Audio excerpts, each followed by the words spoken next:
Good morning! Good morning, everyone. Good morning. You just saw the Kirsche asking her mom about the sex tape clip. Some things should not be asked.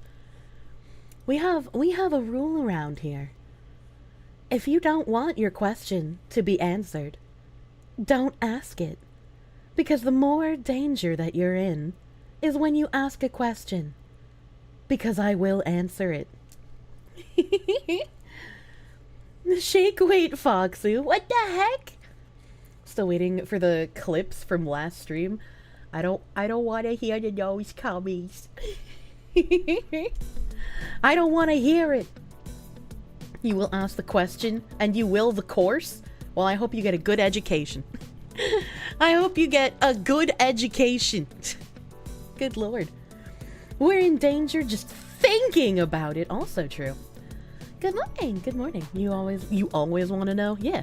Pursuit of knowledges. That's what you should strive for. All of the nose cummies? No, not all of them. But similar to nose cummies, this friggin' thing, AFK journey, we have 23 hours left to hit the goals. Less than a day.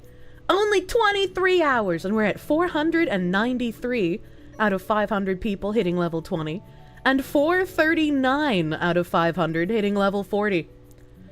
You guys can do this. You guys can make it. We can hit that 500, baby.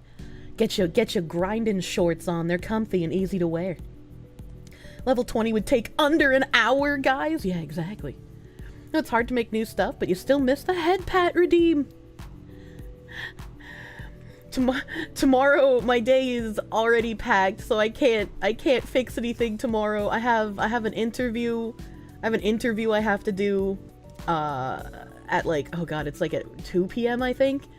And then my realtor is doing a 3D showing of a house for me since I can't physically be there in person. Literally met the goals in like an hour. You've been playing for days. Come on. If you make a I can't read that. I can't answer that question legally under contract.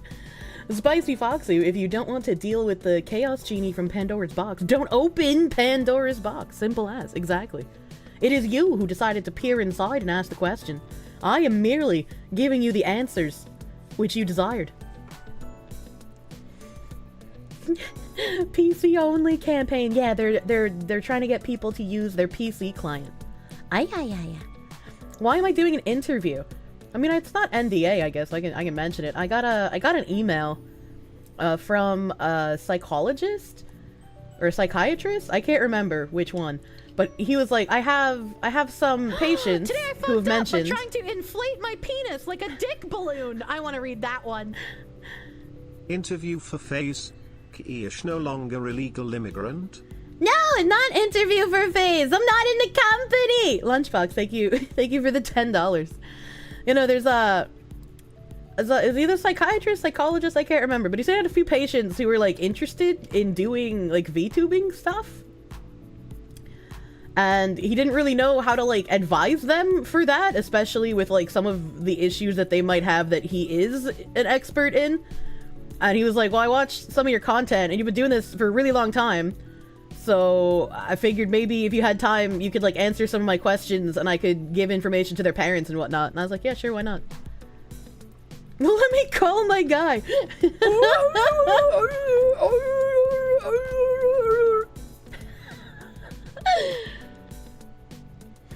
Painfully Averages, thank you for the 15-month tier 2 resub. Thank you.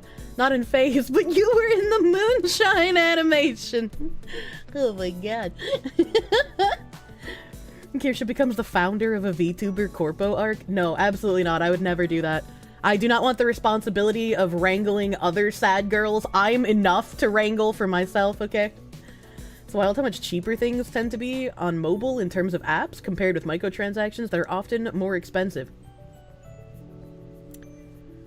What? Is it Health Gamer GG?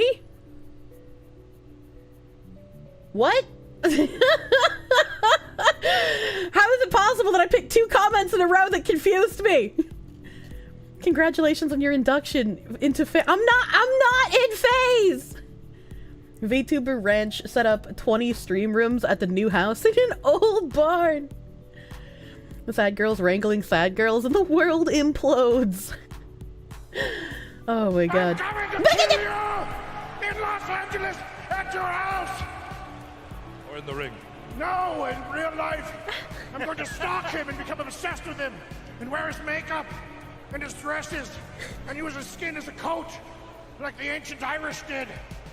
Well, that's your winner. I'm the winner! Wait, your psychiatrist watch your streams? Massive Doggo, thank you for the 1985. And it's not my psychiatrist, it's just a psychiatrist or psychologist. I can't remember which one he is, and I don't... Like, I'm not gonna say his name, obviously, but I don't want to misrepresent him. Gamer Subs is health food. 9 out of 10 people in white coats agree. What the heck? Happy birthday? It's not my birthday. But Kirsche, you were in Maulington's animation. Fuck! For legal reasons this is just a joke, but this is doing nothing to beat the VTubers are to be found in mental wards allegations. I mean, that's true, actually. Genie, thank you for the $8 doodles. Thank you. Do it kind of like a pyramid-shaped earnings model. You take 90% of new people's earnings. They take 60% of the next gen's money. That doesn't sound like a good schema. Because someone's gonna be the last gen, and they're gonna get the short end of the stick. Is the psychologist Healthy Gamer GG? No, it's not. It's not a content creator. It's literally just a guy who does his job and watches my content and has had people be like, I want to do this, completely separate of me entirely. And he's just like, I don't know how to advise you do this with your mental health issues. Professor Just a Guy. From what you can tell, once Rara left, that's when things went downhill at Sundaria. I don't know what you just said other than Sundaria. Keish, did you replace your earth-moving equipment? Either way, have some money. Spicy cat raid. What the hell is this spicy cat raid? Oh my god, Snove, thank you for the $10 doodles. Did I replace my earth-moving equipment? Like shovels? I don't think I have shovels. What? Exade VT, thank you for the raid. Welcome, Raiders! Welcome, Raiders! Kirsche, you're Hitachi. Oh! Yeah, I did replace that. This is a public service announcement. Keish and chat are super mega duper cute and wonderful less than 3. If you buy a fox Buy me. and you put the fox in your house, Put me in your box. it's gonna do fox things. I do the fox things. Here is to the entertainment while I garden and roleplay being a farmer in the apocalypse. I also started a fire of the old yard clippings, so I should watch you to the spicy fox. Oh my god, that's gotta smell so good. One of the things I really miss about being up north is burning season. When burning season would start, everywhere smelled so fucking good. Oh my god, I miss it. I can't wait. I can't wait to be back there, dude. Space Slugbert, thank you for the $10 doodles. And Bailey. Bailey, thank you for you being cute and mega lovely. You giving us the public service announcements. Thank you. Thank you. Master Go, thank you for the $2 doodles. Chat exists for danger. Yeah, big guy. Pandora's box springs up. Just That was good imagine timing. of Tuber president. They end all of their speeches with you woo. I don't think I would ever end my speeches with it. Oh, woo.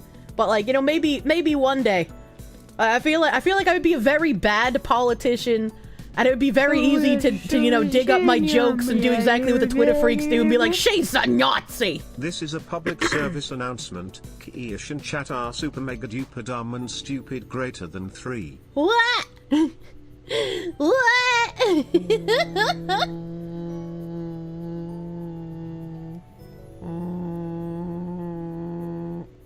Mama? Felt impelled to say this from when I heard it. Mush in hand equals fox gushing over fingertips, and song over trembling lips.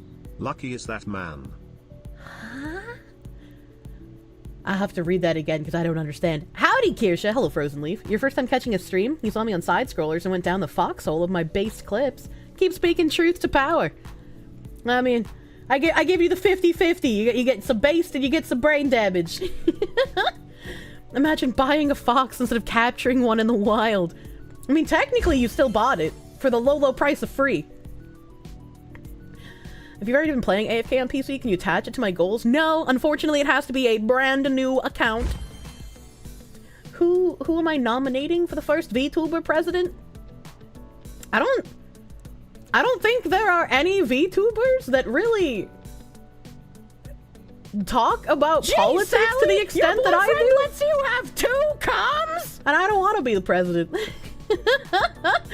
I'm a woman. That would be a bad idea. Signums, thank you for the 10-month resub, my guy. Thank you. Thank you. Massive Doggo, thank you for the 690. Thank you for the 690. I remember talking about your VTuber. Explain for me burning season. In the north, after like winter, you have a whole bunch of like damaged trees. You have tree branches all over the ground. So in the spring and in the summer, you collect all of these branches and you put them aside on the side of your yard. You collect, like, even in the summer, maybe stuff happens to your trees. You just put the branches and all the stuff that falls down in that big pile. And then this is a public service announcement. Keish and chat are alright, I guess equals 3. And then, around the beginning of fall, there's burning season, where you take all of those felled branches from the whole year, and you burn them, you get rid of them. You don't have them mucking up your yard anymore. And then winter happens, and then you start the cycle all over again. Oh, you remember your grandmother giving you a bunch of shit for burning paper? You can't do that! What the heck? Evil Bailey! Evil Bailey! Well, I'm not gonna say thank you for saying we're super mega dumb and stupid, but thank you for the $5. At least you're paying for the insults.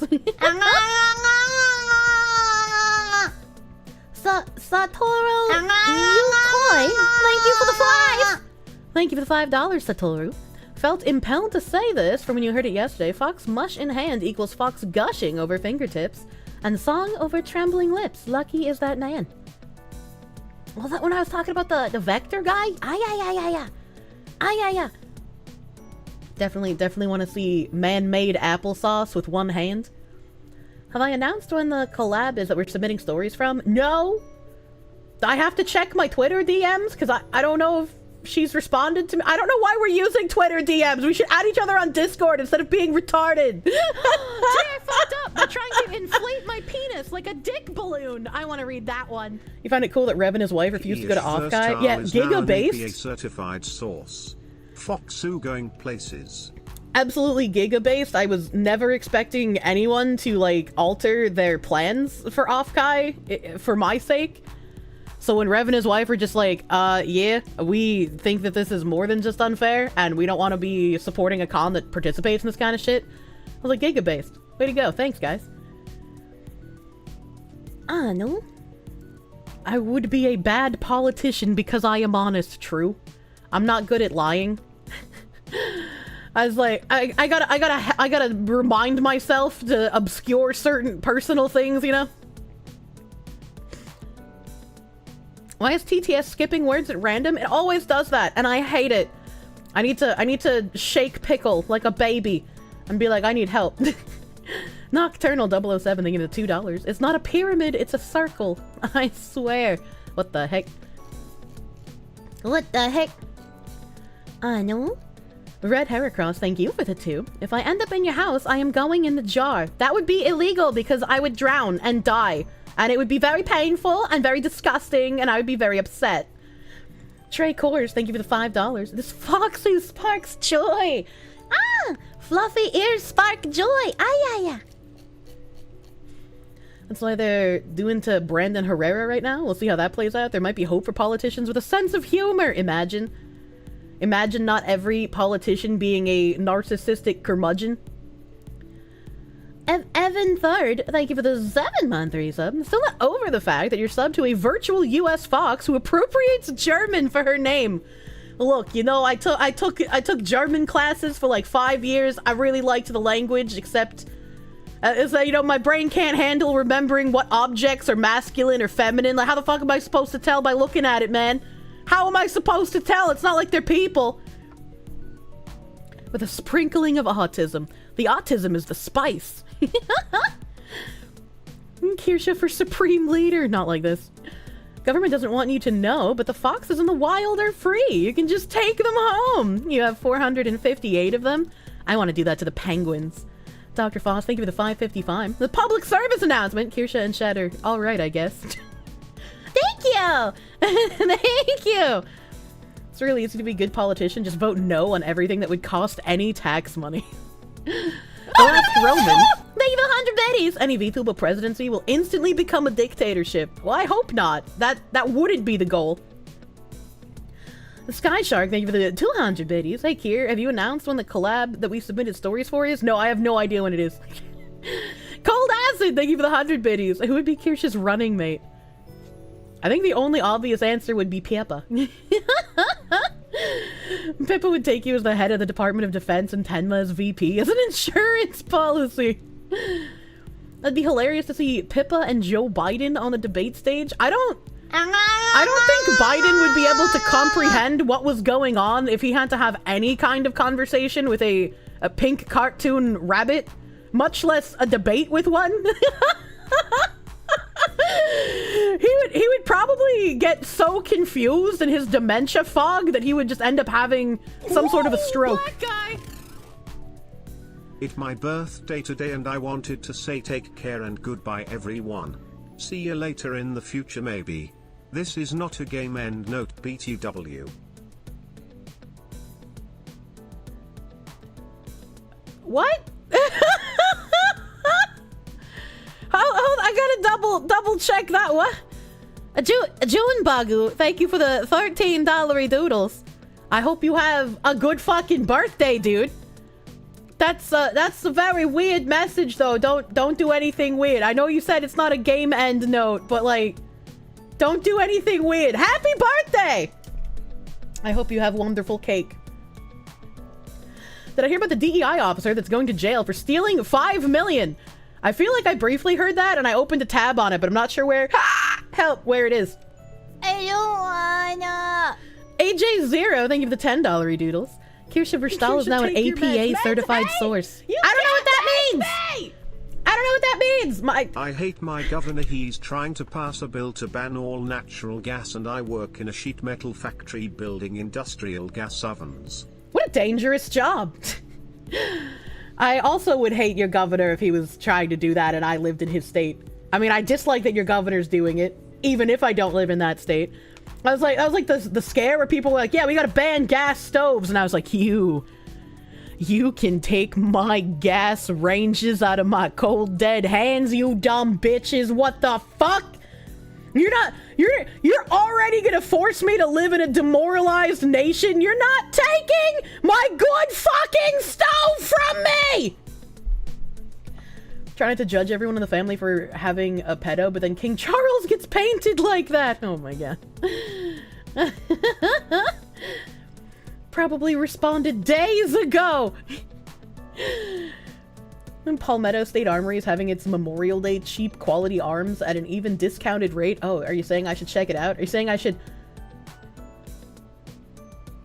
I'm trying to buy a house, so I shouldn't buy a Vector right now, but like if Vectors are on sale, you know, it might be a little hard to not do.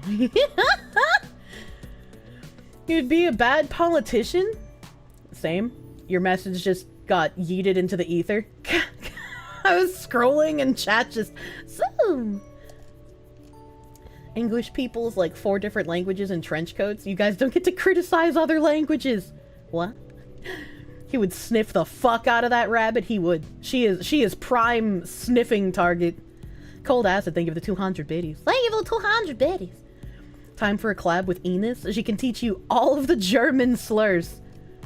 But then she would get arrested. They're very anti-free speech over there. Oh my god, Biden's the coughing baby. Pippa's the nuke. What the hell? We had Fubuki doing a Mobius interview. We're really so far away from a VTuber interviewing a politician.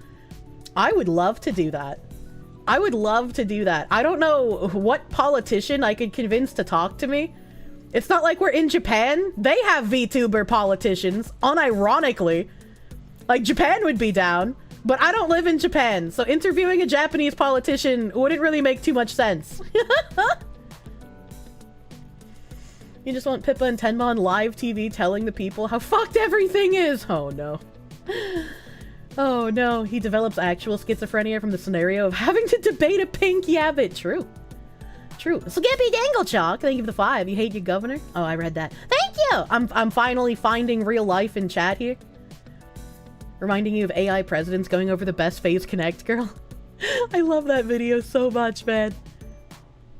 Them induction stoves are fire. Are those the ones that have the, like, complete flat top, but they're electric? I also dislike those. You know, you have an you now have an AFK journey problem. Thanks, Kirsche! As long as it's not impacting your wallet. You don't have a vector already? No, I do not. I've been wanting to move back to the Northeast, and depending on where I move, I would have to do things differently if I had a vector. So I have to move and then buy it, essentially. But now I'm at the point where it's like, well, maybe there's a house that I want. I sent a whole bunch of emails to other CPAs because last night, as I was just like catching up on stuff after stream, I realized my CPA just told me, yeah, you're gonna have to pay Massachusetts sales tax. But then I was like,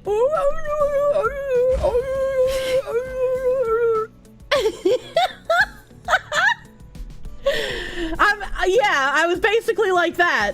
But I was also like, wait a minute. If I'm paying myself a salary of 40,000, do I still get deductions or do I not get deductions? So if I get deductions, wouldn't it be like smaller taxes? So I feel like the CPA is just not doing a very good job of doing his job. So I sent emails out to other CPAs in the area and I was like, hey, here's my situation. Looking forward to talking to you. So we'll see. And I'm gonna give these CPAs my 2023 returns and be like, could you have saved me more money? You sure do know how to pick them. I get fucked over by artists. I get fucked over by CPAs. I've had so many problems, chat. I can't pick out when people are trying to take advantage of me. That's how you sound too. They're doing their job wrong here, right? You wish taxes were easier? Even if taxes were easier, the amount of pages that my taxes are because of my job, I would never be able to do them myself, dude. I literally never. Riggers haven't fucked me over yet, right? That's true. I've never had a bad rigger because I've only had one and they're wonderful. Your business would get deductions. You would have a personal salary of 40K. Okay. All right. So I wouldn't be able to get deductions on the 40K, so I would still have to pay like the full state tax. Man, I wish I understood taxes more, and I wish people would explain it to me when I ask questions a bit better, I guess. Not like you people in chat. That's not your job. I mean, the people I pay to do it. And taxes might as well be magic with how complicated it is, basically. Basically. But I found someone with the perfect name, so hopefully he will be wonderful. No, take advantage of Foxy. Don't forget the virgin boyfriends. Yeah, I'm just bad with people, dude. I'm just bad with people. Sam, thank you for the 1-month member. Old news, but you're debating taking off work for off-time, but the drama made not going an easy decision. I know that all of this happened after the refund period was over, but hopefully you can send them a strongly worded email and somehow get your money back, dude. Current tax system was designed to be confusing so the IRS can profit off the tax program companies. Yeah, I hate it. TurboTax lobbies to make taxes harder. Fuck them. Taxes are incomprehensible because that's the tactic of the government to steal even more of your money. I just like... After starting to pay taxes, even when I was in a minimum wage job, I cannot comprehend the people who are just like, we need more taxes. Like we talked about the other day, it's just like, if you think we need more taxes, how about you just pay more money and leave the rest of us alone? And it's like, I can't even really blame the people who are like, I'm a socialist, gets $1 million paycheck. I'm no longer a socialist, right?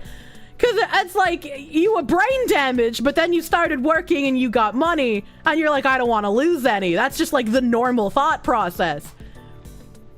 I could call you an idiot because that's what you are.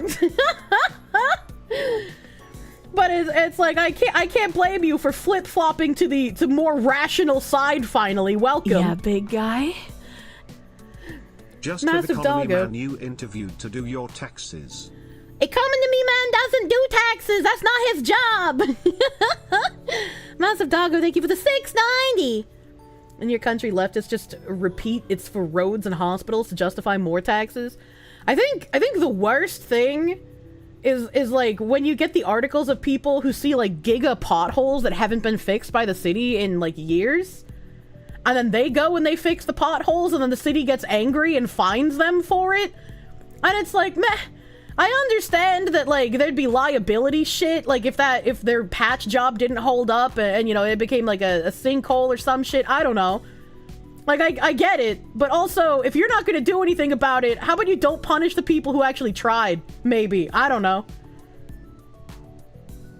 That is precisely the point of socialist thinking. The point is you need to pay for their standard of living. They still want to keep their money.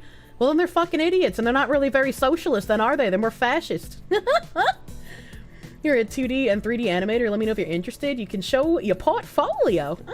Ah, I can look at portfolios. I got an email. I got an email recently from a guy who was like, I wanna make you a model for like my college final project or something. And I was like, what the heck? That sounds like it'd be cool. I hate taxes. Also, I won't be on any news, but can you sing me a Christmas song for me B-Day near or at the end of the stream? Junebug, with each consecutive dono, you're making me more worried, man. You're making me more worried, man. Thank you for the $5. Please stop being so concerning. I don't know where you live, so I cannot contact the authorities to do a wellness check. Scooby-Doosh, thank you for the 5 Canadians. You've turned me into a rabbit hole freak, and I thank you for that. Yeah, absolutely. Yeah, absolutely. Junebug, don't go nuclear. In your state, the state actually had to start paying for cars to get fixed because of the potholes a few years ago. Oh my god. Why do you never get notifications for your stream? YouTube probably hates me, let's be honest. Spray paint big PPs over the potholes. Do you know about pay.gov?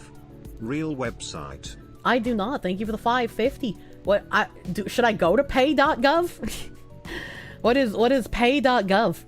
Pay.gov. The secure way to pay U.S. federal government agencies. Make a VA medical care copayment, repay your Social Security overpayment, pay for USCG vessel documentation. Oh, so it's just like everything you might owe the government you can pay in one place. That actually seems kind of handy. That actually seems kind of handy. Pay up. Midwest fake farmer fire update. The wind shifted and now I feel bad for my neighbors. I smell of smoke wherever I go. I think it's in my pores. In your paws? Oh, pores. I was like, what? Space Slagbird, they give the $5. Fake farmer fire. What is a fake farmer fire? How about not pay.gov? Laugh track.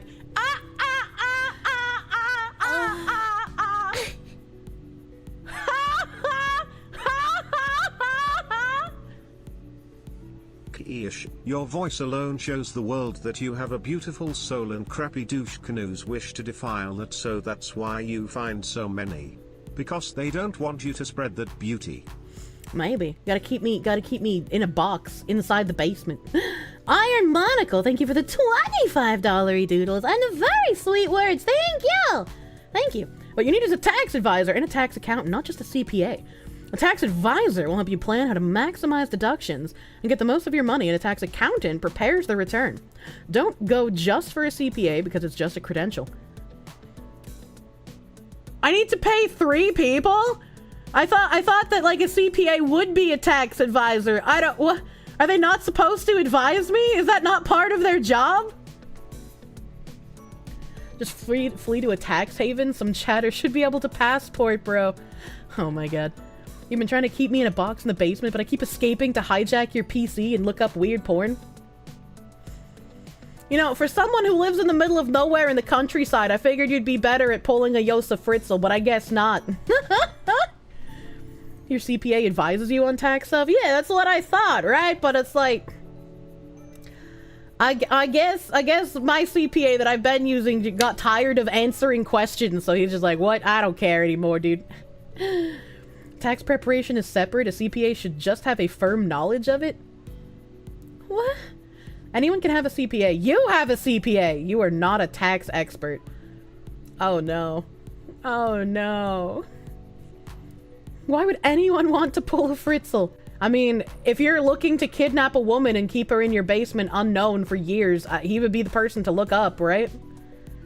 You're trying to take lessons, but it's a hard thing to advertise for online. It's been really hard. I don't know if Craigslist personal ads still exist in your country, but like, you know? What's the BS of bureaucracy and why we need to cut some agencies? True. True and real, but you're a communist if you want Trump to get rid of the FBI.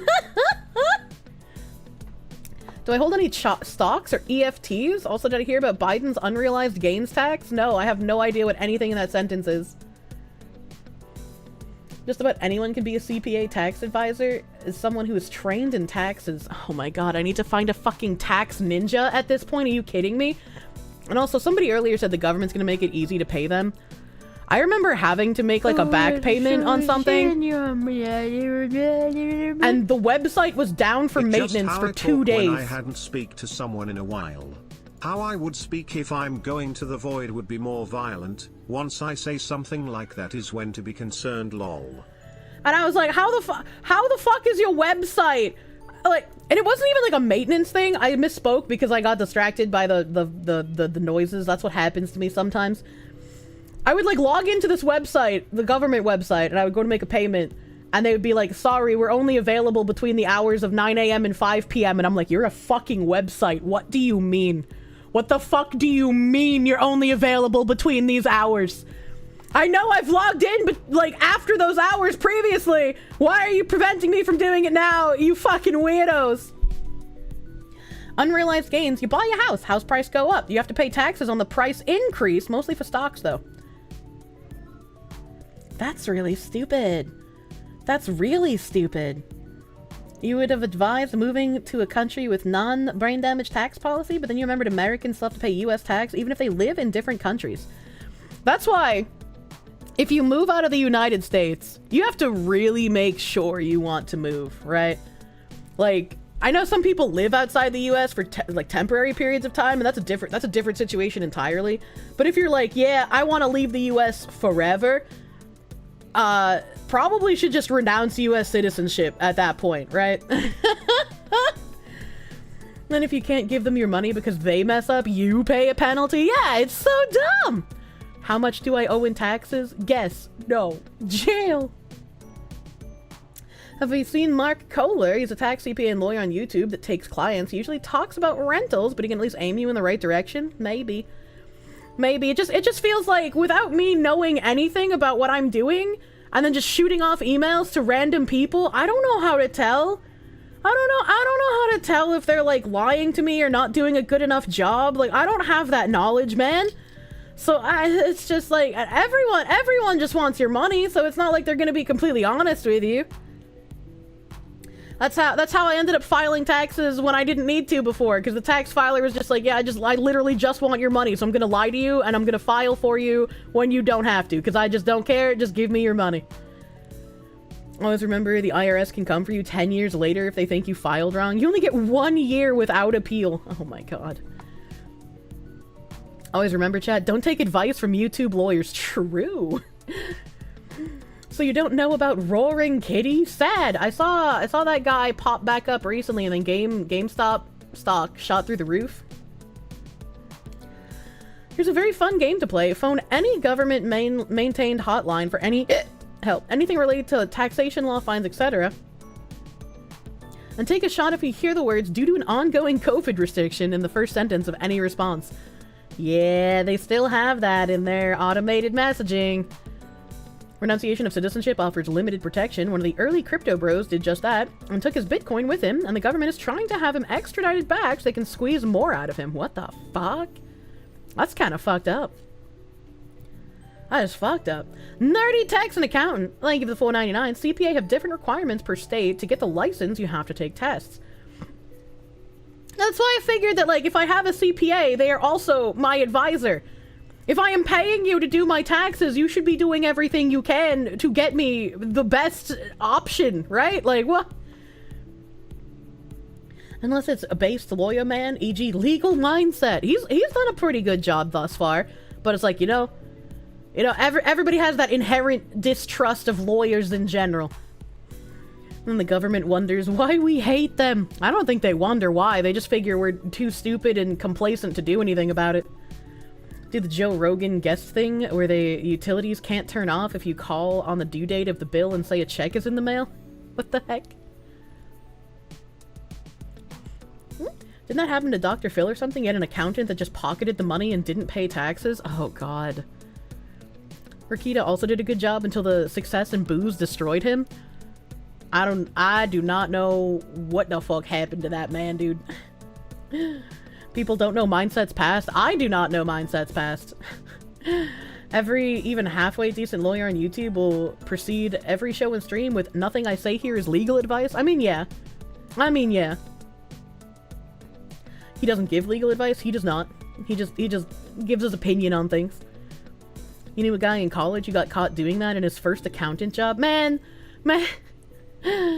How are you gonna do it in your first job, dude? You don't even have a baseline at that point. Crack cocaine addiction hit him. Also, he gay. Wait, which one? Hold on. What? Wait, the Steve Harvey that was the accountant that stole the shit? I have no idea. I have no idea. Somebody in YouTube chat mentioned that. I have no idea about that. They can act as a tax advisor, and many do. It really just comes down to specialization and how comfortable they are with your case. I mean, I guess. I would rather a tax accountant be like, look, man, I don't think I'm equipped to handle your tax situation, than just be like, yeah, I can do this. And then they do it half-assedly, you know? What is the AFK journey goal for the day? It's not a daily goal, but the sponsorship only has... It was 23 hours when I started stream, so it's probably about 22 hours now. I gotta load the page. Because I can't read my widget. It's too small. It's too small for my eyes because my OBS is small. But we are at 494 out of 500 new users to level 20, and 442 out of 500 new users to level 40. So we gotta get that 442 up to that 500 before the end of the day, baby. You didn't know what a Baldo was, but honestly, you're more surprised it took this long for such a thing to be made. I hope that when I start dating again, no man I go on a date with knows what a Baldo is. When does the promo end? 22 hours. There's 22 hours left. Only 22 hours. So we're on the time crunch now, baby.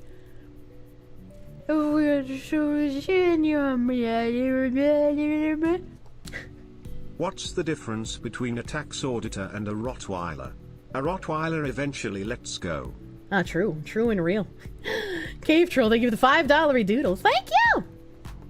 Thank you. It only takes a few hours to get to Resonance level 40. It does. It only takes a few hours, and if you are unsure how to do it the most efficient way, we have a wallet bonfire channel with a whole bunch of people that can help you out.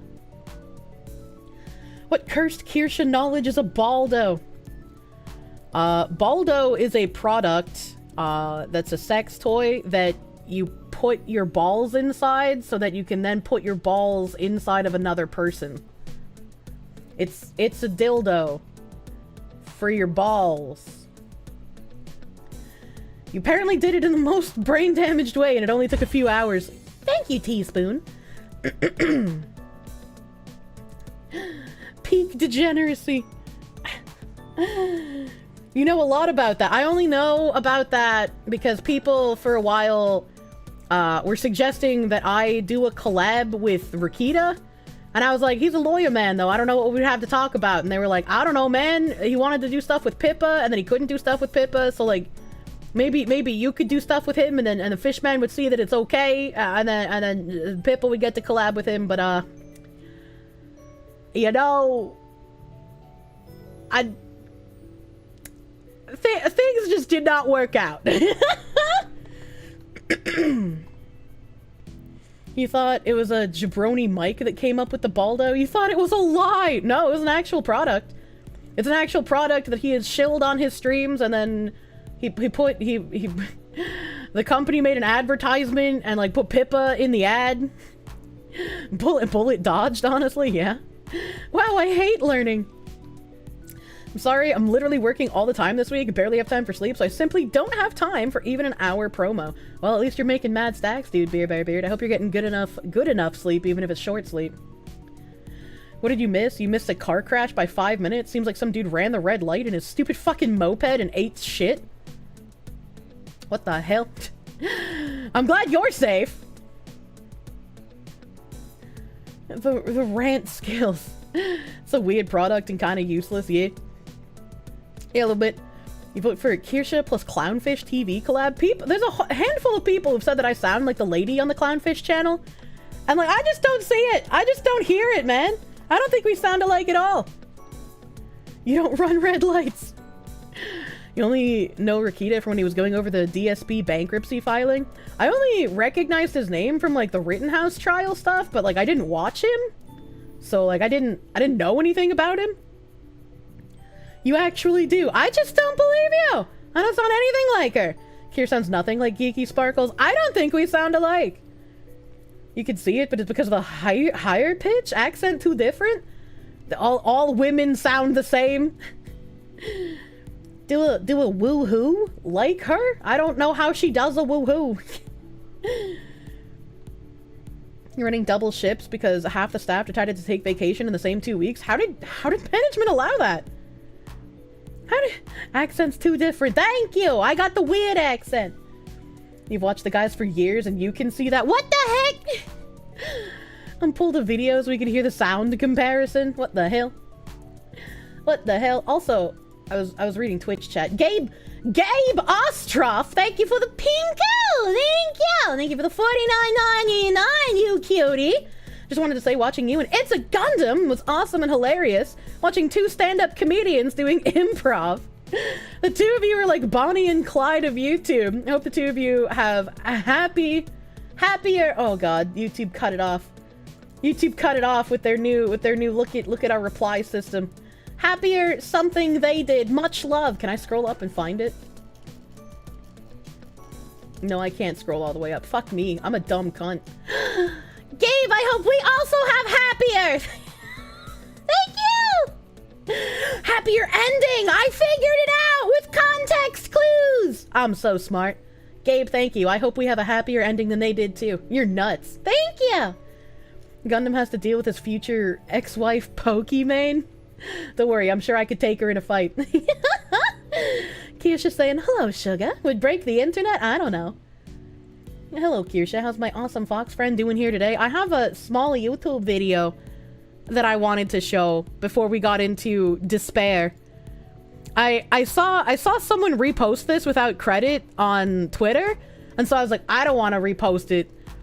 So I went and I found the YouTube video, and I think this is about in line with our humor. This is, what channel is this? This is J Daddy? J Daddy? He put this up like 6 months ago. I've never heard of J Daddy, but man, this has had me fucking laughing. Where's my browser? Where's my browser? Alright, okay, don't get too excited, chat. Pokemon's too busy grifting the broke boys out of the cookie money. What, you don't have cookie money? Alright. Alright. Alright, guys, the last letter of Hangman. What is it, guys? Come on. Great job, Jimmy. Look at you, buddy. You are just killing it. Alright, this is a tricky one. Anyone? Why is it only missing one letter? Why are you missing one parent? Your dad's dead. What a loser, dude. Let's go, Jimmy. I'm giving you a chocolate milk after class. Yes! Yes! Alright, guys, speed run. Let's go. Damn! Correct! No, man, that was. Oh, look at that, everyone. Jake's thinking about again. Next one. Jimmy, you were on a you, Wolf. Man, you guys fucking suck, dude. All right, what about this one? Sure. God, someone stop this He's so smart. That's why they call you special, Jimmy. Holy shit. This isn't how you play Hangman. We're gonna play Hang Betsy from the nearest tree. Jake, I want you to answer this one. We already did this one, bro. It's a different word. How many words end with I-G-G-E-R? You tell me, mother. Yes, Jimmy. Gold Now digger. you ain't gold. No, you ain't gold. All right, last one, guys. Who can give it to me? Hooter? Did someone say shooter? Oh, shit. Damn, dude. He's right.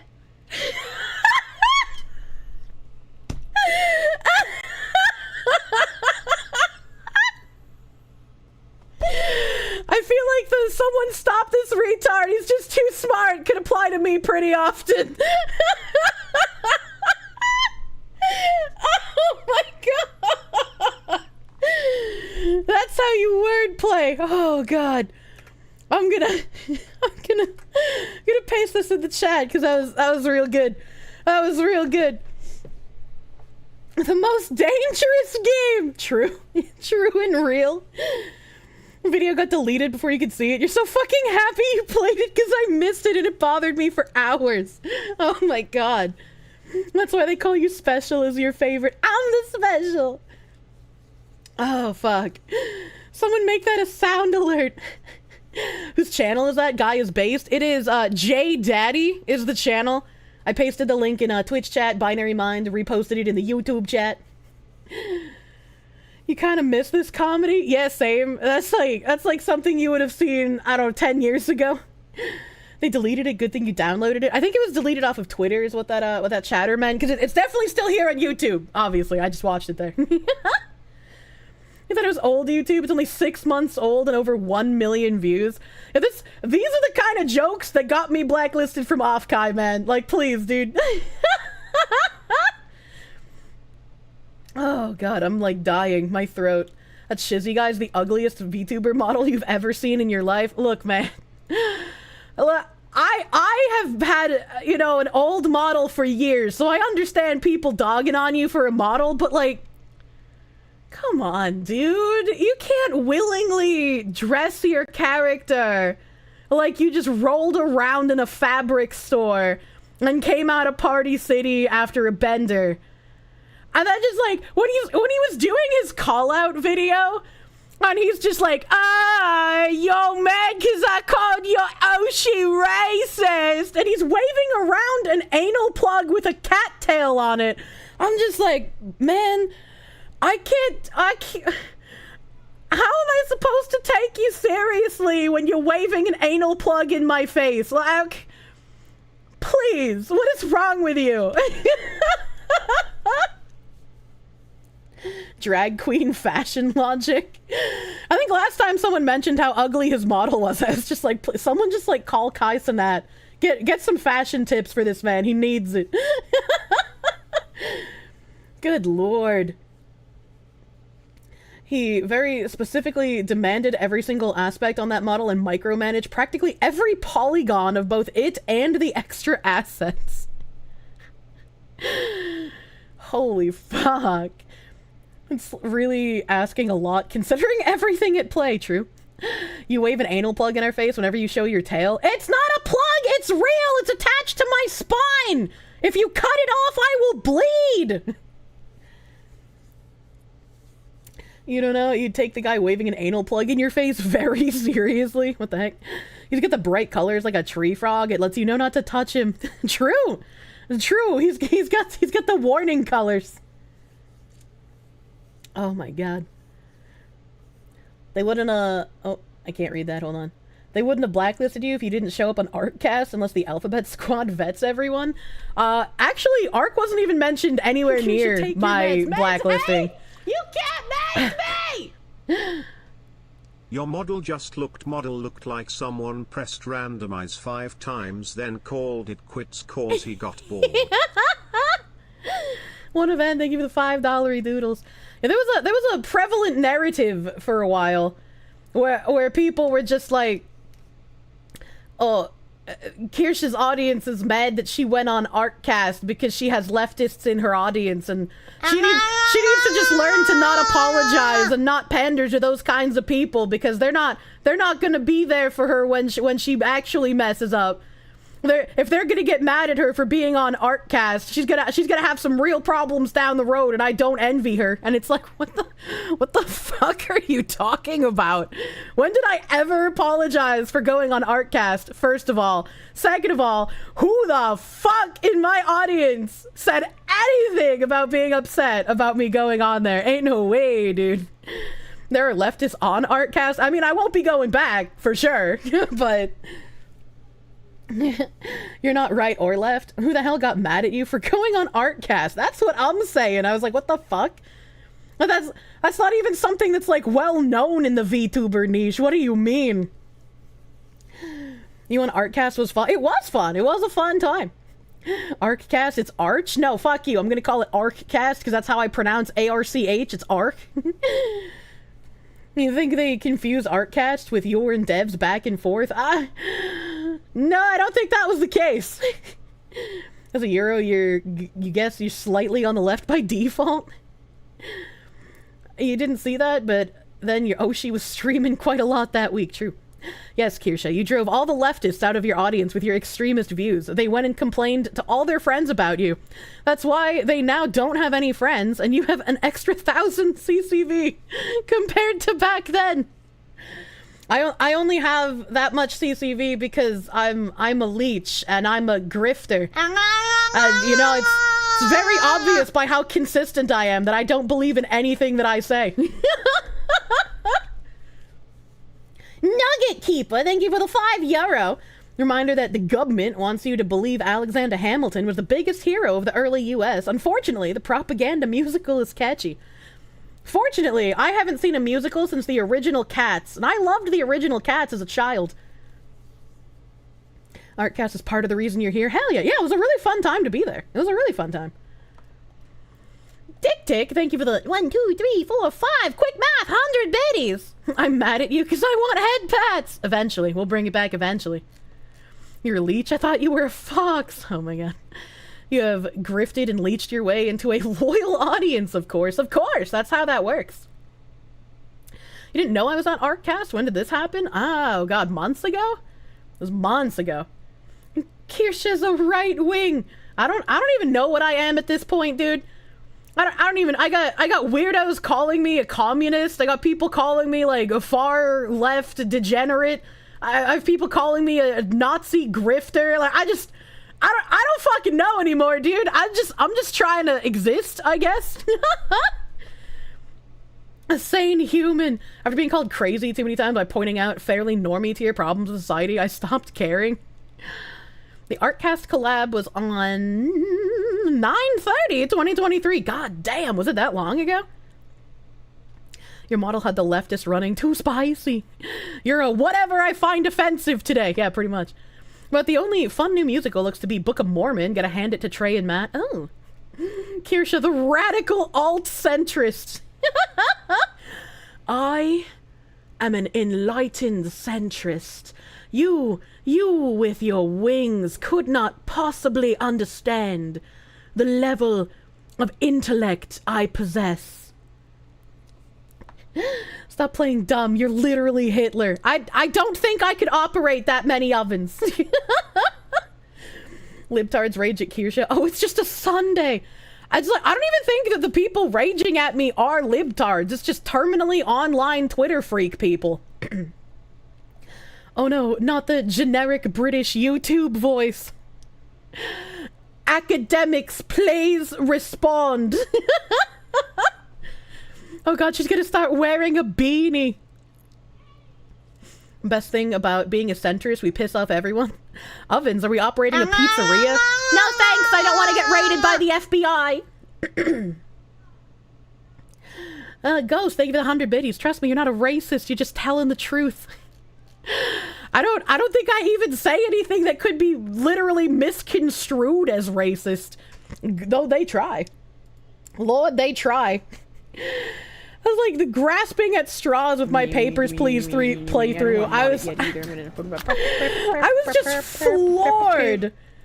I was like, you're really gonna ignore all the other colors that I mentioned and hone in on the brown? You get race on the brain constantly, you freak. Spicy Fox is not a grifter until she starts wearing the beanie and constantly talking about a civil war. If a civil war ever breaks out in the US, my first stream during the Civil War, I'm gonna have to have a beanie asset. Like, it's the only thing that's gonna make sense, right? Toast Engineer, thank you for the 5. Are you far right or far left? Bitch, I'm farting! Oh my god. I see you watch Silvervale, Twitter freaks. Yeah, I was really happy when I saw Silvervale stand up for herself in the way that she did. And you know, I was still like decently small when the Hogwarts thing happened.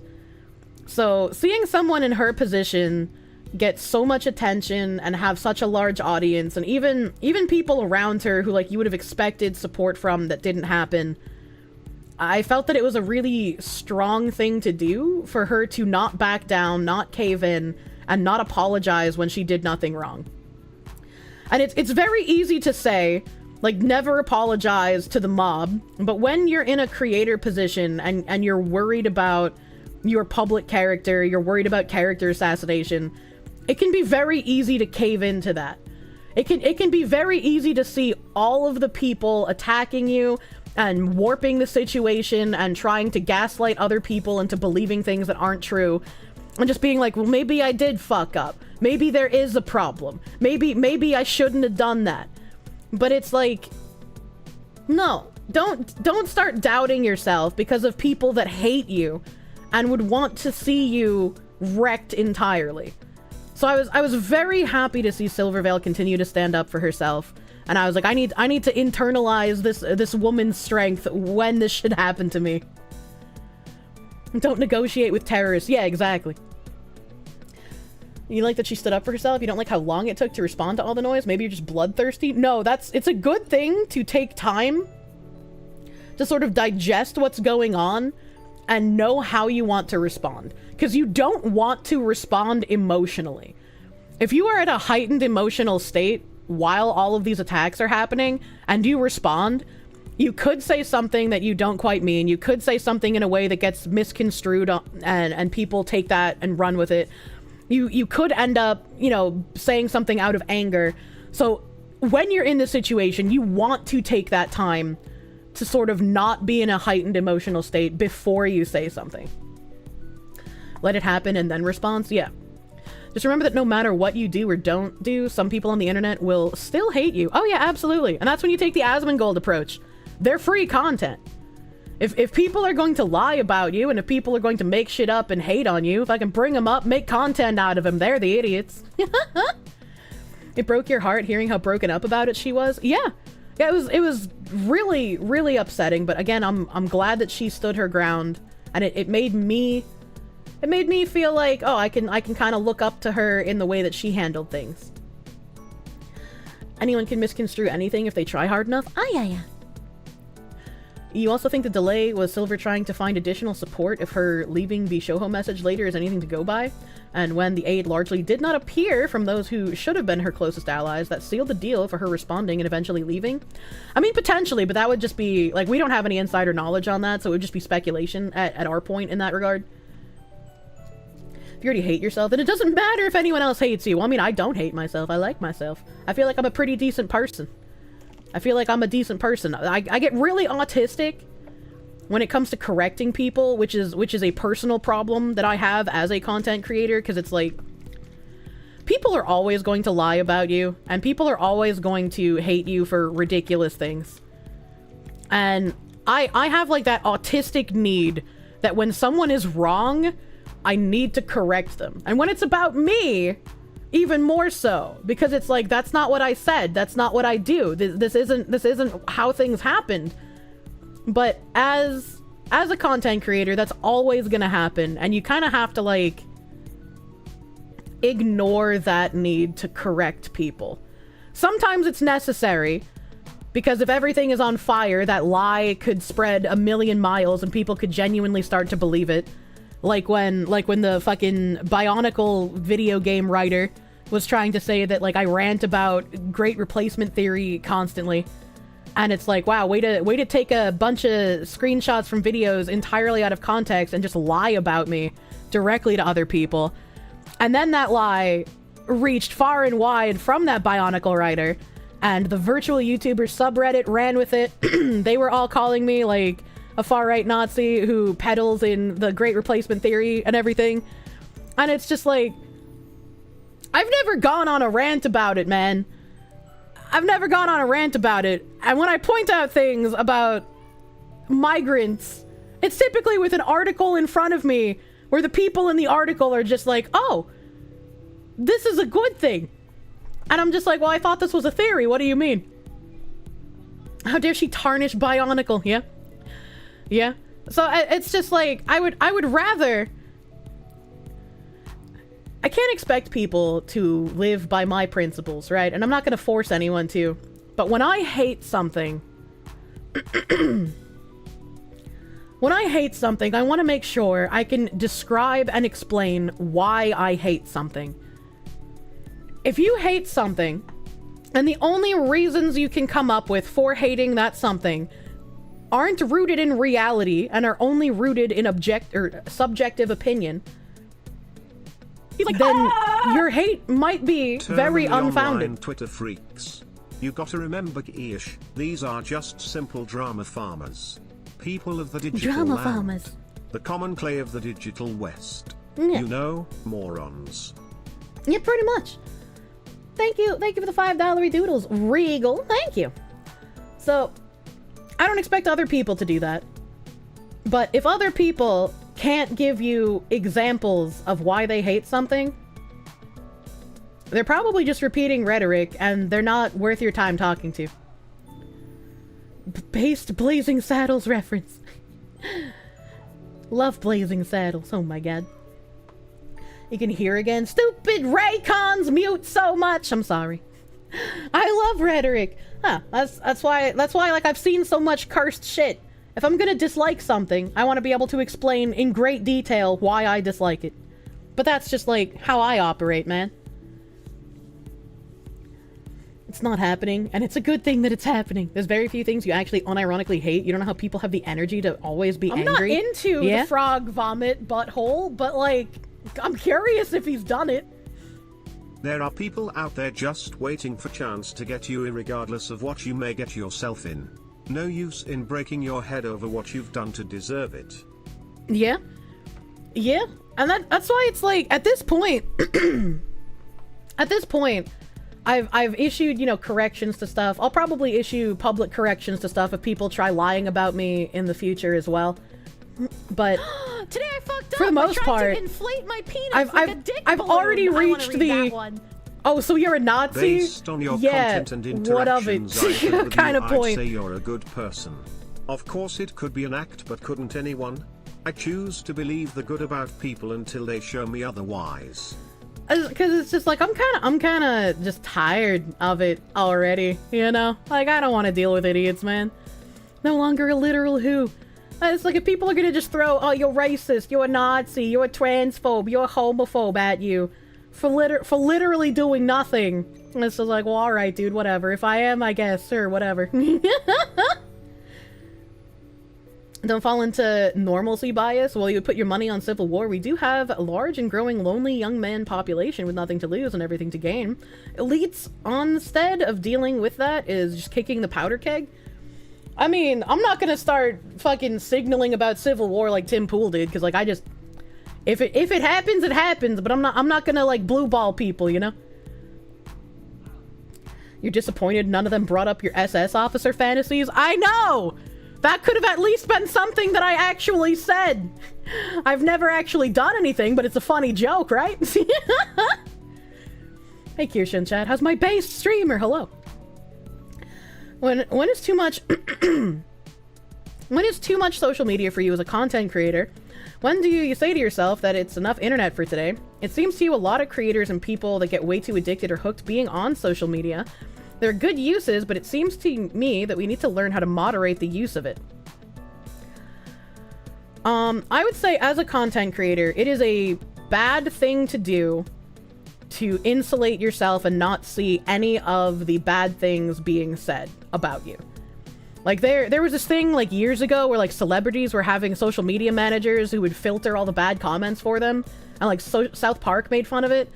I don't think that's a good thing to do, because to a degree you have to understand the ways people are misinterpreting you, and especially in like an online content creation sphere where you're not insulated like someone in Hollywood might be, you have to understand how people are lying about you. Because if you allow people to spread lies and it gets out of control, that will harm your reputation. You're not backed by Hollywood. As a content creator, your reputation is your career. The Rock had that happen and it destroyed him online. Yeah. Tim Pool was spamming tweets the other week about how the solar storm was gonna cause our electronics to fry. And bully-proof windows. Yeah, this is how they feel when you tell the truth, by the way. Yeah. So, like, I'm not saying you have to consume negative comments all the time. There are times where I'm just like, look, I know my mental can't handle this right now, so I'm gonna check out. I'm not gonna bother reading any of this shit. I'm just gonna do my own thing. But, like, you can't insulate yourself from it long term, you know? And again, when you find, like, the retards doing this, it's free content. It's free content. And once you get used to it, like Asmongold has, once you've been doing this for ages, once you're used to people constantly lying about you, constantly trying to cancel you, yeah, absolutely. Make fucking content about it, dude. Make fucking content. And you still have to be careful about who you make content about. Because there are going to be people who specifically try lying about you, or even try egging you into reactions because they want you to make content about them so that they can make content and then grift off of the situation that they caused. And I've been having this issue where I have been being harassed for years by one person, and they are still doing it to this day. And ignoring them didn't work. Talking about it didn't work because people just lied about the situation. I haven't released my archive yet, and it's just like, would that even help at this point? Like, I don't know. Like, I just, like, if talking about it didn't help, if not talking about it didn't help, what the heck am I supposed to do? I don't understand how someone has so sad of a life that they can spend their entire day responding to all of my tweets, responding to all of the tweets of people I interact with on Twitter, making YouTube videos with, like, large schizophrenic posts about me. It's like, dude, you are filled with hate. Please get better, man. Like, get a therapist, get offline, touch some grass, get some meds. Bring back the star rating system, true and real. Maybe you get its PP hard and now that person can't live without it. Sounds like a miserable person. It's like when you have dedicated so much time to harassing someone, and it is harassment at this point. Like, if it was just replying to every single one of my tweets, whatever, dude, fuck it. It's Twitter. It's the ocean of piss. But when you go out of your way to do it everywhere and in multiple mediums, you are being a harasser. You're harassing and you need help. The amount of hate that you want to ascribe to me is just projection, and I kind of feel sorry for you. It's kind of like I hate you because I need you vibe. Sorry, Kirsche, I know I'm your biggest hater, but I can't stop myself. Speaking of Ozehara being my biggest hater, I don't know if you are trying to, like, remove my background music in your clips. You don't have to. I'm not gonna DMCA you for using my background music. But Ozehara had to take down his clip because the audio got all fucked up. So if you wanna learn about me asking my mom about her making a sex tape, he had to take down the video and put it back up. So I'm sure he got he got some of his views chopped in half. Go push this man's in the algorithm. Ozzy Hora has done wonders. I love all clippers, and I know I gotta update my like tray in my YouTube channel to showcase new clippers who have come out too. But Ozzy Hara's been clipping me for ages, and for a while he was like the only person clipping me. So thank you, Ozzy Hara, for all of your clip love. And fuck you for being an auntie. You do it because it's also a way to justify that I'm editing the clips. You want me to make content about you wanting to huff my tail so you can post multiple videos defending yourself and carefully explaining to you the precise and exact methods of tail huffing I intend to perform, and how you misrepresented me and slandered my name as an inadequately dedicated tail huffer. Proctor, are you okay? Have you finally lost your mind? Do you need help? Also forgot to say, Senpai noticed me explode. Hello. That's dedication right there. Yeah. And it's like speaking of Ozzy Hara, he clipped my like rant about artists. And it's like I am just a human. I'm a human fox woman. I have other emotions besides just happy. And when I'm emotional because of the extended treatment that I've had from a bunch of different artists, like, yeah, I'm angry. I'm speaking in an emotional state. I'm highly emotional. I'm upset. And I have every right to be, especially about something like that. That doesn't mean that I'm throwing every single artist under the bus. I have tons of artists I work with that I absolutely love. Every time I get the opportunity to gush about someone like jTZJoFB, I take it because he's a wonderful artist to work with. He does amazing work. Like I have so many people in my credits that I've worked with and have been wonderful artists. I love a whole bunch of them. Just because I'm angry doesn't mean I suddenly declared some sort of killing fields for all artists. And if you took it that way, I'm sorry, you're just a fucking idiot. It's like, again, I try not to get super emotional on stream all the time, but sometimes there's a breaking point, and I feel like that should be understandable. Am I embarrassed that I got so emotional and angry? Of course I am. Of course I am, but it's still just a human emotion. Artist jihad. There's good and bad artists, logical and emotional artists. Yeah. Yeah. It's just like, it was an emotional rant, but it doesn't discount the way that I felt about the way that I've been treated. I worked at Popeyes for 3 years. You can stare more into the abyss than that. Working there made realize there are some people who are just as if not even more stupid than the corpos think they are. Yeah. Not all people, but some.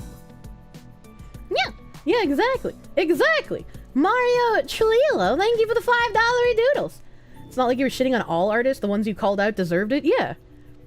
I support your artistic fatwa. What the hell? Everyone forgive Kirsche. She suffers from being a woman and is prone to woman moments. I try to wrangle my woman moments as often as I can, but it's just like, man, I'm not just like a blank board that can only feel one emotion. It's gonna happen occasionally. I'm sure I'll get mad about something in the future, too. Emperor Creatine, thank you for the 5. You find it very telling that the one Giga Chad artist you met that got you the lolly model was also the one male artist you did business with. The one male artist I did business with for models. Plenty of my illustration artists have been male. Like, jTZJoFB is a dude. Prime woman moment. You open stream and the first thing you hear is, "You fucking idiot! You're an idiot sandwich!" Artist clip brought out a lot of the bad artists feeling called out about scammings. It's like, if you're an artist and you're not scamming people, like you're not taking someone's money and then not responding to their DMs, and then like a year later you still haven't produced anything, and now we're saying, oh, this is her boyfriend, she's trying to kill herself. If you're not scamming people, if you're not taking on more commissions than you can possibly complete and taking years to deliver to clients who have paid you, you're not someone I'm talking about. You're not someone I'm talking about. And it's very easy from that clip as well to get the impression that I support all things AI. I think AI has its place. I never want to be someone who sells merchandise that is made by AI. Fox, and you put the fox in your house. Why are you shaking so much? I have Parkinson's, you fuck. Virtual Parkinson's. AI art generators are punishment from God for Twitter artists that acted mild annoying. Exactly. No name. They give the $10 doodles. When I can go to a handful of the artists that I've worked with, or I have other artists that I still have up in tabs that I would love to give my money to for their artwork. I'm not going to use AI for stuff that I'm going to put on merchandise. I'm going to go to those artists. I'm going to pay them for it. If you're not a scumbag, then you're fine. Am I going to use AI for like references, for poses to give to these artists? Of course I am. Because AI is a tool and you should be able to use it. And his name is She snorts the gamer sucks.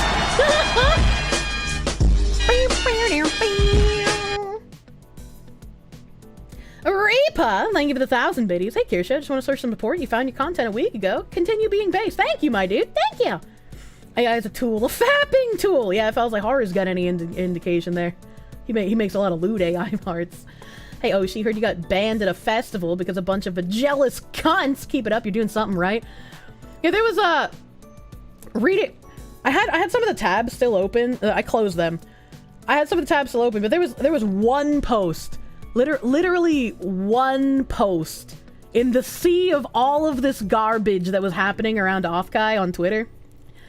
One post, like, trying to call out, like, oh, this is the reason Kirsche got blacklisted, and it was like an id poll panel.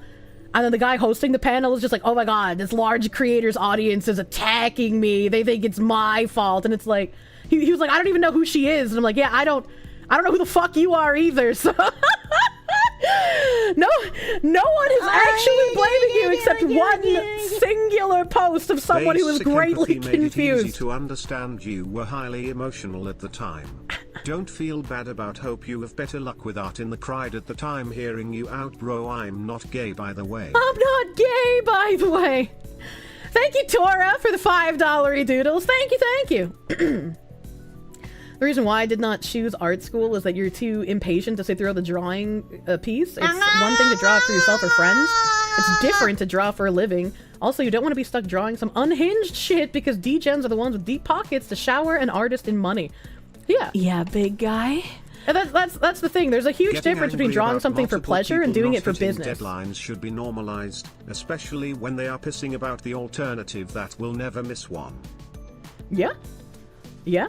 I feel like there are a lot of artists where deadlines are a suggestion, and I've never cared, right? Like, if an artist is just like, oh, this happened and I won't be able to finish it by this Friday, I need like a week extension. I'm like, yeah, whatever. Thank you for communicating. I appreciate you.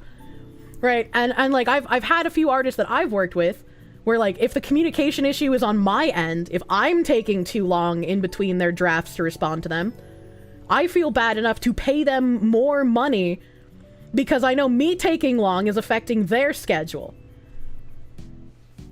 Guns.com's vectors are cheaper than PSA's sale prices? What the hell? You know which person I'm talking about, to be fair. He's catching strays by people saying these are the type of woke panels they have. Don't think he said anything bad either, which was nice. He just cleared things up. It was just weird. It was just weird to me because it's like I only saw one post about it. And that other guy who tried claiming that, like, it was months ago. That other guy that tried claiming that, like, my audience and Rev's audience was doxing him, started coming out again to try and, like, farm clout over the new situation. He's like, well, I don't feel bad for any of them. And, like, buried in his paragraphs, he was like, well, Kirsche did reach out to me. And I did. And he's like, I'm not gonna show the DMs out of respect for her. And I'm not gonna show the DMs either, but it's just like, he didn't show me any evidence of him being doxed. So I don't know why he's still talking about that. He showed a few people, like, calling his model ugly. And he showed a few people calling him slurs. And I was like, none of these people even follow me. So I don't know how you ascribed their behavior to me and my audience. If they join, yeah, I can ban them on Twitch, but I can't do anything about who people follow on Twitter. If you're gonna piss in the ocean of piss, you expect some backsplash. You either get ready to fight, or you have to deal with like what happened afterwards. Like I deal with it all the time. I've dealt with people doing really bad things in regards to me on Twitter. I have a clip on, I'm pretty sure Ozzy Horror's channel. It might be Ozzy Horror, it might be someone else, I can't remember, talking about the rape list I was put on. Instead of crying and being afraid and upset, you make fun of people like that. They're Twitter freaks. They're useless, dude. That rape list isn't serious. Wasn't you? I can't remember, Ozzy Horror. I'm sorry I attributed it to you. The what? Oh, it might have been Ziz. Maybe Ziz put it on my channel. Rape list doesn't seem like something I clipped. Yeah, it might have been my channel. Holy shit, that's wild. Yeah, there was like a waiting list. Maybe it was my channel. Hold on. YouTube Kirsche. It's serious for me. You only adopted the piss. I was born in it, molded by it. And that's just like, that's when you call someone a grifter, right? Because it's like, I talked to this guy, I gave him advice from the position of a larger content creator who's had to deal with people like trying to dox me, trying to do really crazy things in my DMs. I get people telling me to neck myself all the time. But it's like that's just part of being an online content creator. Is it shitty? Yes. Should it happen? No. Can you realistically change everyone's behavior? No. So it's something that you have to learn to deal with in a healthy way. Thank you, Ziz. Yeah, it's from Ziz's channel. And by Ziz's channel, I mean mine. I wish I could bring up a video and it show the thumbnail. I wish I could show the thumbnail. But unfortunately, I don't think I can. Yeah, here we go, browser. This was a... It had 118 members. The anti-bucket list. Where you're sending DMs telling Fox to date a dog. Me! What the heck? The guy got hate after he started calling Rev a pedo openly on Twitter. Good. Good. I don't even remember the context around like when the first thing happened, right?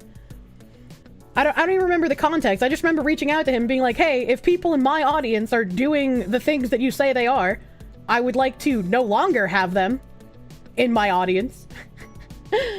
I was like, there was no evidence of doxing. He got called ugly a few times, but I was like, if you're gonna be online in any capacity, people are gonna call you ugly all the time. That's just like the go-to insult, dude.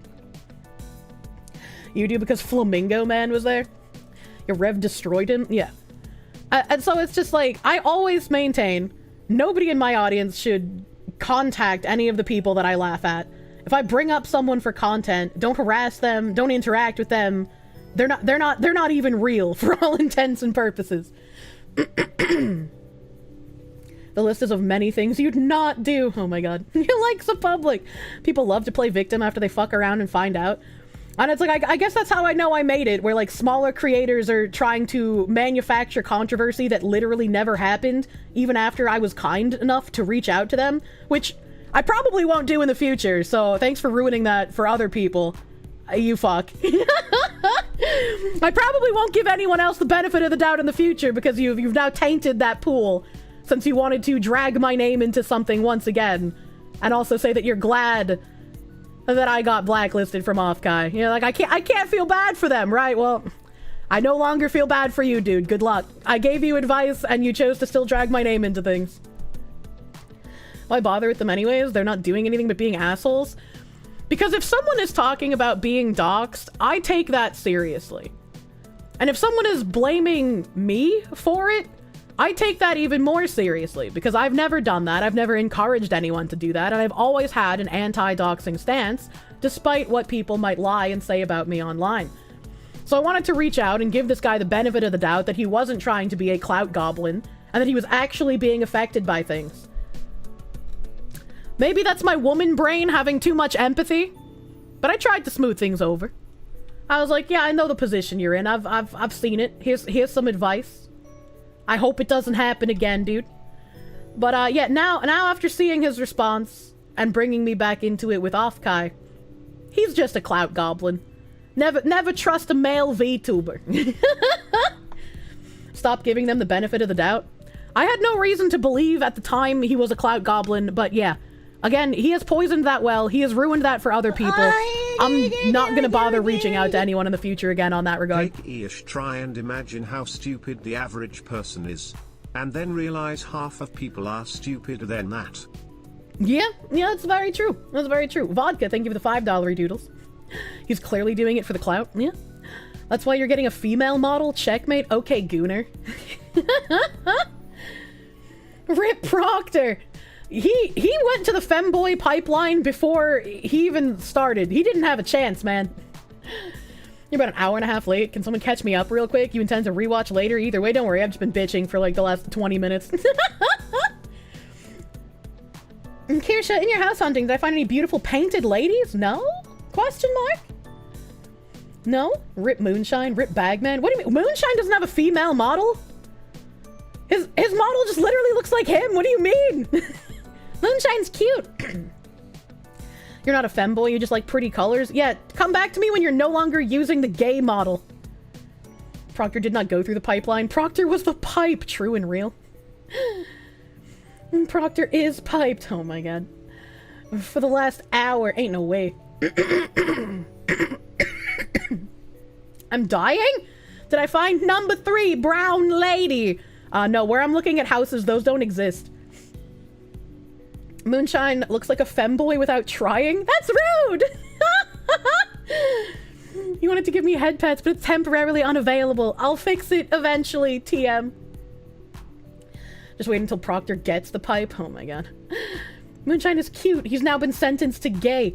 I call men that are cute. It doesn't mean you're gay. Is he still using the femboy PNG that was made as a femboy? Yes. As far as I know, yes. That is how Proctor chooses to represent himself. The lies about you supporting doxing always confuses you. Since it's clear what my stance is, you've defended others who you don't like when it came to it happening to them. Yeah? Yeah? It's just an easy way for people to lie and get other people to dislike me based on hearsay. That's, you know, whatever, man. Fantastic, Mr. Knox. Thank you for the 2. Good day. Wait, was this much jiggle physics on you? Yeah, I'm made of jello. Use Wennis. Thank you for the 5 gift members. Thank you. Thank you. Kirsche calls someone cute means they are now gay. That's not true. Moonshine has the best 3D model. I am eternally impressed at Moonshine's stop motion, dude. Now that you called him out, he'll instantly change it. Another example of a big streamer punching down. If you told me all I had to do was insult Proctor and he'd stop being a femboy, I would have done it sooner. Does your jello taste good? I don't know, man. Why are you all so confused? Have you not seen how the cultural enemies act in the past years? Well, there's a difference between someone who is very obviously a cultural enemy and someone who's just like an average Twitter person. Right? If they're just like an average Twitter person, I would like to give them the benefit of the doubt that they might be normal. Might be woman brain, but like whatever. Whatever, dude. I guess there might be a reason Tectone's so ornery all the time. He's like, fuck it, I don't care anymore. If it didn't show up for anything else, then telling you do not die is still worth doing so. What? Louis McAlcoix, thank you for the $9.99. Gee, Sally, your boyfriend lets you have 2 comms? Proctor getting hit by strays. You're imagining he didn't have a target on his back this whole time? Evil Zombie Toe, thank you for the, oh my god, 6 months pre-sub? You're pre-subbing all over the chat. Clean it up. Thank you. Thank you. Reaper, thank you for the prune. Thank you for pruning.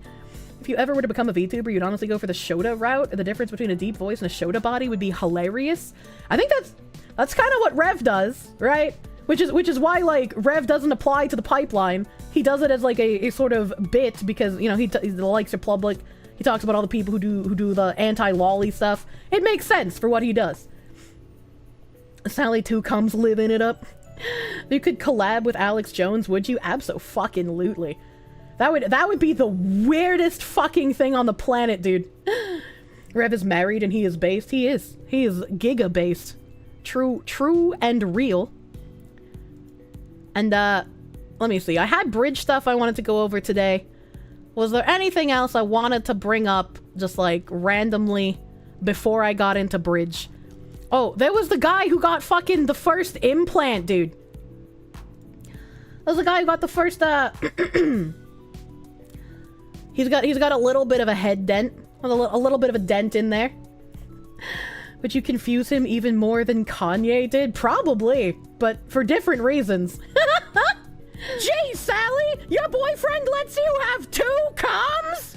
Arbu, thank you for the prune. Thank you for pruning. The Elon chip? Yeah, the Elon chip. That'll buff right out. You did VTubing, your avatar would be Egyptian-style animal head.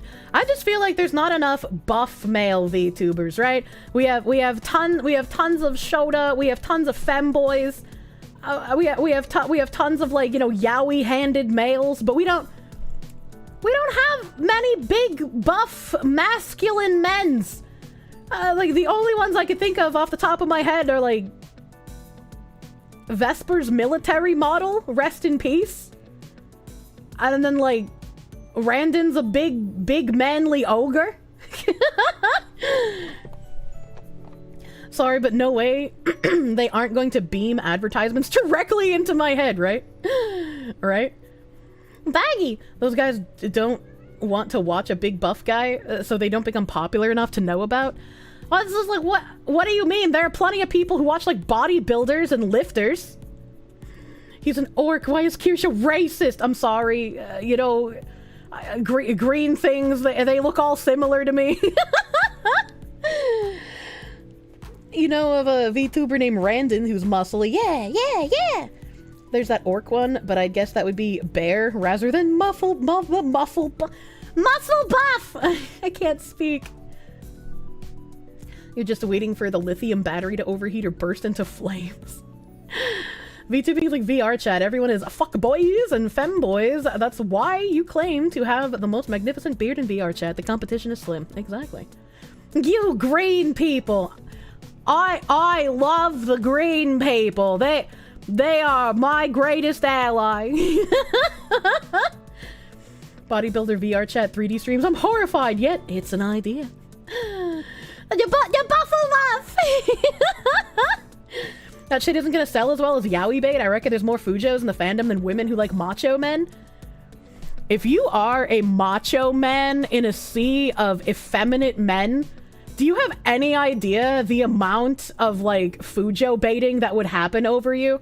Right? And like, the doujins of, like, you going to a Niji Sanji party and then just getting, like, ASMR fuckboyed into being gay. There's a market for that, man, let me tell you. Fair point. You don't have to be gay. You can be macho, manly, straight dude, but there's gonna be a ton of gay fan fiction about you. It's just what happens. You know, there are girls that turn rabid if they see abs. Tenma's a good example. I like it just like washboard, you know? I don't like the super ab-deb-deb-deb-deb-nippishin. Yes, you would get 2 Fujos, Akira and Tenma. People watch bodybuilders to learn how to bodybuild. VTubers are usually watched, in part, for looking at something soft and cute. It doesn't have to be soft and cute, and if I'm watching a man, I don't want him to be soft. You're finally here, and you're not going to go get food, for you are Kirsch's hungriest soldier right now. I am also hungry. Is it bad to be attracted to a cartoon fox that you don't even know that well? What's your opinion on Laios from Dungeon Meshi? I would stalk that man through the forest and watch his every move for months, so that by the time I finally built up the courage to talk to him, I would have every single thing he ever wanted already notated in my brain. I would make him every meal, and I would cuddle him in bed after he gets hurt in a dungeon, and I would be his softest, most stable waifu. I will birth him many strong children that he can also raise into soldiers to fight in the dungeon. I am his strongest birth giver. She found her himbo. I love him so much. Oh my god. Oh no, she's bow posting. Laos is basically Kirsch's perfect match. He's an alpha himbo. He is delicious. And I would eat sushi off of his stomach while licking the soy sauce from his cum gutters. Will you feed him good monster food meals? Sangran Turner, thank you for the 5. What about Shinri from Hollow Stars for a Macho Man VTuber? I don't know what he looks like. I'm sorry. Didn't Bao tweet about that character like yesterday or something? Am I fighting Bao for himbos? Didn't Bao say that he could like devour her? So I mean, it's not really much of a fight if he's already defeated her in the dungeon and is eating her. Let's be real. Sorry, what? Soy sauce from where? When you have muscle definition on a man, you have these lines on the side of your stomach that like make a V. It's like an arrow going down to your private area. And they're kind of like indented. There's like an indent on the side of them, and then there's the muscle that goes up. I don't know how to explain this very well. I'm very bad at explaining. The pelvic muscles, yeah. So like you can pour liquid in there, and it'll just you know, some of it might fall off, but it'll have a little bit of a pool, you know. So I would eat the sushi off of his stomach and lick the soy sauce from his cum gutters. I think it's sometimes called the belt of Adonis. Yeah, it is. Yeah. That's another way to call it. Curse Rick and Morty script Kirsche rant? What do you mean? There's this band of pillagers that ravaged the border region. Now I'm gonna say who they were to avoid upsetting anyone. They were greenskins. What the hell? Would eat the cum to keep the gutters clean. I mean, if he's coming on himself, that's a lashing, all right? That's a waste. That's one opportunity to have had me birth another one of his kin that's just wasted into the ether. And so, what you're saying is I should convince a former army friend to get a buff PMC VTuber avatar and play shooter games while talking about crushing apples and splitting coconuts?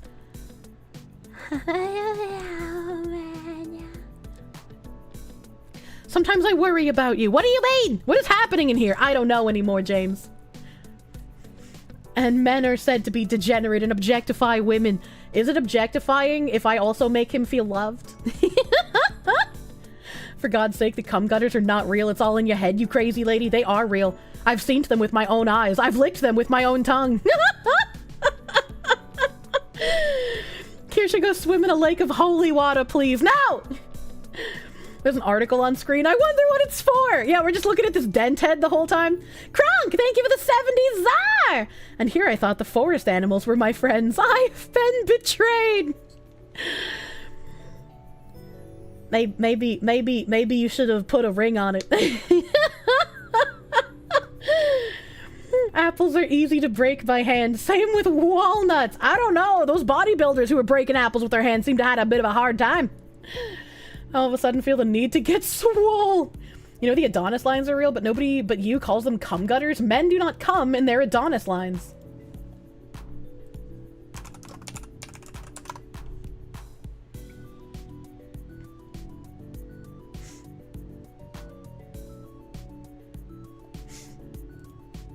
I just want to tell you that you're wrong.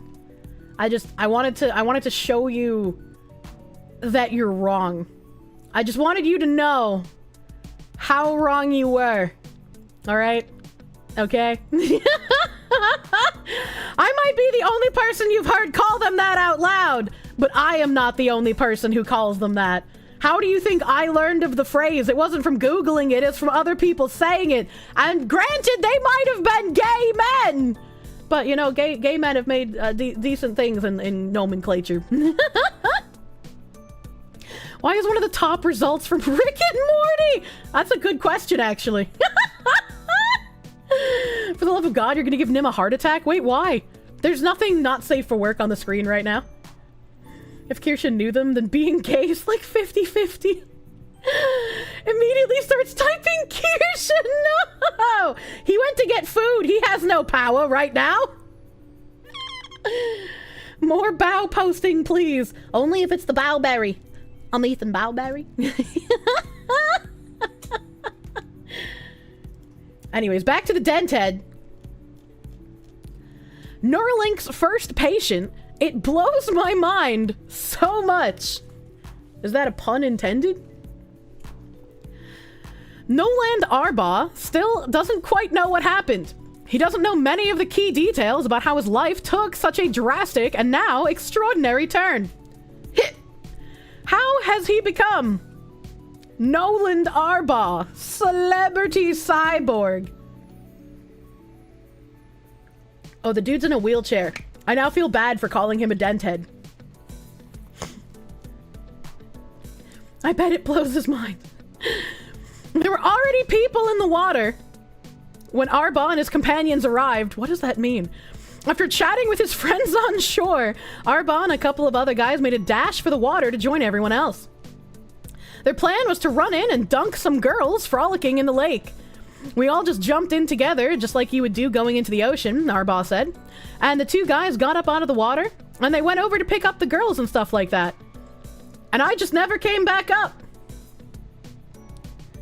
Somehow, when Arbaugh jumped in, something or someone, he's still not sure what, bashed into the left side of his head and knocked him out for a Chad, it just keeps getting worse. I am a horrible person. I feel so bad now, you monster. That sucks, dude. That actually sucks. Like, where did he jump from, I guess, is my question. And, like, if it was something that hit his head, that had to have been a person, right? There's no way that it would have been a rock. It's just an observation, a funny sounding one. No, you don't actually make fun of people who have disabilities. That's bad. Shallow water? I guess it could have been shallow water. PSA, look before you leap. As he came to, face down in the water, he tried to move, but couldn't. An inexplicable calm came over him. Arbaugh knew right away that he was paralyzed and that there was nothing he could do about it. I feel like these two sentences are diametrically opposed. How do you know that you're paralyzed and there's nothing you can do about it, and then you become inexplicably calm? I mean, I guess it's right there. It's inexplicable, right? But it's like, that is not how I felt when I thought that was my reality. But we make fun of you all the time. Look, I haven't been diagnosed with anything, so it's still fine to make fun of my brain damage. He pondered his predicament as he held his breath. 10 seconds, 15 seconds, 20 seconds.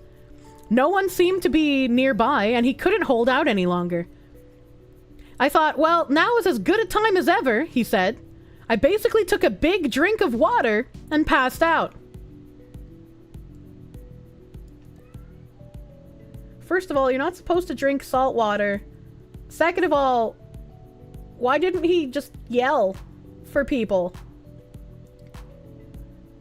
I'm confused now.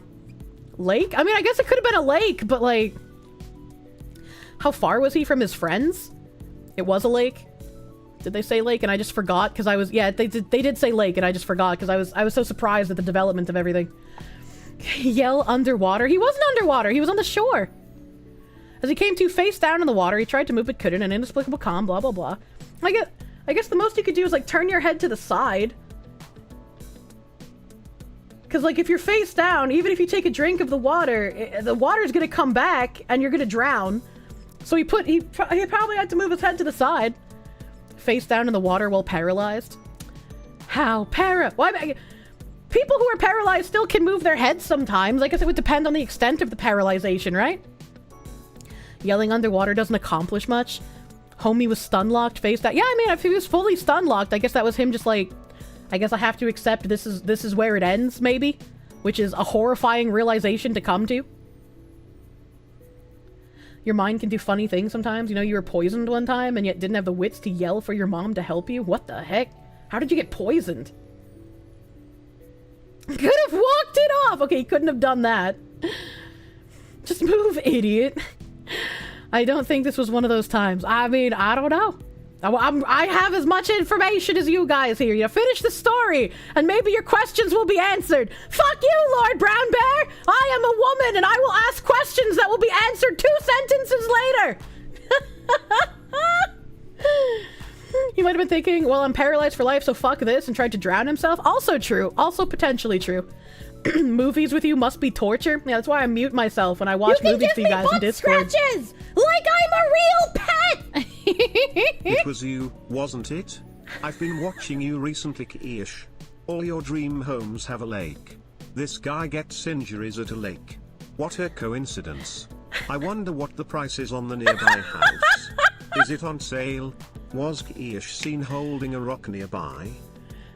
I don't know how long ago this happened, but you know, you know, what the heck? Not safe for work. Thank you for the $5 doodles. Shut up and watch the movie. I've actually, having watched movies with her, yes, they are torture sometimes. I'm glad you said something, Nim, because I was just about to out you. I've watched a couple of movies, like, in Discord calls with, like, Nim and other people, and I'm just like, Nim, I hate that you're so silent during the movies. I want someone to talk to during the movie. You need to say things. And he's just like, I turned my brain off and I watched the movie. I don't want to talk during it. I just want to watch. I'm like, no, I want to talk during the movie. Respond to me when I ask questions. Kirsche confirmed black. No, you shut up during the movie. I can't help it, all right, okay? Anyone who talks through a movie gets the gag. It depends on when you talk during the movie, all right? This is why she never knows what's happening in the movie. That's not true! I pay attention! I pay attention so hard sometimes I fuck up my nails when I'm painting them. My favorite is the asks me a question I have no possible way of knowing. Well, that's like involving you in what's going on though, Nim, right? Where it's just like they do something in the movie and it's just like, why would she do that? I don't expect you to know why she would do that, but I want to have the conversation with you. Oh my god, she's looking for the deep, deep lore. You can't go to the movie theater. They're rhetorical questions. And that's for you to say, I don't know, but I want to find out, you know? Like, that's all you have to do. Who's Nim? He's my head moderator and Tard Wrangler. He prevents me from drawing gaping assholes on stream. How to watch movies with Kirsche. Learn to read subtitles. Ah! I'm gonna talk only during the most crucial moments of the movie. Okay, well, that's not true. Correct answer is because she's retarded and gonna die in the first movie. Guess we all have confirmed that Italians indeed aren't white. Having a convo during a movie is anti-Yakubian behavior. That's not a full conversation. You just like make a remark, the person responds, and then you keep watching. Oh god. He did die first in the movie, not die in the first movie? Okay. Is Kirsche dub over sub? No. If it's in a different language, I want to watch it with subtitles. How did that asshole become a gaping one? I don't know. Nikocado Avocado was a mystery to man. Still thinking about the movie about the porn stars who went to the farmhouse. What? Oh! Oh yeah, there was a movie about like porn stars who wanted to shoot a porn movie on a farm. A fox, and you put the fox in your house, it's gonna do fox things. And it was craziest Looney Tunes episode where Wile E. Coyote takes a dive headfirst into a shallow pool the Roadrunner dove into. As he found himself paralyzed face down, he took one deep breath of water and accepted fate. Anon, thank you for the $10! See, I would like this sort of movie etiquette if we were watching a movie that I've already seen. Especially if it's one that's a favorite of mine. Not so much if we could answer your questions by watching IT for the first time. Yeah, but what if I ask the question and then it doesn't get answered? At the end of the movie, I won't remember if I didn't ask the question, but if the movie ends and I'd be like, they never told us why this bitch did that! You'd be like, oh yeah, they didn't. Now we can only speculate. Lord Brown Bear, thank you for the... thank you for the $5 doodles. And I know the porn star one was like, it was a horror movie. And they all went to participate in degeneracy in a farmhouse, and typical young adult writing.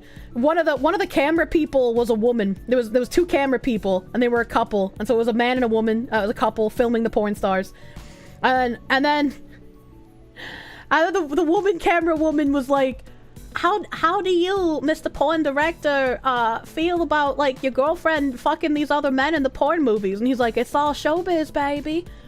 It's not real because she's fucking him for the camera, so it doesn't matter. She's mine entirely. And this don't mean shit. It's just a way to make money. And the camera girl looks at him and looks at her boyfriend, and then she's just like, I want to star in a movie. And her boyfriend is like, absolutely not. No way, that's not gonna happen. And she's like, but why not? If it doesn't mean anything and it's just for showbiz, then I should be able to do it. Why do you want to restrict my freedom? And her boyfriend is just like, I don't feel comfortable with this. And she was basically just like, I don't really care. Plot points during movies, but none of my family likes that, so I have to really bite my tongue to not point out plot points in the movie that I think will happen. So she ended up starring in a movie, and for 10 minutes, everybody painted the boyfriend as the bad guy for not wanting her to star in a porn movie. And then they started getting killed off one by one. And I was just like, I can't feel bad for any of these people because they're all literally shit people. And they were getting killed off because the farmer and his wife are old people. And the wife is old and she's got a dusty cunny and she wanted to get fucked. But her husband's just like, my penis don't work anymore, baby. I'm sorry, I can't fuck you. And she's like, I just want to feel beautiful again. And so she decided to kill the porn stars because they made her feel upset because she was no longer youthful and could no longer take dick. Spoiler alert. And her husband's heart will literally explode if he does. Oh yeah, that's true. I forgot. Her husband's heart will literally explode. But she was like, my sexual pleasure matters more than your heart exploding. Please fuck me. And I think at the end of the movie, he actually did fuck her, and he didn't die of a heart attack. So, I mean, she got her cobwebs cleaned out. You need to get fucked, bitch. I will actually die. How could I leave out the graphic old person sex scene? I forgot about it. How dare you spoil a movie that I was never going to watch? Old man, I can't afford the Viagra no more. Yeah, right? Yeah, right? What the fuck is this movie? Actually doing porn for women is a detriment to women's pair bonding oxytocin mechanism? Fun fact. Men also have detrimental effects from doing pornography. And also, unless you're advocating for only gay porn existing, you can't really have porn if men and women aren't fucking. So you can't say it's only detrimental to one person and be like, yeah, it's fine if men do it. Fucking, speaking of harm, NP153 Garlics.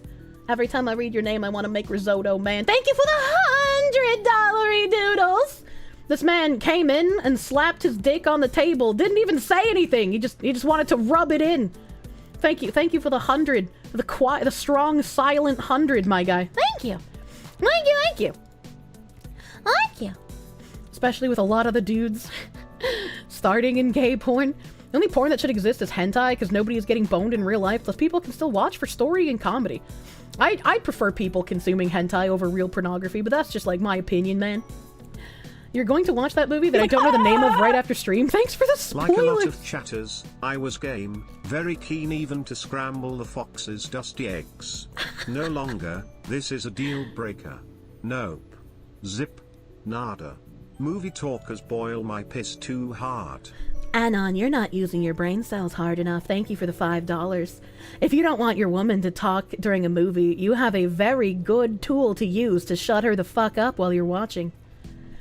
You want to watch a seinen anime with hentai sex? I hate women so much, I only watch porn that has no women! Where else can you see someone scrambling eggs in a woman's ass and then whisking said eggs with his dick? Nim, that happens in real pornography, not just hentai. I don't know what you mean. I don't know what you mean. Nim, what the fuck?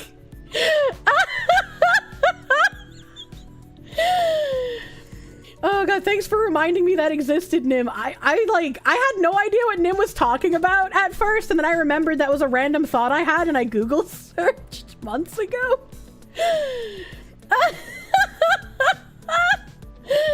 What is going on? You know this how? If I have a question, I am going to seek the answer. My curiosity knows no bounds. Whoops, those thoughts slipped out. Speaking of slipping out, two fellow counselors spotted Arbaugh and pulled him from the lake. He woke up on the shore and then passed out again. The next time he woke up was in an ambulance where a paramedic speculated aloud that Arbaugh had been paralyzed from the neck down and said that he would soon be transferred to a helicopter and taken to a hospital. Then he passed out again. When he woke up at the hospital, Arbaugh was being prepped for surgery to deal with what would soon be confirmed as a dislocated spine. That sounds fucking awful. When I first started going to anime cons, I went into the hentai room and found that everyone was giving the shows the MS deck treatment. This is honestly the best way to watch any pornography. I want to do more watch-alongs, but I want to have like a mystery science theater set up where like the movie is in the background and there's like some seats in front and I can just turn around and you guys can see my back while I'm in the seat. I could even be obnoxious and like put on my giant hat and be like, "Oh, hey, you having trouble seeing the screen?" You know, just as like a little joke. Come on her back. We're watching a movie, not coming on my back. All the back shots, what the fuck? You like it when anime women yap? Yap, yap, yap, yap, yap, yap, yap. You've seen a streamer do that with her backside showing? Yeah, I think that would be really fucking cool. I think that'd be really fucking cool. So I need to figure out how to do that. In the not so distant future, next Sunday, AD. Thank you for the 100 biddies! Thank you! Thank you, Dantran. Okay, what the fuck is with the shadows? I don't know how to fix them. I've tried fucking with all of my settings, and I don't know how to fix the shadows. The only thing I could come up with to fix them, hold on. I closed the wrong thing. I want to leave the browser. I want to get in my dressing room. Hold on. The only thing I found to fix the shadows was, I think it's this. I think it was this. Ah! Help! Okay.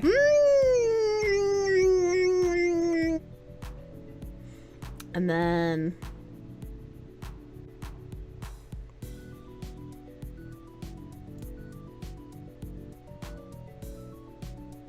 yeah.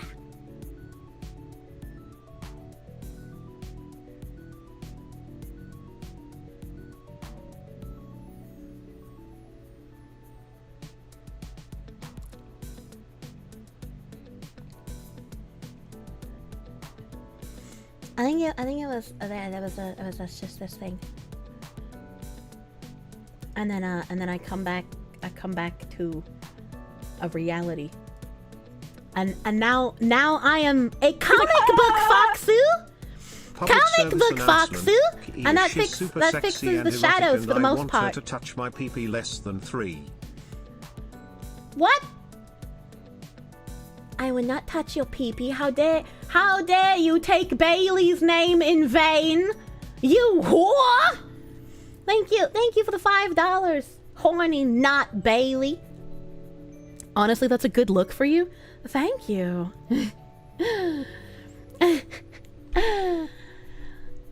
I gotta give him the, I'm not really bad. I'm just drawn that way. Oh god, she's right out of a Linkin Park music video.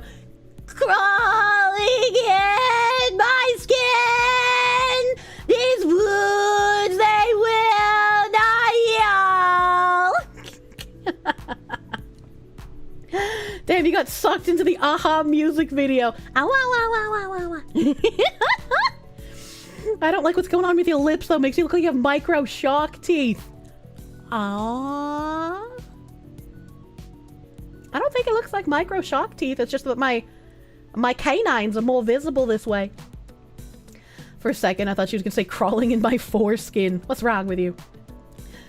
And Kirsche becomes the one thing her enemies fear becoming: transparent. True and real. I'm for creatine. They give it the $2. Holy crap, it's Manga Fox. Where have you been? It's actually a really neat visual effect. It is. I think it's pretty cool. I think it's pretty heckin' neat. Dujin Kirsche? Wow! We're on Twitch though, so no dicks. Now you have to start breaking the habit. the bridge people fear the transparent. I mean, I could just stay this way. I could just stay anti-color Foxu.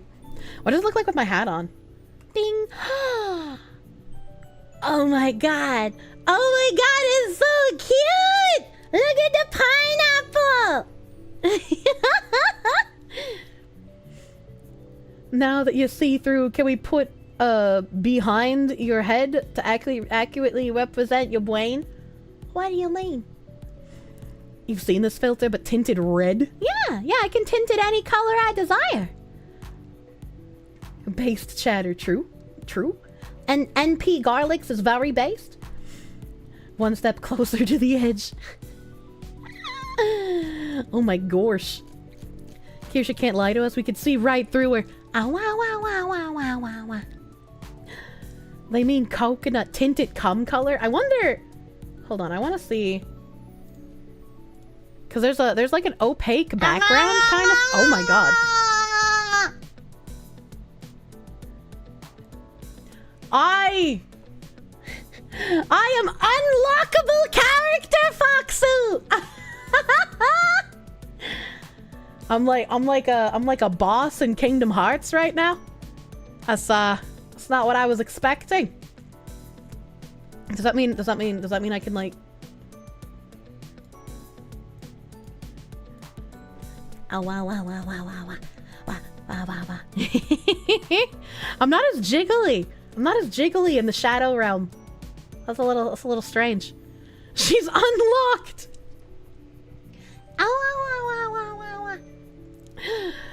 Who's that Foxu? Your boobs look huge like they do. They look enormous in the shadow realm for some reason. Oh my god.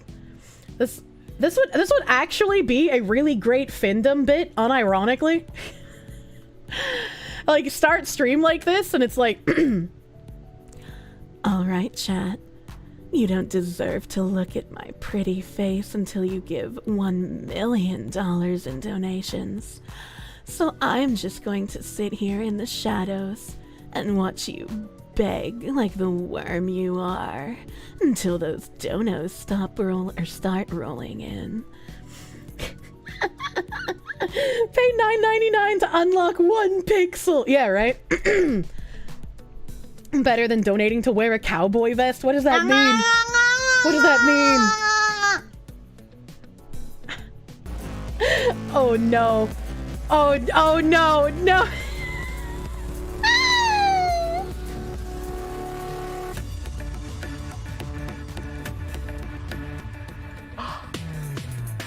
Oh my god.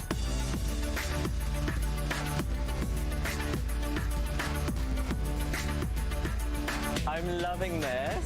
Ikron, I was making a joke! I was making a joke! What are you doing? The vest is a DSP dono goal? Oh my god.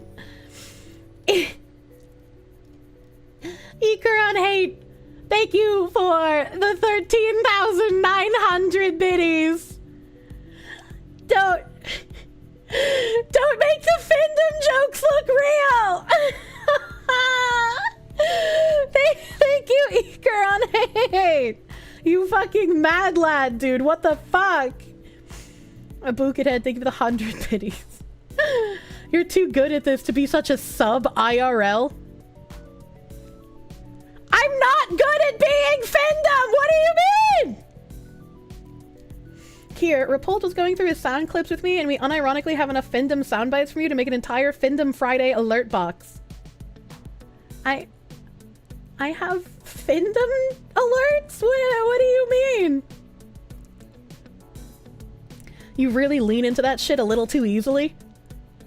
Oh, I've grown up on the internet. Of course I know how to say cursed shit. And it's like, there are unironic Findom streamers on Twitch, but instead of just being like, like our goal today is like 50 gift subs, and if we don't hit that goal, like, you just don't deserve to even lick my feet. Like, if you're gonna do Findom, do it fucking well. Don't sound like you're bored, all right? Like, Dark fur ear tips continue to be a trend. Ow, ow, ow, ow, ow, ow. Cowboy vest is a DSP reference to him dono begging, and the reward was him wearing a vest for another day. The legendary vest streak. Maybe if he, like, wrote people's names on it, I could be like, at least he's doing a cam girl thing. I don't know, man. Chat funded you a literal cuck chair, and I still haven't found a tufted blue chair in a Victorian style. Kier sewing, tee hee hee ha ha, Kier reaping, oh no, how is this happening? They aren't real skooky, I'm not a fandom streamer. She got one primary color closer to existing. At first when you showed us Anti-Fox, you felt like it would appear in your mirror at night to steal your soul. Now that you've spoken as the Shadow Fox enough, you see it like a Corsa. Yeah. Oh wait, hold on. Hold on, what? Where are the... I want the exclamation points, hold on. Is it, no? Is that, no?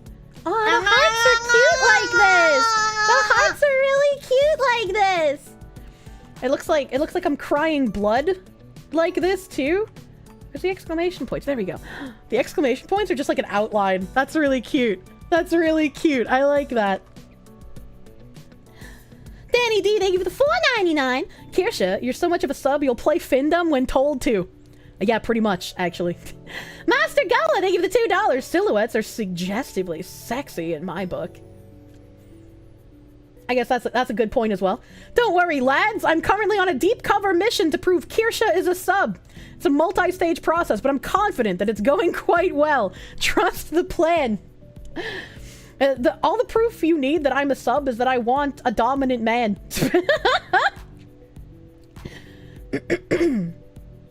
Fate? She has the skills.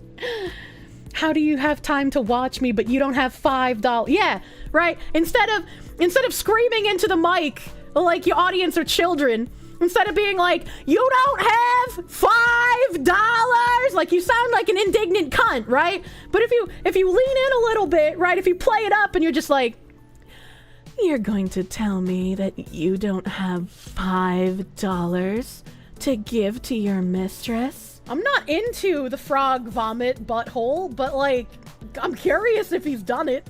Okay, I think we should just end stream now, because I don't think the timing is going to get any better than that.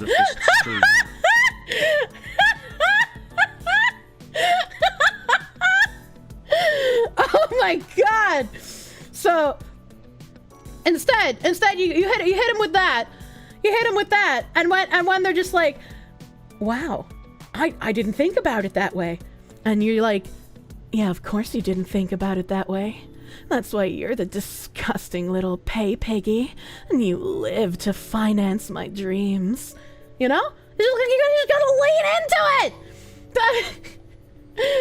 How? I can't possibly be better than the people who actually do this for a living. Like, I just refuse to believe. You want to nom on those ears? They do look like candy like this. Kiwi Farms Whisper! How many thousands did he make people donate for the surprise of showing a cat?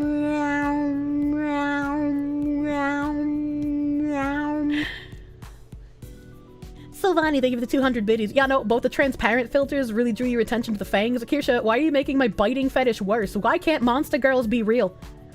Ziz, can you pull up that really nice artwork I had done of me biting a hand? Because, oh man, I love hands. Oh, call me, Foxu. Anya. I know. I'm scrolling down. Danny D does not get to talk about subs. Wait, why? Essen77, they give the $20 doodles. New filter, some sunglasses would look great on the Razor Fist stream. I don't have a sunglasses asset. I should fucking get one, dude. Kirsche wants to be able to tell her child if they were conceived, will she be— oh my god, no, Terry! Kirsche and Pippa are fandom streamers, let's go! The simplest is she a dom or a sub test is to ask a woman, what do you want for dinner? You guys see how long it takes me to order food when I've done it on stream before? Are you kidding me? Ayo, nah, that look with that model is horrifying. I think I'm cute. We've peaked. Dommy Mommy DSP, he would make a fortune. Oh no. Is it just you? Does the silhouette mode make Foxy's clothes look kind of painted on? I mean, oh my god.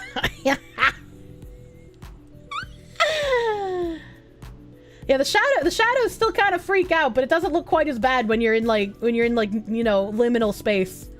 My clothes look almost illegal in liminal space, but I promise you they're not. Oh, my knees have a bit of a shadow on them. My knees got some shadowing going on. Wah, wah, wah, wah. Aw, the tipsies of my tail. It's all like a paintbrush. That's cute. That's cute. I like that. Not Mr. J! Thank you for the 5 gift subs, my dude. Thank you! Thank you! Conscript Yuki, thank you for the 5 gift subs as well. Thank you! Thank you! Sorry I gave $5 to fund an Orcat's gotcha addiction. Imagine giving money to other women instead of me. Send this man to the penis-flaying chamber. For the transparent Findom Foxu, here's $5.25. Oh my god. Will order around or be ordered around by you anytime, LOL. Also, just hit resonance level 39, I'm gonna make it. Oh, you're fucking cracked. Oh, you're fucking cracked, dude. Thank you. Thank you. I'll have to thank you again in a second because I'm bringing up Ziz's little artwork here. Oh my god, I'm black now.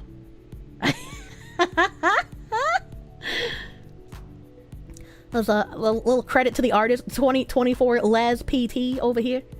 I love this artwork. I love this artwork so fucking much, dude.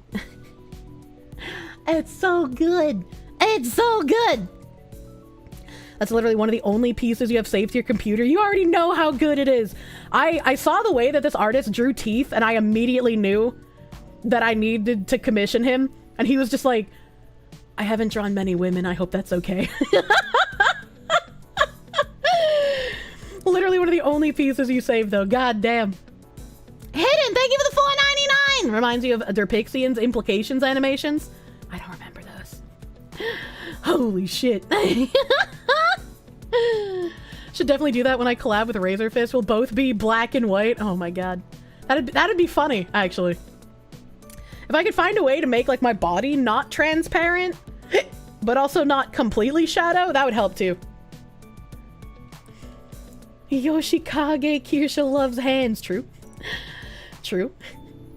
Foxwoman's, you made the Kirsch Dactyl and dropped it into the meme channel. Oh, hell yeah. Hell yeah. Video Gamer, thank you for the $5.25. Going over the $5. You're fucking nuts. We'll order around or be order around. I don't like giving orders. It makes me feel weird. If you need help with AFK Journey, talk to everyone in the Wallet Bonfire channel on the Cord. Yeah. Yeah. Yeah. You're at resident level 71. Holy shit. Holy shit. Does this mean you get the chat? Didn't know I was into this, but apparently I am very into this. I love biting. Plot twist, Asmongold being nommed. I have a friend who also a woman with autism and she's into hands. Is this a frequent correlation? I would bite Asmongold's hands. Lloyd Brown there, thank you for the $5. You have a friend who's also a woman with autism and she's into hands. I think it's more a woman thing than a tism thing, if I'm being honest. It's nice to be given head pets. Ah, yeah. Doran90, thank you for the $5. That could be us, but you got the Bostonian debuff. Excuse you, me. I think you mean the Bostonian buff. Fire Sky 15, thank you for the 5. Your ability to change your pitch of your voice and even add an accent is phenomenal. Thank you. My only talent is my throat, so I better be damn good at it.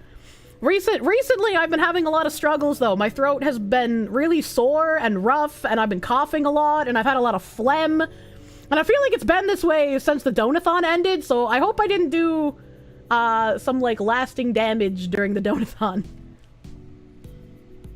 More like a Bostonian puff. Hey, yo, fuck you, buddy! Women do frequently mention a man's hands. Well, men hardly ever do that about women.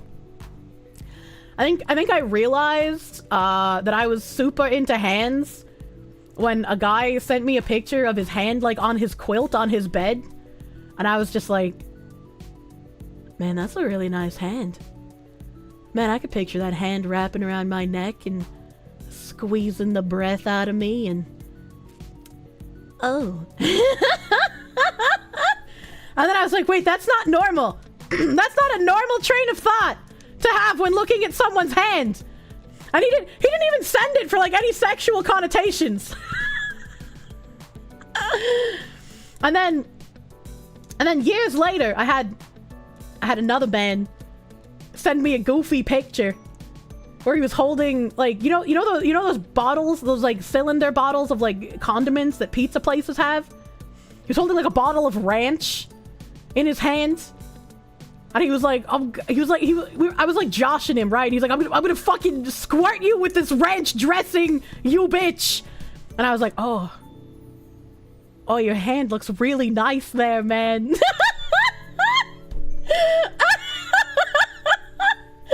Hand hoes are worse than feet bros, it seems. Oh my god. He will like do it. In my head I was like, yeah, you squirt me with that ranch and I'm gonna bite the fuck out of that hand. Ooh. Nim, you have to get the hose. This stream went places. Hold on. I gotta fix my colors. I muted myself instead of going into my dressing room. Hold on, chat. I'm thinking about hands too much. I can't function. Oh my god. Okay.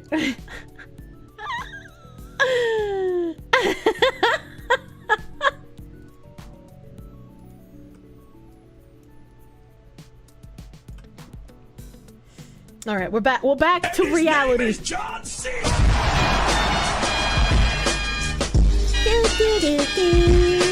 Go take a cold shower. We're trying to inflate my penis like a dick balloon. I want to read that one. This stream is definitely moist. That's Normally why I sit on a towel. I take orders from my dummy mommy, but this girl can't but follow orders from a dummy mommy fox who talks so commandingly.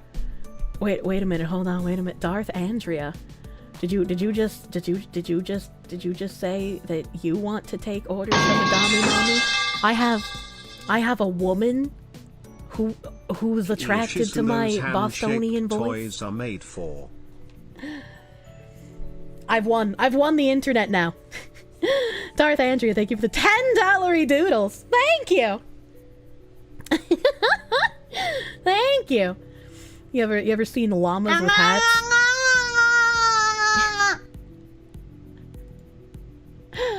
I feel like I'm obligated now, right? To give a little I guess, just for you, Darth Andrea, I can be a good dummy mommy. Spider God, thank you for the $7 doodles. Kirsha is whose those hand-shaped toys are made for. Excuse me, biting silicone wouldn't feel the same as biting a fleshy man hand, and I'm not into getting fisted. That's a little extreme, dude. I was like, out of curiosity, would the women who like being stepped on count as the female version of foot bros? I mean, probably. ZN, thank you for the 500 biddies. Slightly tangential question. As someone who wants to look for a girlfriend but is hesitant to actually date due to fears of turning out like your father who had 0 relationships he didn't cheat on, am I being too paranoid or am I right in keeping to myself so I don't emotionally hurt anyone? You are not your parents. I can understand your worry, but like, you are a completely different person. If you do something bad to a woman, it is not because of your father, it is because you made those decisions. If you feel like you are not going to do that to a woman, then stick by that, right? If you cheat, that is a decision that you make. If you care about someone, you will not cheat on them. I wish you luck in finding a woman who cares about you and returning that care to her. There are rules of the internet. You will win as soon as a woman likes you. True. Did I hear you say you haven't replaced your Hitachi yet? Oh no, I did.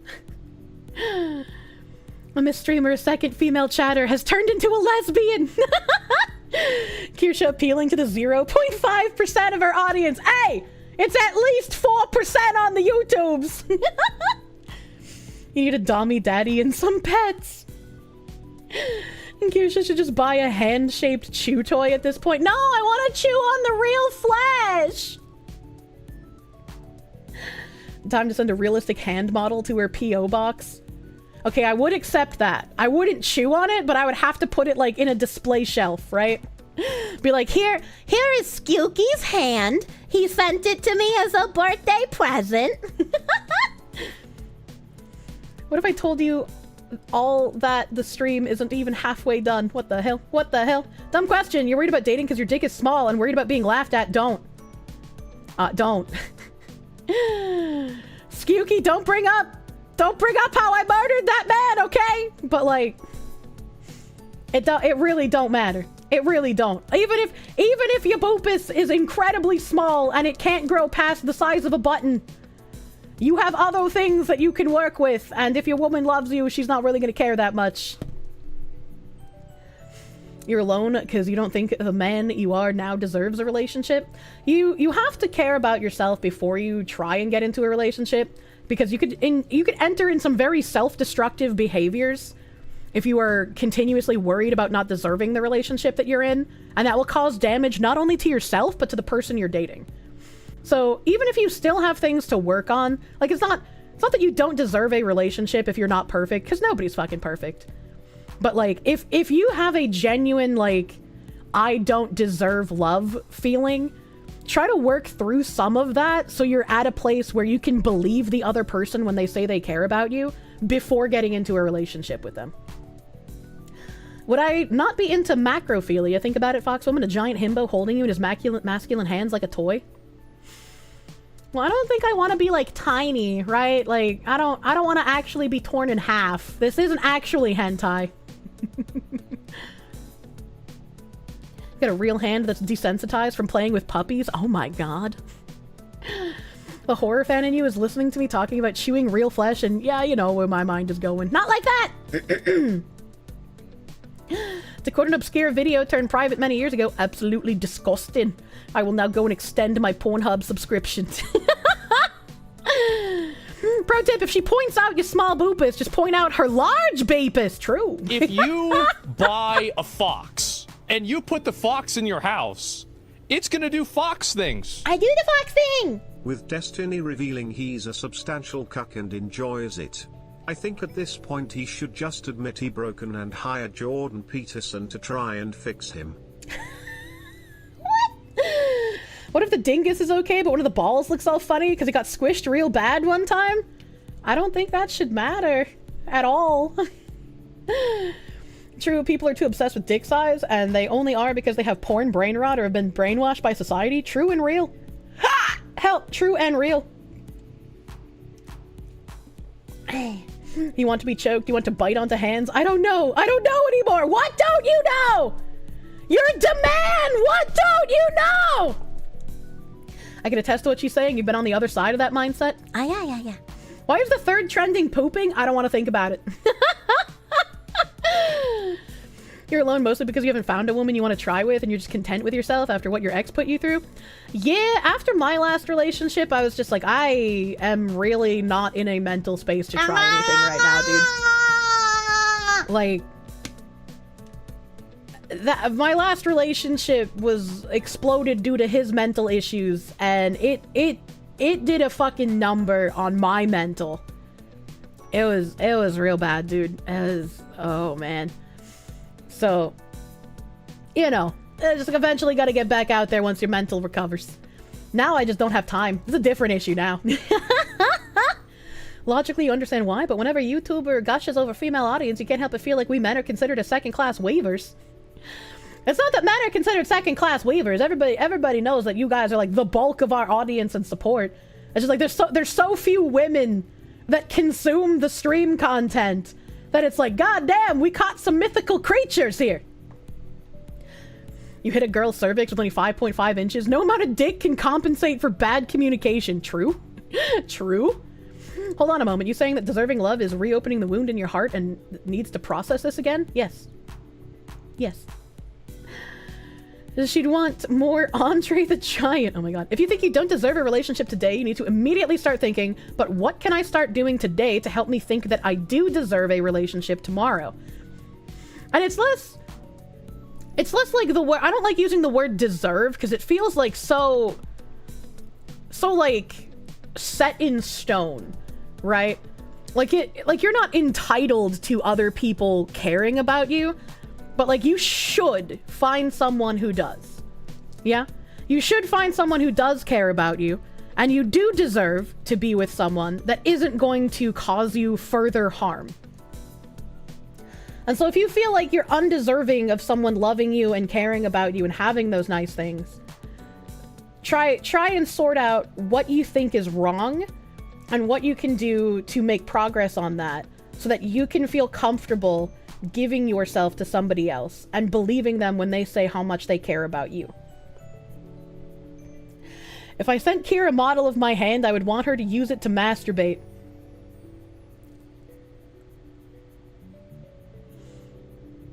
Okay. All right. Okay.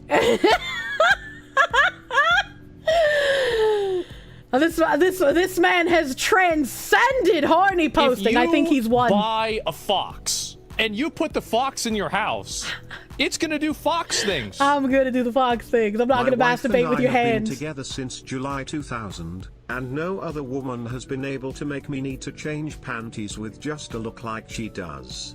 Everyone needs someone like that. Absolutely. Abso-fucking-lutely. Huge true. Darth Andrea, thank you for the $10 doodles. I'm glad to hear that your wife and you have a beautiful fucking relationship. That's the thing that everybody should strive to have, you know? You want someone that even after you get super comfortable, instead of being like, maybe I'm bored with this person, you just have those little reminders of like how you fell in love with them in the first place and why you're comfortable with them. Not supposed to say it out loud, jackass. Mods, remove that man's hands. Your pussy. A rider of the metal horse, thank you for the $3. Nice words from Sweet Fox Lady. I want you guys to make it. I don't want anyone black-pilled and feeling like it's impossible to have a wife and have children, by the way. I want you guys to make it, dude. Why you? There's gonna be shitty people. You're gonna get disappointed. You're gonna have some people who are shit. You gotta work through it, you know? You gotta be like, no, you're not worth my time. You treat me poorly. Fuck off. I'm gonna find someone who cares. Find someone who you feel will not judge you for your schizo post, but join in them with you. Oh no. But giant himbo squishing tiny fox would make great hentai material. Yeah, I mean, sure. Make the dojin. Turn me into a fairy fighting comic. Seems like the dating market's kind of bad for everyone lately. Honestly, when you feel poorly about it, you try to improve yourself, do push-ups, invest, learn a new skill. It's hard and it sucks sometimes, but you still have your growth regardless of what happens. Absolutely. Absolutely. Dating market is fucked for quite literally everyone. Kirsche the Great Fox, where do we find good women to date? That's a good fucking question. I don't know where to find good women or good men. I don't know where people congregate at this point in time. And that was like, I had a tab the other day that I like wasn't intending on talking about. I can't even remember where it was in my tabs. I might have just closed it. I might have just closed it since I wasn't intending on talking about it. The Rubicon of horny posting has been crossed. Honorable chatters, if you feel the need to meet in hand game, at the very least don't tell us. Open an incognito tab, take 5 to 10 minutes and get it out of your system. This is where we were. But there was a Twitter thread talking about like, oh, hey, what is it that prevents husbands from cheating on their wives? Is it just being extra loyal, or is it like a not wanting to break a commitment or something? Like, I can't remember the question, but like the guy reposted that and was like, what if I told you there was a secret third reason? And the secret third reason is your husband only doesn't cheat on you because he doesn't have other options, which is to imply that every woman who is married, the man that married her didn't want her but settled for her. And as soon as he is given an option to cheat with someone, he will take it because that is just men's nature. And I was like, that is probably the most disgusting thing I've seen. And this had over 100,000 likes. There were a lot of men agreeing with him that the only reason men don't cheat in a relationship or a marriage is that they simply have not been given an offer to cheat yet. And if men want to say, yeah, the only reason we don't cheat is because we haven't been given an offer with which to do so, we only settle for the woman we're currently in a relationship with, I feel like you lose the ability to get angry at women who do the hypergamy thing, right? Because you're basically advocating for the same exact thing. If you have a good relationship, there's simply nothing to gain in cheating. Exactly. Exactly. You saw that post? Stupido. You don't cheat because you fucking love your wife. Exactly. Exactly. Women don't realize how easy they tend to have it when it comes to finding partners. No. Women have an easy time finding hookup partners. Women have an easier time getting casual sex than men do. It's not an easier time getting a long-lasting, loving relationship. Absolutely 0% easier. Sounds like frat boy culture, if anything. It's about 100,000 people projecting, Dios mío! Sorry, the statistics, as you've seen it, are 90% divorces are filed by women, 85% of men don't cheat first, and often cheat only after finding out they've been cheated on. I don't know what the statistics are, but men cheating has been a trope for a very, very long time in media for a reason. Again, women have had the tropes, like with the cabana boy, with the milkman, with the mailman, etc. The lonely, bored housewife has been a trope for ages. But again, so has the lawyer cheating on his wife with his secretary. So has the work wife been a cultural aspect. Most men are more into competitive ranked sex. You saw some statistics that for many women, it's like 50 to 70%. For gay men, it's 25%. And for lesbian women, it's almost 75% of divorce. Holy shit. What if everyone with a pulse would just not be a whore? That's what I'm saying. It's a horrible person issue. The poster just happens to be a man. You're sure that some women and men do it? Oh yeah, absolutely. I'm not saying all men believe what that Twitter poster is saying. I'm saying that Twitter poster is an asshole. And people who are agreeing with him are probably the same men who would complain about hypergamy and how whorish women have become, while also saying, yeah, the only reason I don't cheat on a woman is because I haven't been given an offer to. Instructing on cheating nuclear NSA is at my door. What? You're like, there's also an eye for an eye sort of equality people are trying to force gain? Yes, exactly. Exactly. How many men are raising kids that aren't theirs again? Last time we checked, somewhere around 40%. I don't think they should, though. I don't think they should. I completely understand men who get completely turned off when they encounter a single mother and they're like, I don't want to raise another dude's kid. Don't raise someone else's kids. It's an unfortunate thing, but it's like you gotta pick a little better. That's why I don't have kids. I've picked terribly in the men that I have dated. And I did not think having children with any of them would have been a good idea, which probably, somewhere in my woman brain when I was younger, should have tipped me off. If I wouldn't have children with this man, I probably shouldn't date him. Just poor decision making on the part of the woman. Yeah, I've had my share of fucking poor decision making, but at least I didn't make a long-lasting poor decision. Tennessee passed a law where you're required to have a blood test at birth so you know it's yours. I don't see the problem with that either.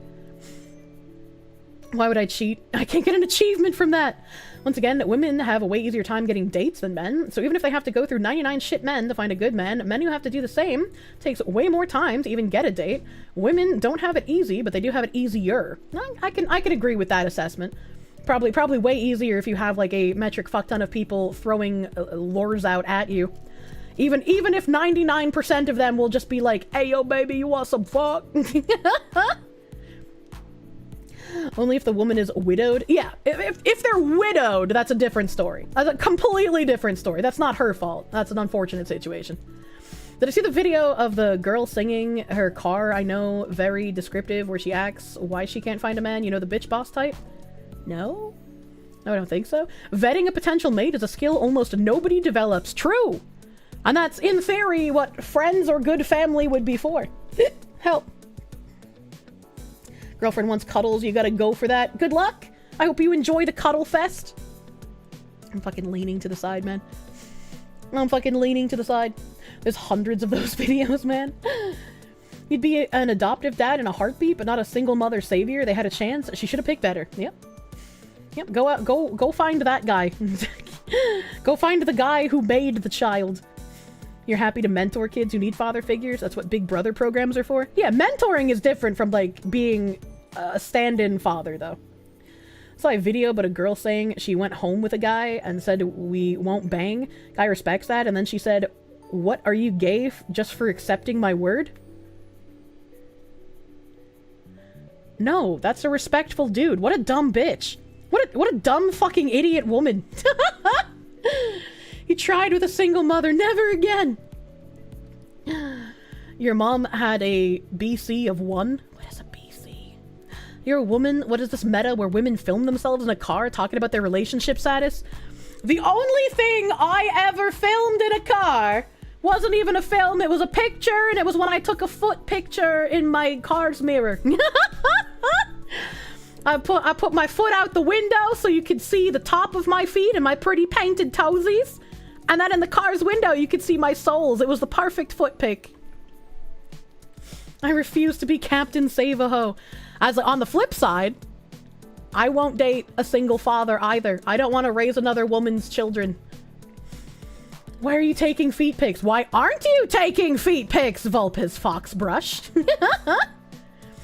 Your BC is 1, your wife's BC is 1. We are abnormal. What is BC? I know that is like before Christ. Why are you not sharing feet pics? If you want a foot pic, you gotta get me to 100,000 followers, chat. You can't make me! Speaking of romance, when are we getting a Keish darky? What if the mom died in childbirth? That would be a widow, which again I said earlier is a different story. Oh, body count. Oh, okay, that makes sense. That makes sense. No, wait, she has a point. Stating stats without the reason behind the stats shows you're not interested why something happens. You just want to spread your personal beliefs. I mean, potentially, yeah. I don't remember stats. I'm bad with numbers, dude. You'd rather spend time playing video games instead of dating? I would rather be dating someone I can play video games with. You aren't Aboriginal. A camera can capture your soul. It can't capture the soul of my feet, though. Body count, you coconut. Yeah, see, Morphizer does. I only do it as before Christ, dude. Remember, chat, number of partners and marriage success rates are inversely correlated. I also feel like everyone is an individual, right? Like, while statistics might say one thing, it also very much depends on the person. Are you sure you can capture a foot soul? It's like, who's to say when someone starts becoming too much? Like, if I were to date a guy and he was like, oh yeah, I fucked 20 women, I was like, that's a lot of women. How did you, I don't think you've had 20 relationships that are long-term at your age. So clearly you're participating in a little bit of hookup stuff here, which means clearly we have some values that are a little bit opposed here. I don't, you know, I don't want someone who is going around digging ditches and then is now ready to settle down, as they say. Judge groups by statistics, judge individuals as individuals, but do feel free to have scientifically based preconceptions. Yeah, exactly. Yeah, exactly. Man whore. As someone whose parents have been together since high school, you can't really get mad at you for wanting that kind of relationship. Yeah? I was raised by my grandparents, and their relationship is the kind of relationship I want. It is like the very traditional kind of relationship, which is why, like, looping, when people come out and they're just like, it's emasculating cuck behavior to ask your wife for money. I was like, if you're bringing home the money and your wife is handling the finances, how the fuck else are you gonna know what fits in the budget, you idiot? Supposedly, overall divorce rates are about 40%, gay rates are about 30%, and lesbian are about 70%, just a thought. Somebody said that earlier. I'm not gonna blindly believe statistics thrown out by chat either, because, like, that'd be bad to do. Worst women you've ever heard of lately is a woman who fucked 500 guys in a year. That is 10% of the crew in a super carrier. I knew a guy. I don't want to mod it yet either. I'm gonna put pig. But you already said you captured your foot's soul with a camera.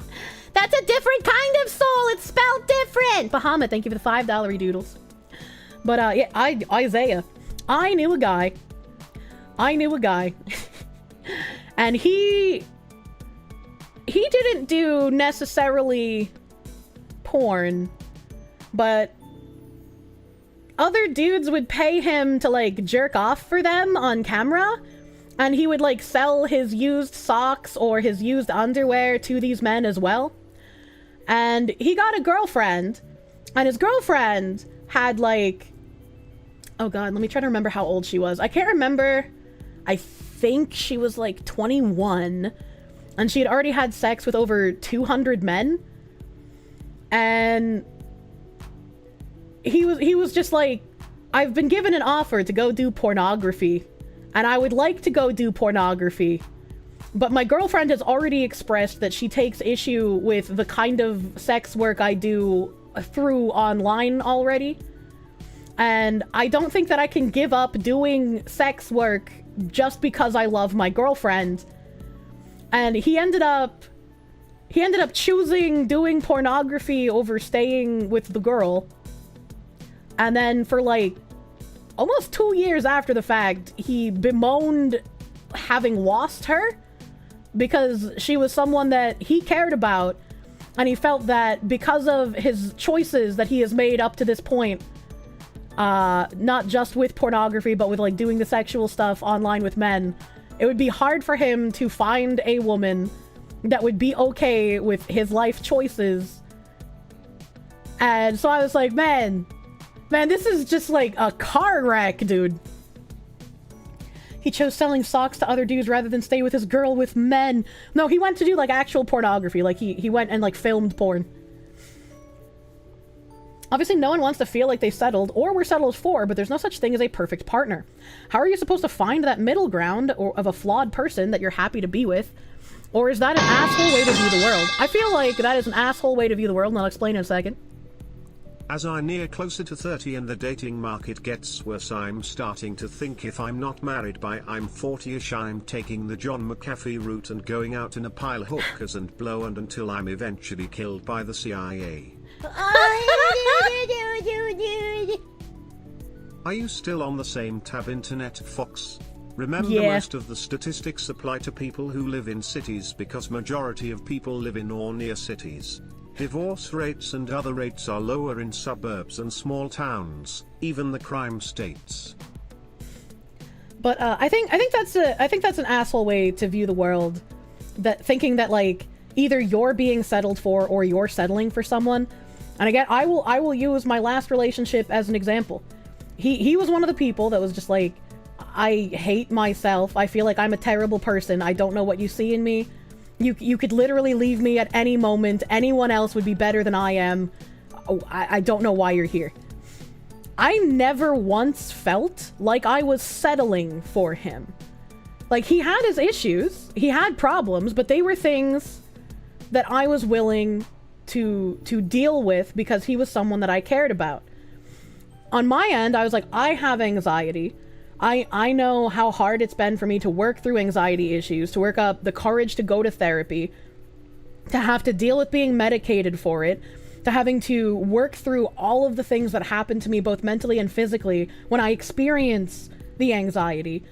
So what kind of person would I be if I say, I expect you to deal with my anxiety, but I can't deal with your mental health issues? Right? I would have felt like a hypocrite. I didn't feel like I was settling. I felt like he's someone I care about, and I can assist him, I can help him into becoming a person that I see, right? I was like, I want you to eventually be able to see in yourself what I see in you, because I find value in you and I care about you. And if I can see value in you, I want you to be able to see that too. So he might have been at a different place than me, and he might have had a lot more issues than I did, but I didn't feel like I was settling. And I think that's how it should be. I think if you enter into a relationship thinking, I'm settling for this person, that's not going to be a lasting relationship. It's gonna be a bad one, most likely. Okay, this one's for chat. What do you think of a man that does porn? Is it a hustle or is he a beta? I mean, who calls it a hustle? And I wouldn't call him a beta either. I'd just say it's kind of gross. I wouldn't date a man who did pornography, no. Well, it couldn't have been both, and now he felt bad choosing wrong. Classic story. You go to the countryside in any country and you might find women who are quote-unquote traditional and not in the TikTok way. Jesus Christ, modern society manages to find a new way every day to disgust you. Oh my god. You're a good woman, Kirsche. Well, thank you. I try my best to be decent at the least. Understand the male psyche. We're not given any sort of pep talks or support for self-esteem, which is told to do better. There's very damaging effects on men and leads to a lot of them either self-loathing or being egotistical to try and prove others wrong. And I mean, that is a problem. That is a big problem that men feel like, and are not only feel like, but are told that they can't talk about those things. You left him for a Levi Docky as soon as you had $25 to upgrade. Look, he was already gone at that point, okay? I think a lot of it has to do with communication. You have to be able to have an open line of communication with both people in the relationship. Otherwise, you may end up feeling like you're settling, or they may end up feeling like they're settling. But without talking and understanding where each person is coming from, nothing gets resolved. Yeah. And communication is a huge issue. Nobody wants to fucking talk anymore, dude. Friendly reminder, John McAfee enjoyed having women shit on his face through a hole in a hammock. What the fuck? As a single guy that just turned 41, I just focus on my life and what I enjoy, and don't worry about the hoes. Yeah. Yep. Pro tip, you can't fix anybody if they don't want to fix themselves. Yeah, and that was what I had to learn as well. It's like he didn't want to get help. He didn't want to fix the issues that he had. He was content in his self-loathing mediocrity. And if he doesn't want to help himself, I can't help him. I can be there to support someone. I can be there to give you support. But if you're not going to put in the effort to help yourself, I can't make you, man. You can't fix us, but we can break you. The self-doubt destructions are one of the most sad. I don't think many follow my train of thought, though. It's very, very hard to break out of the self-doubt and self-destructive behavior. So I feel for dudes who are stuck in that kind of rut. It's very hard to break out of. And I don't want to see more people do what happened in my last relationship. I genuinely don't want to see people ruin a good thing because they have this, like, mental block that they see with themselves. Most people go into relationships thinking, what am I getting out of this? It's sad, but it's hard to find the opposite. That's the weirdest thought to have, because it's just like, I've never had the what am I getting out of this in terms of a relationship. It's just like, I feel more strongly than friendship for this guy, and that's what I'm getting out of this. And then, you know, I probably have to think a bit further than that, because again, I get treated pretty poorly every time. So maybe I have to think about more than just, wow, I really like him. Oh, man. You rate relationships by how fast you get to sleep with her. The sooner she opens her legs, the sooner you go. If she jumped in bed with you so fast, then she did that with others as well. As she sees sex as a tool for relationships and not using the actual building blocks of relationship. So later, when the sex is boring and when else there's... So later, when the sex is boring, then what else is there to the relationship for me and her? To me, sex is the bonus and not the deal maker. I agree. I wouldn't call it a bonus. It's still, like, part of the relationship, but, like, I agree with how you approach things there. Like, I think being sexually compatible is very important, but being sexually compatible is a conversation you can have. It doesn't mean you have to, like, fuck within a week or some shit, you know? Keep in mind, he threw all that away because he let his friends gaslight him, if you're remembering correctly. Yeah. His friends were upset. You know, misery loves company. His friends were upset that he wasn't playing video games as often with them because he was spending time with me. And so they gaslit him into thinking I was controlling and manipulative, and he believed the friends. And it's like, what am I'm not going to tell a grown man you can't talk to your friends anymore because they're lying to you. Plus, if I said that, I would just reinforce what they're saying, right? So I just had to hope, like, eventually he would see that his friends are manipulating him, and he didn't. And he didn't, unfortunately. So, you need to believe you deserve more than the gay men who will abuse you. You'll get a good himbo. I hope so, one day. Kirsch is toxic, confirmed. I just confessed I was. I just confessed I was what? What do you mean by this, Mr. Bacon Quagga? Would I judge a partner for his hentai tags? What the heck? Hentai isn't real, man. Impressive. If you feel unworthy of your partner, ask yourself if you trust and respect your partner's judgment. They like you, so there must be a reason. Improve yourself until the feeling goes away, right? Right? Good advice is to meditate on yourself. Stop letting others tell you who you are. Yeah, exactly. Exactly. If you look in the wrong places, you'll find the wrong guys or gals. But what's the right place, you know? That's hard to find. That's hard to find. That you was what? Kirsha, my favorite fox wife. How are you? We're looping. We got distracted by many topics.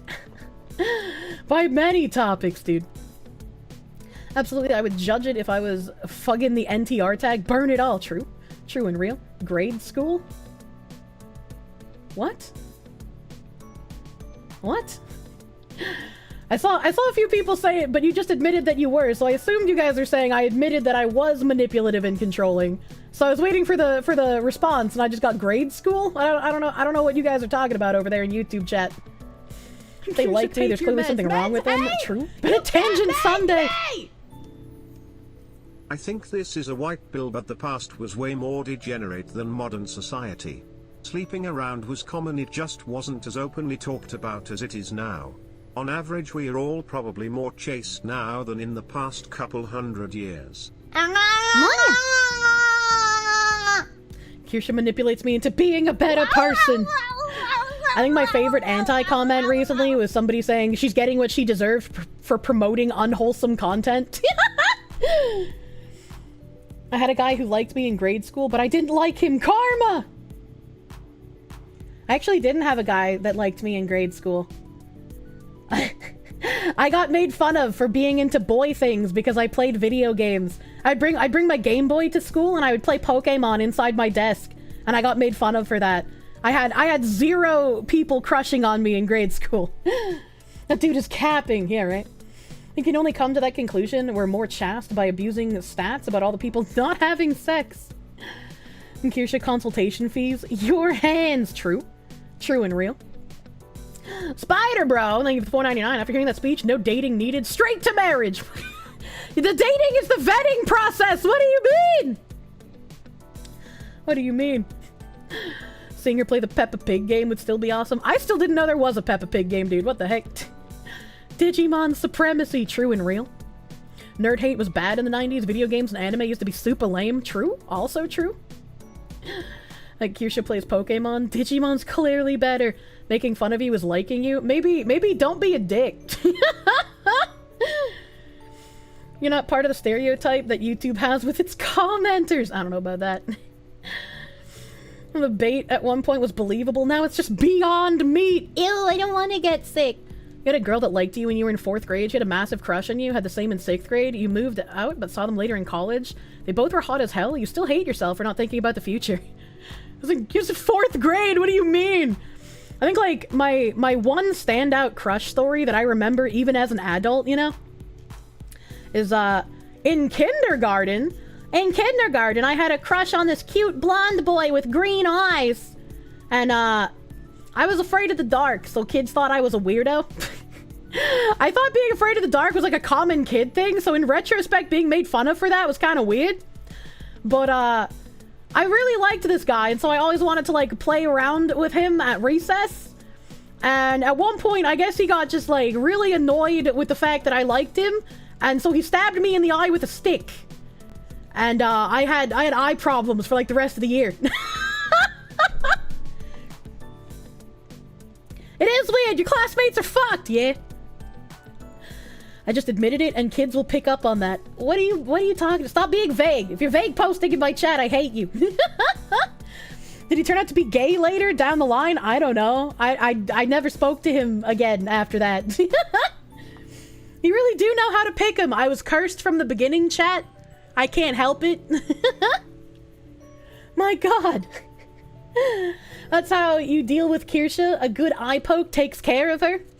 I was born to be yandere. Once I have the key to your house, you're not getting rid of me, okay?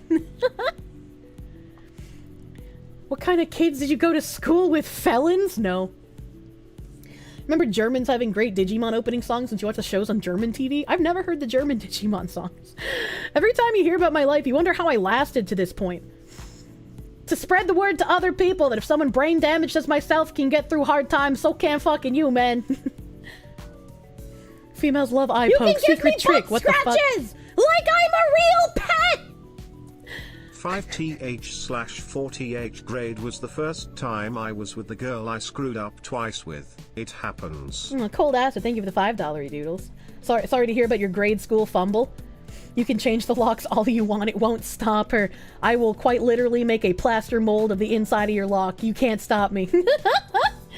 Master Gully, thank you for the $2! You should do a dating stream with Taylor the Fiend? Who's that? Who's that? I really want to be on one of the dating shows that Fillion does. Next time she announces that she's doing it, I have to be like, yo, Philly, please put me in. I need this.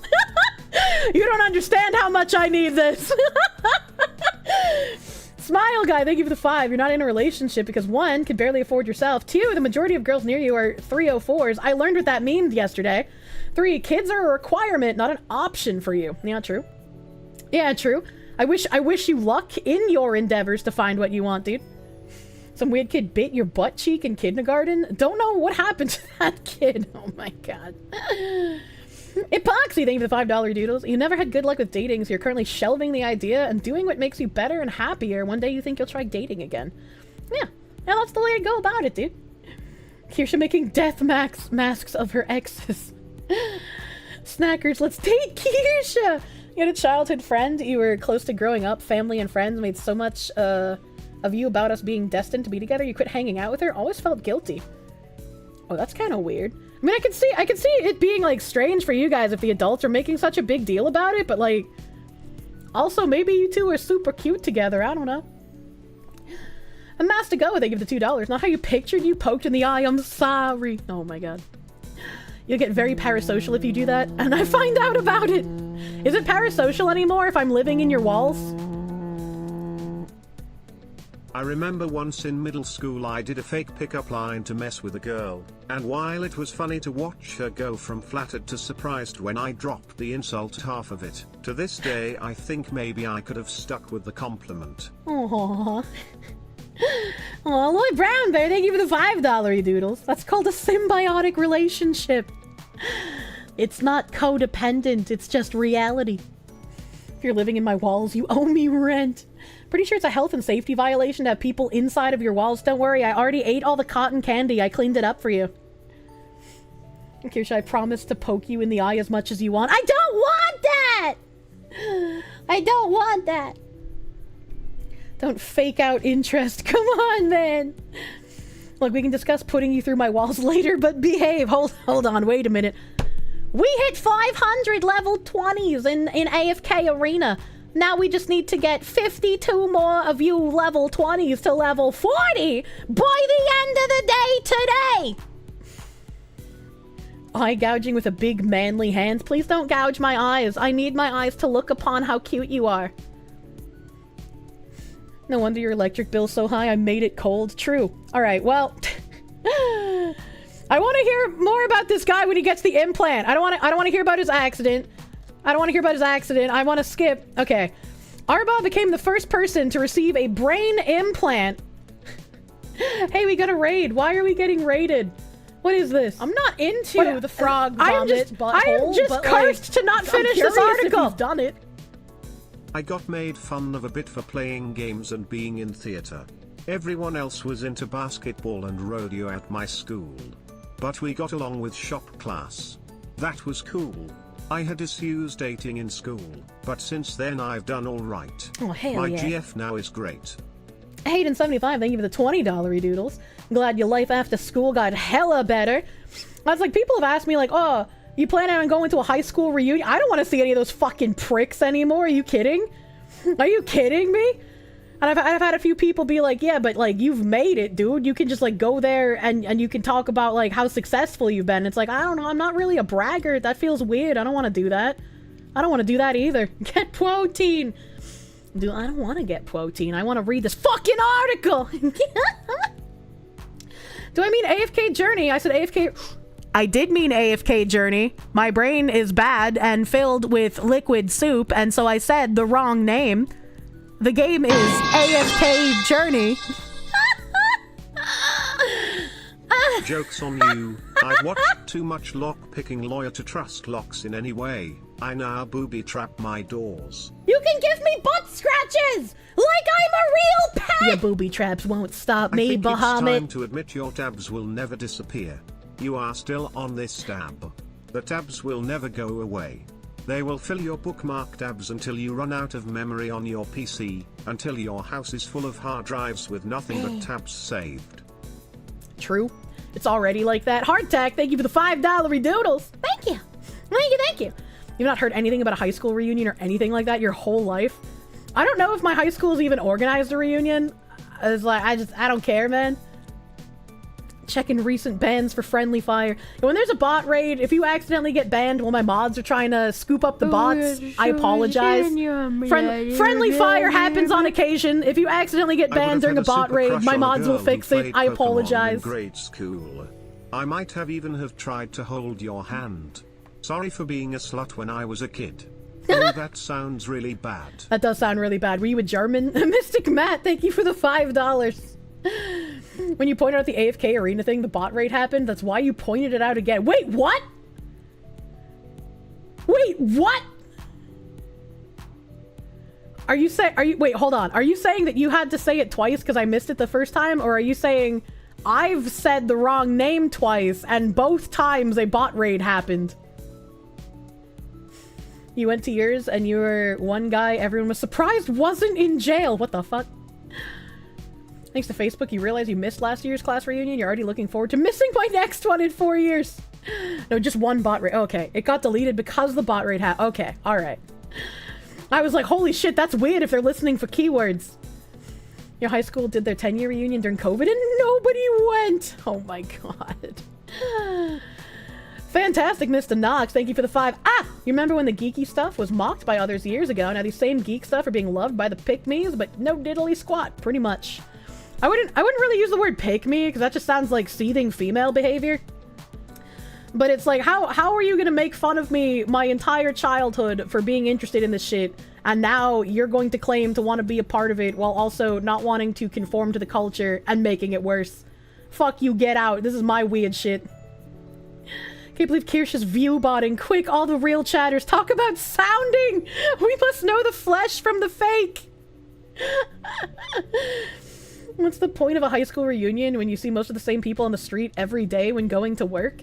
I wish I was in a tight, close-knit community like that, but unfortunately I am not, so, you know. AFK Journey? You mean going to the bathroom? Oh my god, you're fighting for your life in there, dude. AFK Journey! The chatter was talking about my missing the name earlier, okay, alright? I read AFK Arena because he said AFK Arena because it was my misspeaking earlier. Wilby Pancarno! What a name! Thank you for the 5 gift subs, Wilby! Wilby's a really cute name, and I could see myself nicknaming a fluffy Pokemon Wilby. If you find a pick-me female, give her a try, chat. You'd be surprised how many of them are the rational women. Yeah. There's a game called AFK Arena, to be fair. Yeah, that's probably, like, why my brain cells keep, like, fucking... AFK Arena was also one of Seth's favorite games. Where is that strange Canadian man? Your favorite gift sub alert is the 30 gift sub alert? What the heck?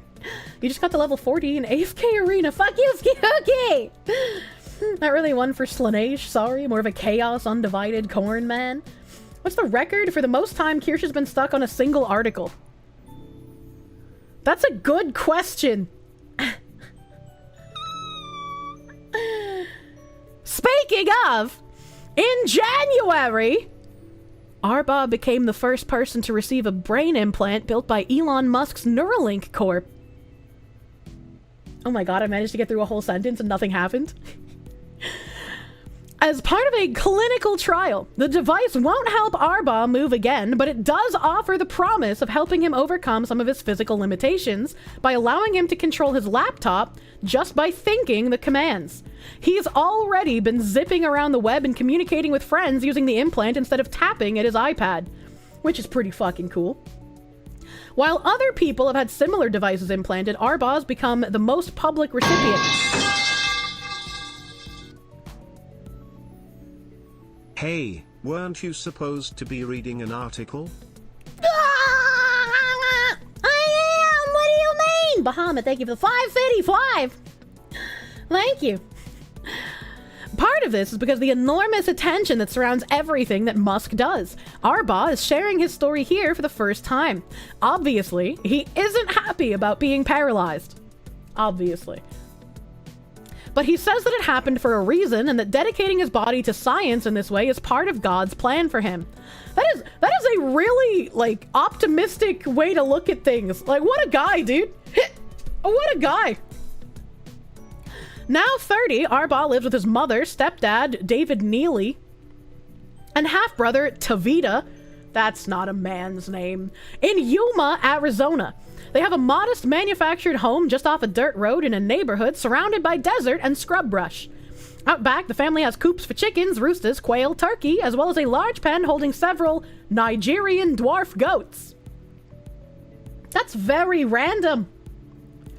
This is more backstory. There's more backstory. I just want to find out more about the chip, dude.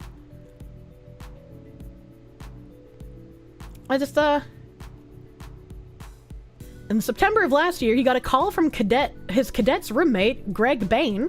Bain had read that Neuralink was looking for the first patient to try out his brain implant. Arbaugh had never heard of Neuralink, so Bain walked him through the basic idea. The brain-computer interface implant had the potential to give paralyzed people a way of interacting with computers via their thoughts alone. I was like, oh, that sounds pretty cool. It does. Most people are in favor of computer chip brain implants. That's kind of nuts, actually. To allow increased movement for people who are paralyzed, this one I can see why it's overwhelming. To treat age-related decline in mental abilities. I'm like a maybe on this one, right? Because, like, you could easily use that to control other people. Like Joe Biden. What if Joe Biden has an implant in his brain and he's just being puppeteered even more directly than all of us originally thought? You know? 100% of people with brain chips will approve of the brain chips. Yeah, definitely for those with disabilities. Yeah, definitely for that. To translate thoughts without speaking into text on a screen. All right, so this is where it becomes a bit more split. Where there's like a third of people are like, yeah, absolutely. And a third are like, oh no. And a third are like, absolutely not. Wasn't there a movie about Lifetime being a commercialized good? I don't remember. Insolent, thank you for the 10 gift members on the YouTubes. Thank you. Thank you, Insolent. You big, beautiful Chad, you. Crave the strength and certainty of steel. I'd probably be firmly in the I don't know about that camp for translating thoughts without speaking. Because, like, again, it sounds like a cool idea, and in theory, it could be a good idea, but in practice, that's a lot of trust you're giving to not only the companies who are putting the chips inside of you, but who's to say that the chips will be, like, untamperable, right? Like, if somebody could tamper with your brain chip, who knows what they could do with it, right? Take the case of Rita Legart, an Australian woman whose experimental brain implant changed her sense of agency and self. She told researchers that she became one with her device. She was... oh god, scrolling. She was devastated when 2 years later she was told she had to remove the implant because the company that made it had gone bust. That seems kind of weird. That seems weird. Why the fuck can't it be a wired implant rather than an always on, always wireless thing like OG Shadowrun? I don't know. They'll hack your senses and make you into a mass pew-pew. And just get one from your local back alley ripper, doc. Don't worry about that. It probably came out of some other poor soul's brain. Nothing is untamperable, not even raw brain. Well, I mean, yeah, but like it's harder to control someone by like just having, you know, someone who's not already inside of your ideology. It's harder to program them and indoctrinate them than it is to just like take over someone's brain implant, right? Pay the ransomware demand or lose all the memories of your family. Holy shit. You've seen Ghost in the Shell. This isn't a good idea, right? We're here to repo your brain. And then the last question was to search the internet by thinking alone. And the majority of people seem opposed to this. It looks like it's almost 50-50 between opposed and I don't know, man. With a small portion of people being like, yeah. You just antennas casually out of your ears. Slumber time. Good night. Have a good night, Andres. Mothware, thank you for the 2-month sub. Thank you. Time to fill the brains with Bonzi Buddy. What? Online questionnaire. Neuralink contacted. Let's see. Everyone was excited. Received the blessing from his mom and stepdad, who'd still be the ones caring for him if something went wrong. All right. Arba, a Musk fan, questioned the reliability of the stories about animals. He also read a story about Musk's behavior the night before SpaceX launched humans into space for the first time. Musk couldn't sleep and prayed for the safety of the astronauts despite not being a religious man. Alright, okay. Arba arrived at the hospital on Sunday, January 28th, around 5 p.m. or 5 a.m. I can't read, I'm illiterate. Musk had planned to meet him before the procedure, but had issues with his private jet. The two men instead had a brief FaceTime chat, and Musk arrived at the hospital while the procedure was underway. The surgery lasted less than 2 hours. That's really quick, actually. As Arba woke up, he saw his mother hovering over him. They locked eyes and held the stare for several beats. And Mia Neely asked if he was okay. And he said, "Who are you? I don't know who this is," Neely recalls. She broke into tears and was trying to get the attention of a doctor when she caught a smirk on Arba's face. He'd planned the gag ahead of time. I wanted to let her know that everything was okay and to ease the tension. What an asshole! What an asshole! You don't fucking do that! Oh my god! What a dick! You would totally do... I would be so fucking pissed. I would be so fucking pissed, dude. You would do that? I don't even know, like, what kind of reaction I would have, but it would be anger. It would be lasting anger. I was like, no, you're not gonna just a prank bro me.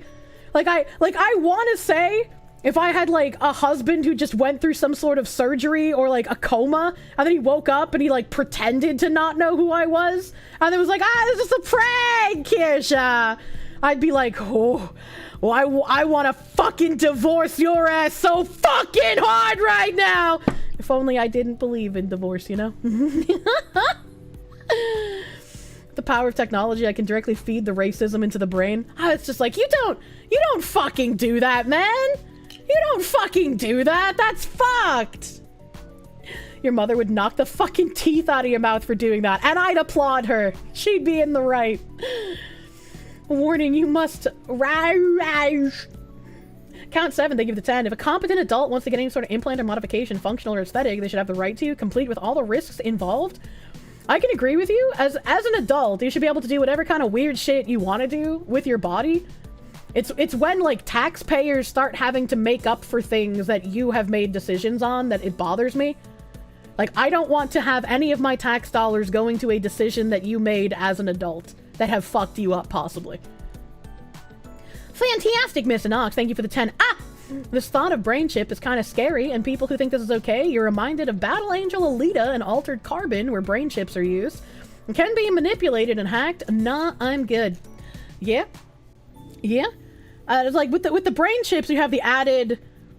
Even if I think that adults should be able to do whatever they want with their bodies consensually, if they get a brain chip, and their brain chip gets hacked, and they break into my house, and I kill them,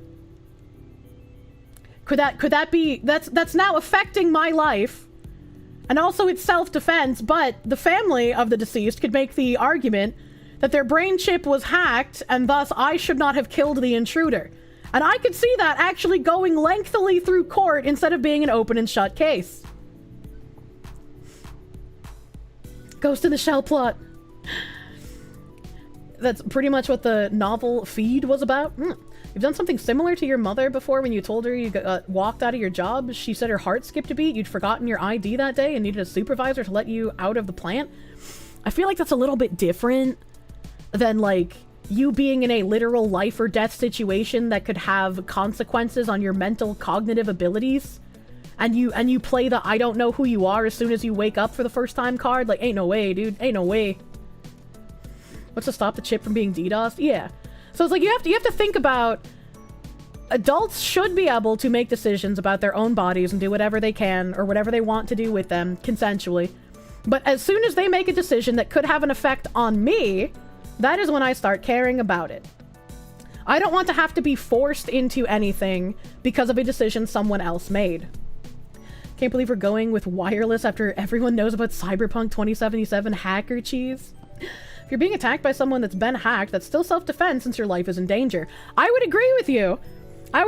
But you have to look at the current clown circus that is our justice system now, right? Kyle Rittenhouse, literal open and shut, obvious self-defense, and he was still dragged through the court system. He was still lied about by not just the media, but everyone online. There are people to this day that still believe he was some racist who crossed straight lines and killed black people.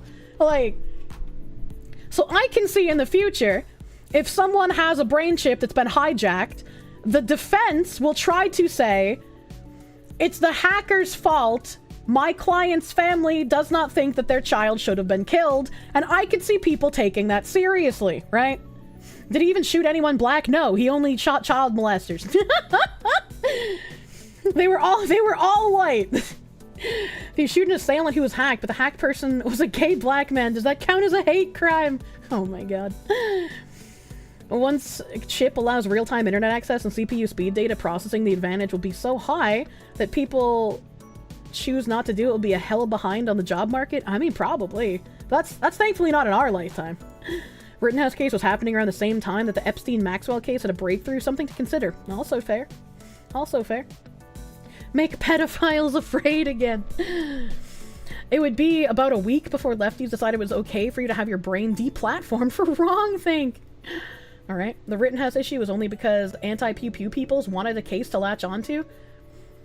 I mean, this Rittenhouse is just the most recent large example, but there's plenty of other examples that could be pointed to. Like I would even want to bring up, oh god, what's his face? Fucking Can't Simmer the Zimmerman. Where he was defending himself as well, and he was also dragged through everything. He also went fucking crazy after court, it seems. He just became, like, just crazy insane after going through that court case. Some people just cannot handle public eye, and it's unfortunate. Rittenhouse was only fired when fired upon. It was very clearly open and shut, but leftists wanted to pry it back open. Yeah, which is why I'm saying, even if we think and believe it would be an open and shut case if somebody had their brain chip hacked and then they committed a crime and then were killed for it, I don't think it would be open and shut. Clown circus might still be in full swing at that point in time. Hopefully it wouldn't be, but you know, we only have our current year to go by. He even retreated and was chased. Yeah. He tried retreating. People still believe Jussie Smollett. True. I don't know how, but true. Clearly the answer is to hack the judge's cyberbrain. Man, I can't believe this guy fucking did that to his mom, dude. Holy fuck. For about 2 decades, researchers have run experiments on humans with devices similar in concept to Neuralinks, but they've been bulky and typically require a medical team to help operate them. As a result, the implants are almost always used in hospital and laboratory settings. Over the past few years, a handful of startups have developed more modern takes on these products and how to implant them. All of the companies want to use the implants to help people with debilitating conditions control machines in non-hospital settings.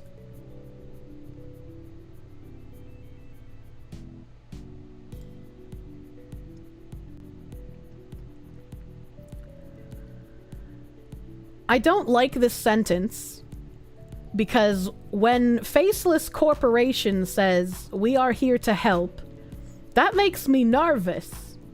And on top of that, they're like, "We want to help people with debilitating conditions control machines."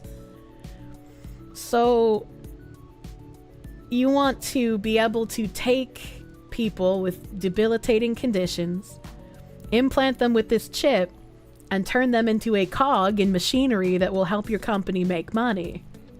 I see. I see. It's not slave labor if you're giving them with disabilities a chance at living a real life, eh? Considering the absolute state of medical IT, you should not trust this use case. How else will we make the dreadnoughts? They can drive forklifts now? No more disability payments! Oh my god. They want indebted human computers? Yeah, pretty much. That's what it says to me, dude. What the hell?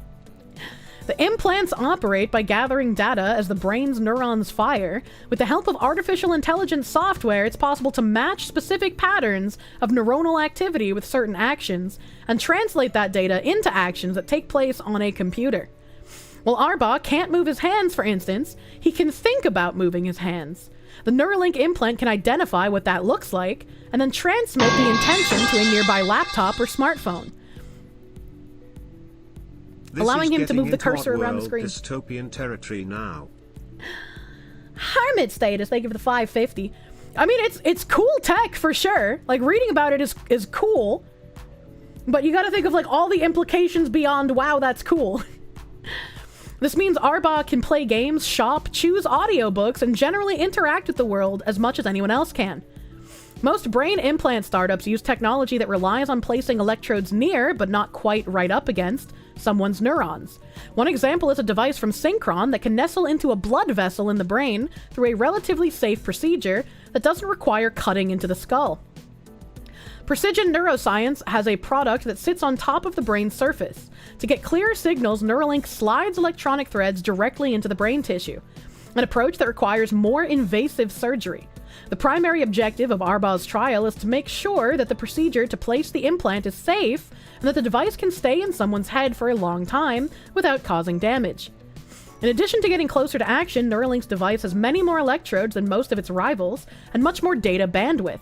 With higher bandwidth, the implant can receive a richer signal from the brain, allowing someone like Arba to navigate his computer faster and more effectively than he would with another product.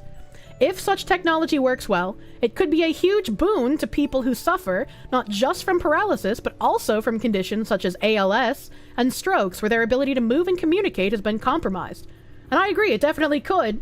It definitely could! But I would like to know the possible negatives here as well. Hello, Jack. You're new here. Do I think Neuralink will create a BCI and play video games, sort of like SAO? If I've heard of it, I've heard of SAO.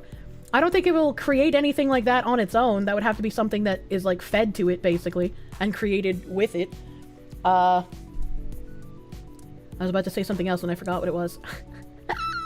I was about to say something else and I forgot! Oh god, I hate it. When you need to microwave your Cyber Himbo's food for him because the microwaves interfere with his mood chip. Sorry to hear about. Why would I use the microwave, especially if it interferes with the mood chip? What the heck? I would be a bad waifu. You had a relative with ALS who had a really primitive version of this. It would read where his eyes were looking in order to move a mouse cursor on a computer screen. I mean, it's pretty cool, I will say. She for gore, true. Bahamut just tipped $2. Thank you, Bahamut man. Imagine a squadron of killdozers controlled by one guy. Well, that's what I was gonna say. Thank you for bringing up Korean StarCraft. If you have a brain implant and your brain implant can play games for you, will like competitive scene games have to outlaw the use of people with brain chips? Because like if the brain chip can be proven to react like, you know, like a machine, wouldn't that be considered cheating? A human wouldn't be able to compete with that, right? Better make a separate league. The Brain Bot League. Cult of Personality, thank you for the $2. One step closer to Ghost in the Shell. Help! I need water.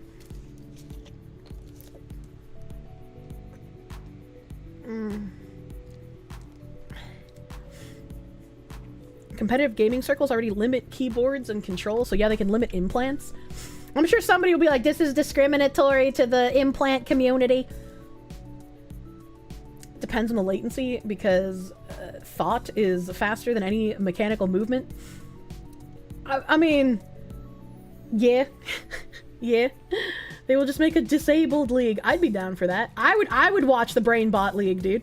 I'd be more interested in that than the Flesh League, if I'm being real with you. Oh god, my hair. Oh god, my hair got stuck. They already banned people with those springy blade replacement legs from competing in the Olympics because it gave them too much of an advantage. They have to be in their own league, if I recall correctly. Well, hopefully the esports scene would follow the same logic then. Can't wait for the AFK Journey Brain client sponsorship. Same, dude. I think we should have power adder leagues where people can use any drugs they want for foot racing and stuff. I feel like the only reason we don't is because then people will, like, be incentivized to, like, maximize their gains through drugs, and that could have negative repercussions. Yeah, but fuck it. I mean, true. You want people juiced out of their minds doing Mortal Kombat on the moon? I'd watch that. Are esports really still a thing? I watched a little bit of the LCS just last night, so yes, they are. The real question is, will we be able to eat noodles in the rain wearing tiny sunglasses and a leather trench coat? While I was watching the part of the LCS, I was leaned back in my chair, and I was just like... I was listening to the announcers, and, you know, they do that announcer thing where they're just like, oh, and then this guy's doing this attack, and he's going through the... Oh my god, I can't believe he pulled it off! Can you see what is happening here, ladies and gentlemen? And I'm like, is there some sort of, like, training that you take to talk like an announcer? Because, like, they all have that same inflection. Like, all sportscasters... all esports casters, they all have that same inflection. Are there classes that teach you how to talk like that? Being a fake motherfucker? I mean, you gotta get the hype in there! You gotta get people excited for what they're watching, right? So, like, I understand why they do it. You guys are saying yes, I'm gonna have to believe you. They have, the same mic and filters. That makes sense, too. Mimicry. It's copying the Joe Rogan commentary? No, it's not. Sportscasters talked like that before Joe Rogan was even born. What do you mean? Radio sports announcers are even crazier. Yeah, the ones that are just like, no, and he's going into the 50-yard line, to the 40-yard line, to the 30-yard line, to the 20-yard line, to the touchdown. They, like, talk faster than the fucking auctioneers, you know? That's the old school radio voice stuff. Yeah, they gotta hit you at the end with the goal!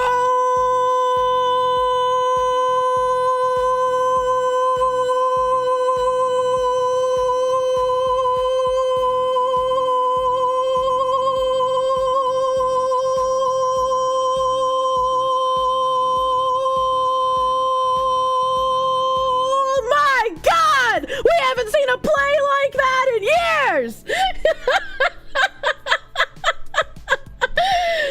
Breathe. No, I was channeling my inner Brazilian. Wow, how can you do that? I remember how to breathe sometimes. I know it's rare. Damn, those lungs can put in some work. They might be crippled with asthma, but they do work. Woman, you have some big lunges. Thank you. She can hold her breath like a champion. I used to test myself when I was swimming to see how long I could hold my breath underwater. I don't remember how long I could at this point. But I remember at one point thinking, either I'm going to break my record or I'm going to pass out. Either way, I've won something. Are your lungs bagpipes? What the fuck? What do you mean? If only I had rhythm, I could actually sing well, you know? Didn't hear a Vuvuzela? God, I want to buy a Vuvuzela. The Asthma Diva was sent by God in order to reduce the power of the Kirsche. True? True? Thank you for the $5. Here's $5 because holy shit, that was good. Wait, how do you have asthma with that voice? What do you mean? What do you mean? Do I need to, like, press my inhaler into my microphone? I'll have to go find it. It's on my table somewhere. Kirsche, that's the plot to the game Surge. What the heck? As a Brazilian, perfect goal. Thank you. You still don't know what the fuck happened. Your neighbors must have been having a blast hearing you scream. I don't know if they even hear me. I've never gotten a noise complaint. Huck, thank you for the $5 seconding. That was great. He'd love to hear more childhood stories. We have the childhood loop whenever I have collabs. Don't worry about it. Kirsche, you look so girl boss. I'm tired of being girl boss. I just want to be soft, brain-damaged woman with a man. Let me guess, your ketchup is more accessible than your inhaler?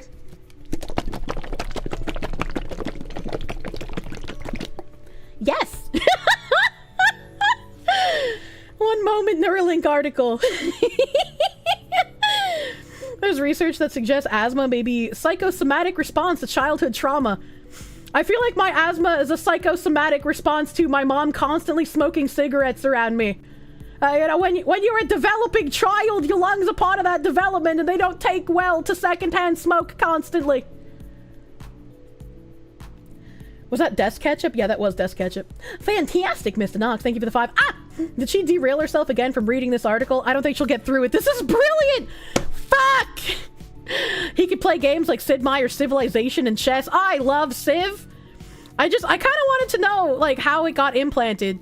But it's just like, you know, once you get a taste for using it, you can't stop. That's a weird line.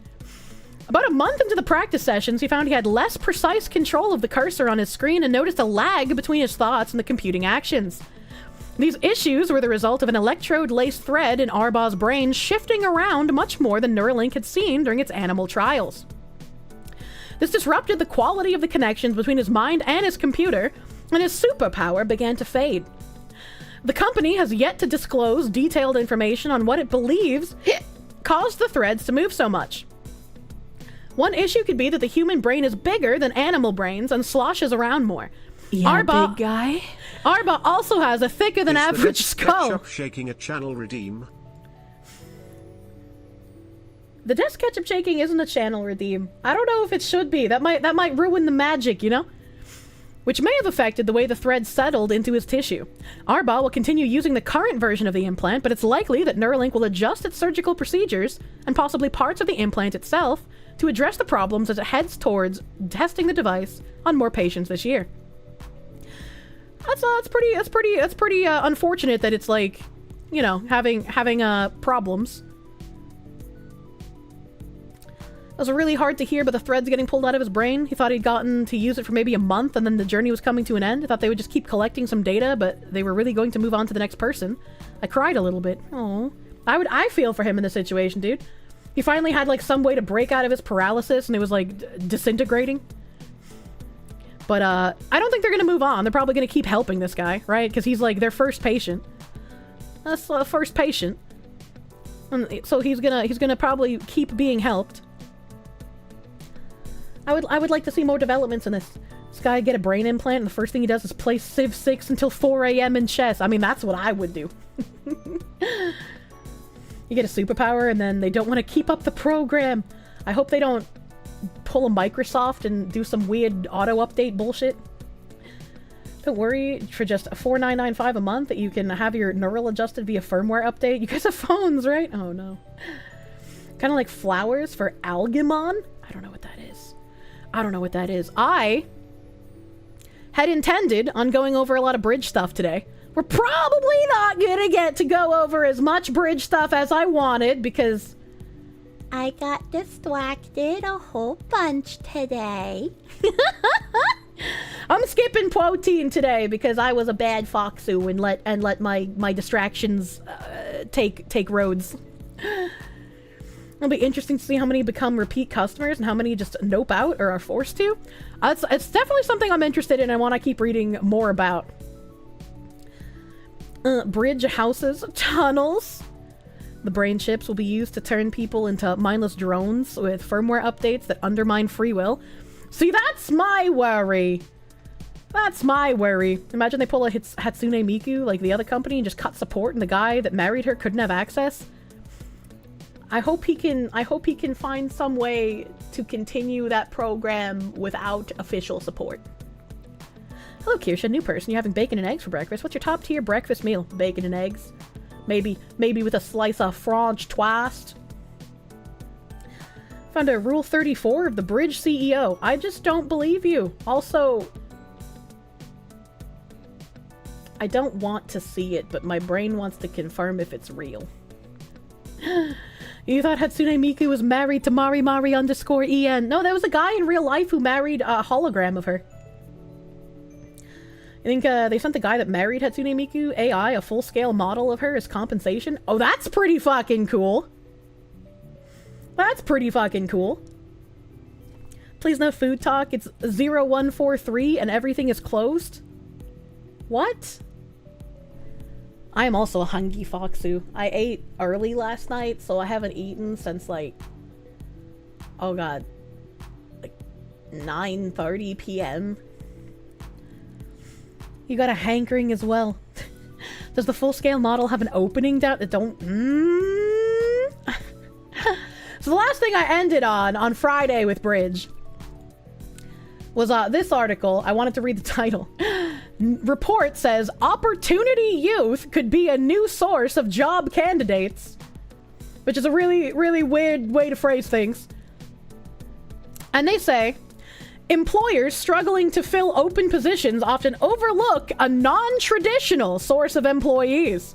Youth ages 16 to 24 who are disconnected from school and work. I don't know what kind of employers are quote-unquote overlooking those who are quote-unquote disconnected from school and work, but like if you're a 16-year-old dropout, I've known a handful of dropouts who went on to work at like mechanic shops or went on to learn about welding or plumbing or do a trade kind of thing, right? So I'm kind of what did they mean by this? Open the orphanages. Or become a successful VTuber, true and real. True and real. The cohort, called Opportunity Youth, was made up of nearly 4.7 million people in 2021. Given that the U.S. Bureau of Labor Statistics recorded more than 8.7 million job openings in February 2024, Opportunity Youth represent a large store of untapped potential. According to a report that the SHRM Foundation and the Walmart.org Center for Racial Equity released on April 16th.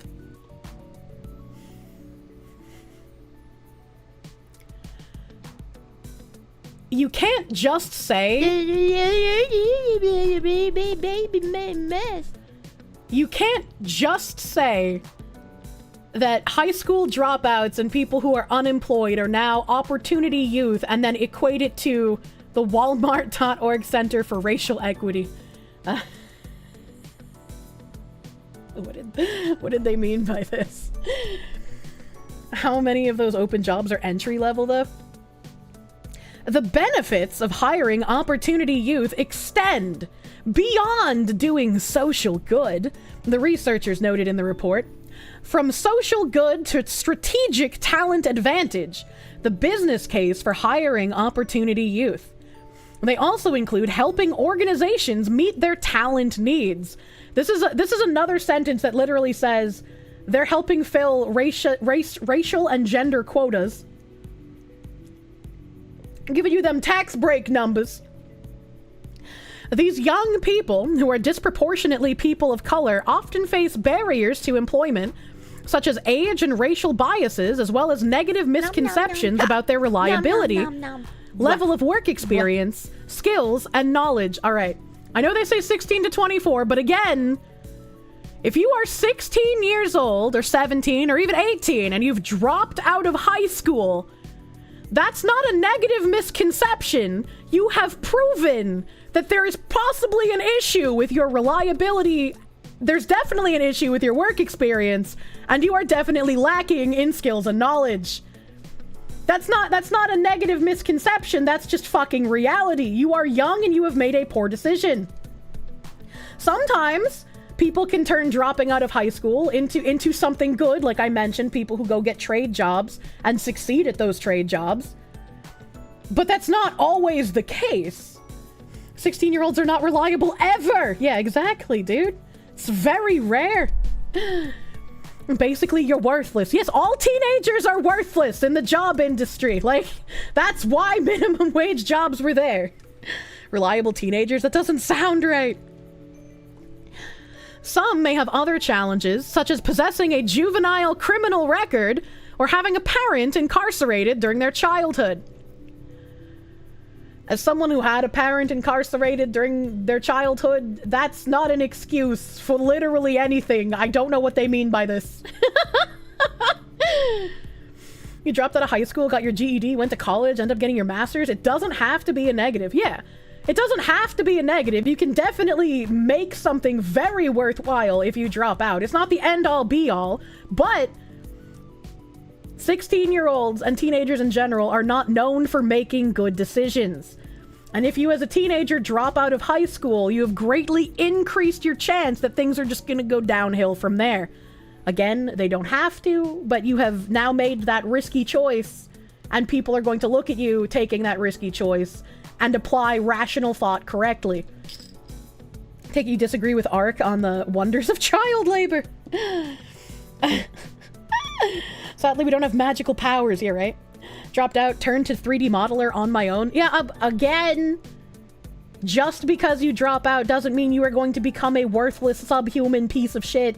That's not what I'm saying at all. But if you drop out, people who are looking to employ you will rightfully look at that decision that you made when you are a young age at 16 to 18 and be like, I don't know how reliable this person will be because they have chosen to drop out of high school. It's definitely more of a risk to drop out than finish. Yeah, there are plenty of people who have become successful. This is breakfast all over again. It truly is. Challenges such as having juvenile criminal record, having an open warrant, wearing an ankle monitor. Hayden, thank you for the $4.99. Yo, Thresky, what is this, Pay Money Wubby's channel? Some people who finish uni are worthless subhumans. True. True and real. Records are a thing they will look at. Yeah. Youth risky behavior. Savvy employers that partner with programs focused on preparing youth for workforce readiness, though, can find the talent they're looking for in these young people. Researchers looked at the challenges employers face in recruiting and working with this group of potential employees. HR's top 5 personal concerns: level of maturity in the workplace, reliability, skills and knowledge levels, transportation to and from work, and amount of relevant work experience were similar to those they might have when hiring any young worker, researchers noted. These workers perform just as well or better than other employees, according to 77% of HR professionals who have experience working with opportunity youth. The report is based on a November survey of 1,488 US-based HR professionals and 1,433 US consumers aged 18 and older. Among the latter group, 892 US workers who were employed full-time or part-time were asked a subset of questions. So they could only ask the questions of people 18 and older, but the segment of opportunity youth extends to 16. The report breaks down the following challenges for employers and offers strategies to overcome obstacles to hiring members of this population. Challenges and solutions. Managers are not trained to supervise opportunity youth employees, according to 75% of HR professionals. What? Why do they need special supervision? If you are hiring someone who needs special case supervision, because they might just not do work, they might start destroying things in the store, they might just do something not good for the workplace. Maybe that's just something you shouldn't hire. Maybe that's not the manager's fault for not being able to supervise them. It's about getting people to work for low pay. Fucking bingo bango. That is exactly what this is. I was about to bring up how employers will reject you for being overqualified. They want someone that they will be able to keep in a low-paying position for a long time and won't be smart enough to ask for negotiable wages or ask for raises as often as somebody else. They are looking for a new class of slave labor, essentially. But they're making it sound nice. They're saying, we're helping people. This is good. We're doing good things. You'll need to learn how to manage their D keys? What? You're rejected for a job for being too good at the job? Yeah. Yeah, when I when I left college and I had like a whole bunch of retail experience under my belt, I applied for like retail jobs quite literally everywhere around me. And the only one who was like honest with me was when I applied to a Yankee Candle, and the woman was like, you are in like very overqualified for this position, and so I don't think we'd be able to hire you. And I was like, I don't understand what you mean by overqualified. Like, I'm here, I put in an application, you called me for an interview, I showed up for the interview, I very clearly want the job. I don't understand why you would hesitate hiring someone just because they have experience in the job you're hiring for.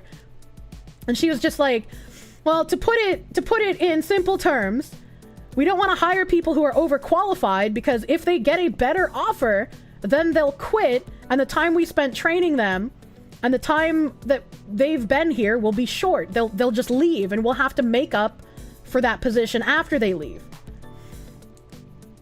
You were going to say education rate in your country is high, overqualification's a big problem. Yeah. They're worried they won't get a lifetime of labor. Yeah, they want to have as much labor out of you as possible. And if you're someone who has other prospects or has the chance of getting other offers that are better than them, they don't want you there. So they don't want workers that are shit, or they want workers that are shit so they won't leave when they aren't getting paid enough. Yeah, pretty much. They want people who are stuck in a position where it's like, they know that these workers can't do better, so they won't ask for better, they'll settle for less. These are high school dropouts. Just how many tax cuts are you willing to put up with to hire someone who didn't want to learn? Gotta be insurance related or something. Trolls Remorse, thank you for the $5 doodles. I was like, I wouldn't generalize as well that like everyone who drops out doesn't want to learn in general. Like, I finished high school, but I felt like a lot of shit that I was being taught just wasn't fucking useful, and that there could be better ways to spend my time learning other things. And I'm sure some people who drop out feel the same way. But again, if you're just like two strangers looking at a job application and you see, you know, drop out of high school, you're gonna be like, this person's probably not reliable. You know? Like, you're just gonna make that snap judgment by seeing that on their record. And that's not like negative discrimination. That is a rational thing to think. You're looping back! You sent me a sample of the unironic Findom alerts.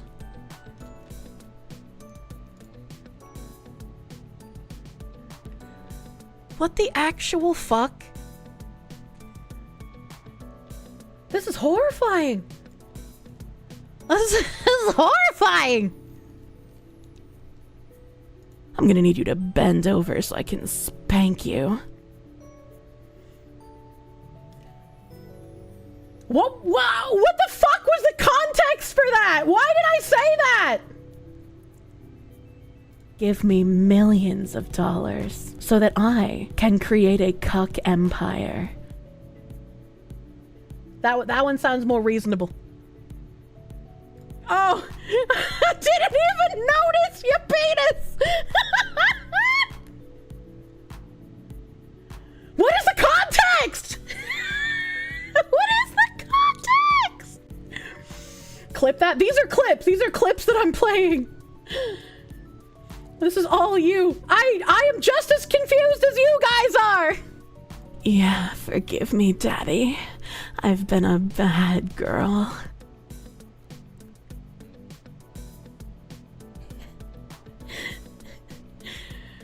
What even is my content anymore, man? What the fuck? The notice your penis was the bike pump guy? I don't remember that either. Oh, wait. The penis that I posted on Twitter from the gay pride parade? You're losing control. Grip Sorry me to with hear your about your brawny pussy. hands harder, hot stuff. Okay, that's just me being a refrigerator. I was just being a refrigerator there. That one's normal. I'm gonna play that again though. Grip me with your brawny hands harder, hot stuff. I love hands. You hit resonance level 40. Thank you. Fridge Kier. I love refrigerators. Oh my god, this is what happens when the Porsche gets wet by midnight! In what way? A guy put a bike pump into his penis and pumped it full of air. This created problems! Being a refrigerator is being normal? Yeah, didn't you guys play...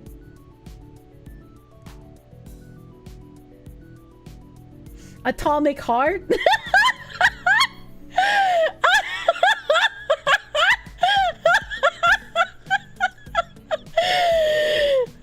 I don't have a memory, Chad. I'm sorry. Wait a minute, hold on. I have a tab for that. I have a tab about gay duck necrophiliac sex. For Madam Keish. I'm not a madam! Thank you for the $25, 50 tons of cheese! The Forgive Me Daddy, you think was from Class of 09, where they say something like, "You'll forgive me, Father, for I have sinned, but don't call him Daddy." Oh, okay, alright. Master Gala, thank you for the $10 doodles. When you were a teen, you knew a girl who had 30 plus names in her little black book. It hurts when you get friend zoned by a whore! Probably for the best, though, so you didn't risk an STD, but it's part of your damage. What the fuck? How do you have a little black book as a teenager? Fantastic, Mr. Knox. Thank you for the member. This is why we need you to collab with Neuro and test each other's short-term memory. Oh no. I got an ass you can eat, baby. What the fuck was that noise at the end? I got an ass you can eat, baby. What?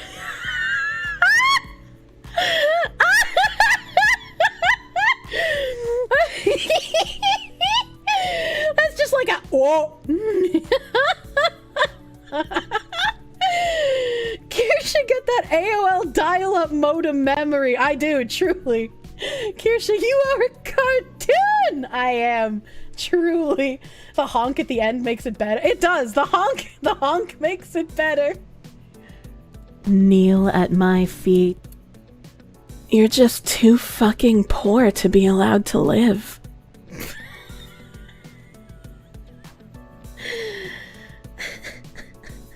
So true. Nim said this is about 10% of the clips.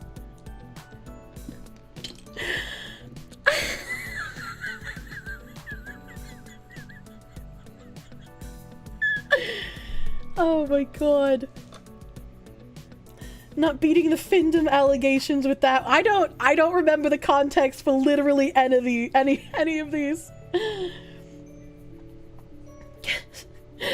Not gonna lie, you grew up basically too poor to live. Upsetting, same. It is by sheer force of will and being a stubborn bitch that I am still here. A whole 10%, surely there's even more. What the fuck? Too stubborn to die. This is when we found out Asmon's a cuck chair enjoyer. Oh no, don't bring up the cuck chair. Don't make me sad. Last one. Nim,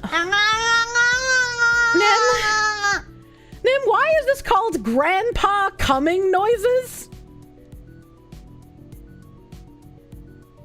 What? I'm scared to click play. You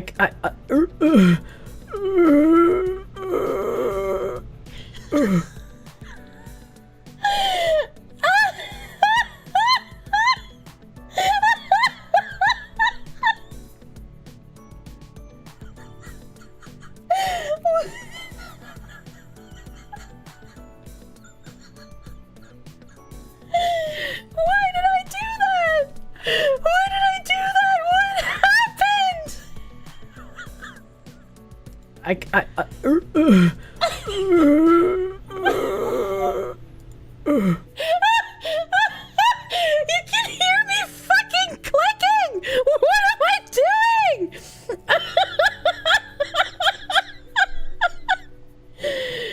Why are you like this? I don't know. That was you? That was me! Oh my god, I'm crying. My eyes. Sounds like the butler in Tomb Raider. It's not clicking, that's your bones. What the fuck? You have an impressive vocal range. Thank you! Thank you. It's my one talent. It's the only thing I can do well. This is a wacky game show. Welcome back to Supermarket Sweep. This is what it's like to use 100% of your brain. Can we get the context for that one? What the fuck was happening? You like my voice and laugh. Thank you. It's enough Discovery Channel for you. Oh, no.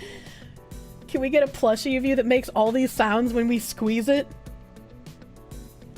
That's horrifying. What do you mean? You were an old man and you were cooming. Where's Ziz when we need him? I don't know. He's probably buried in VOD somewhere. Probably absolutely fucking buried. I know.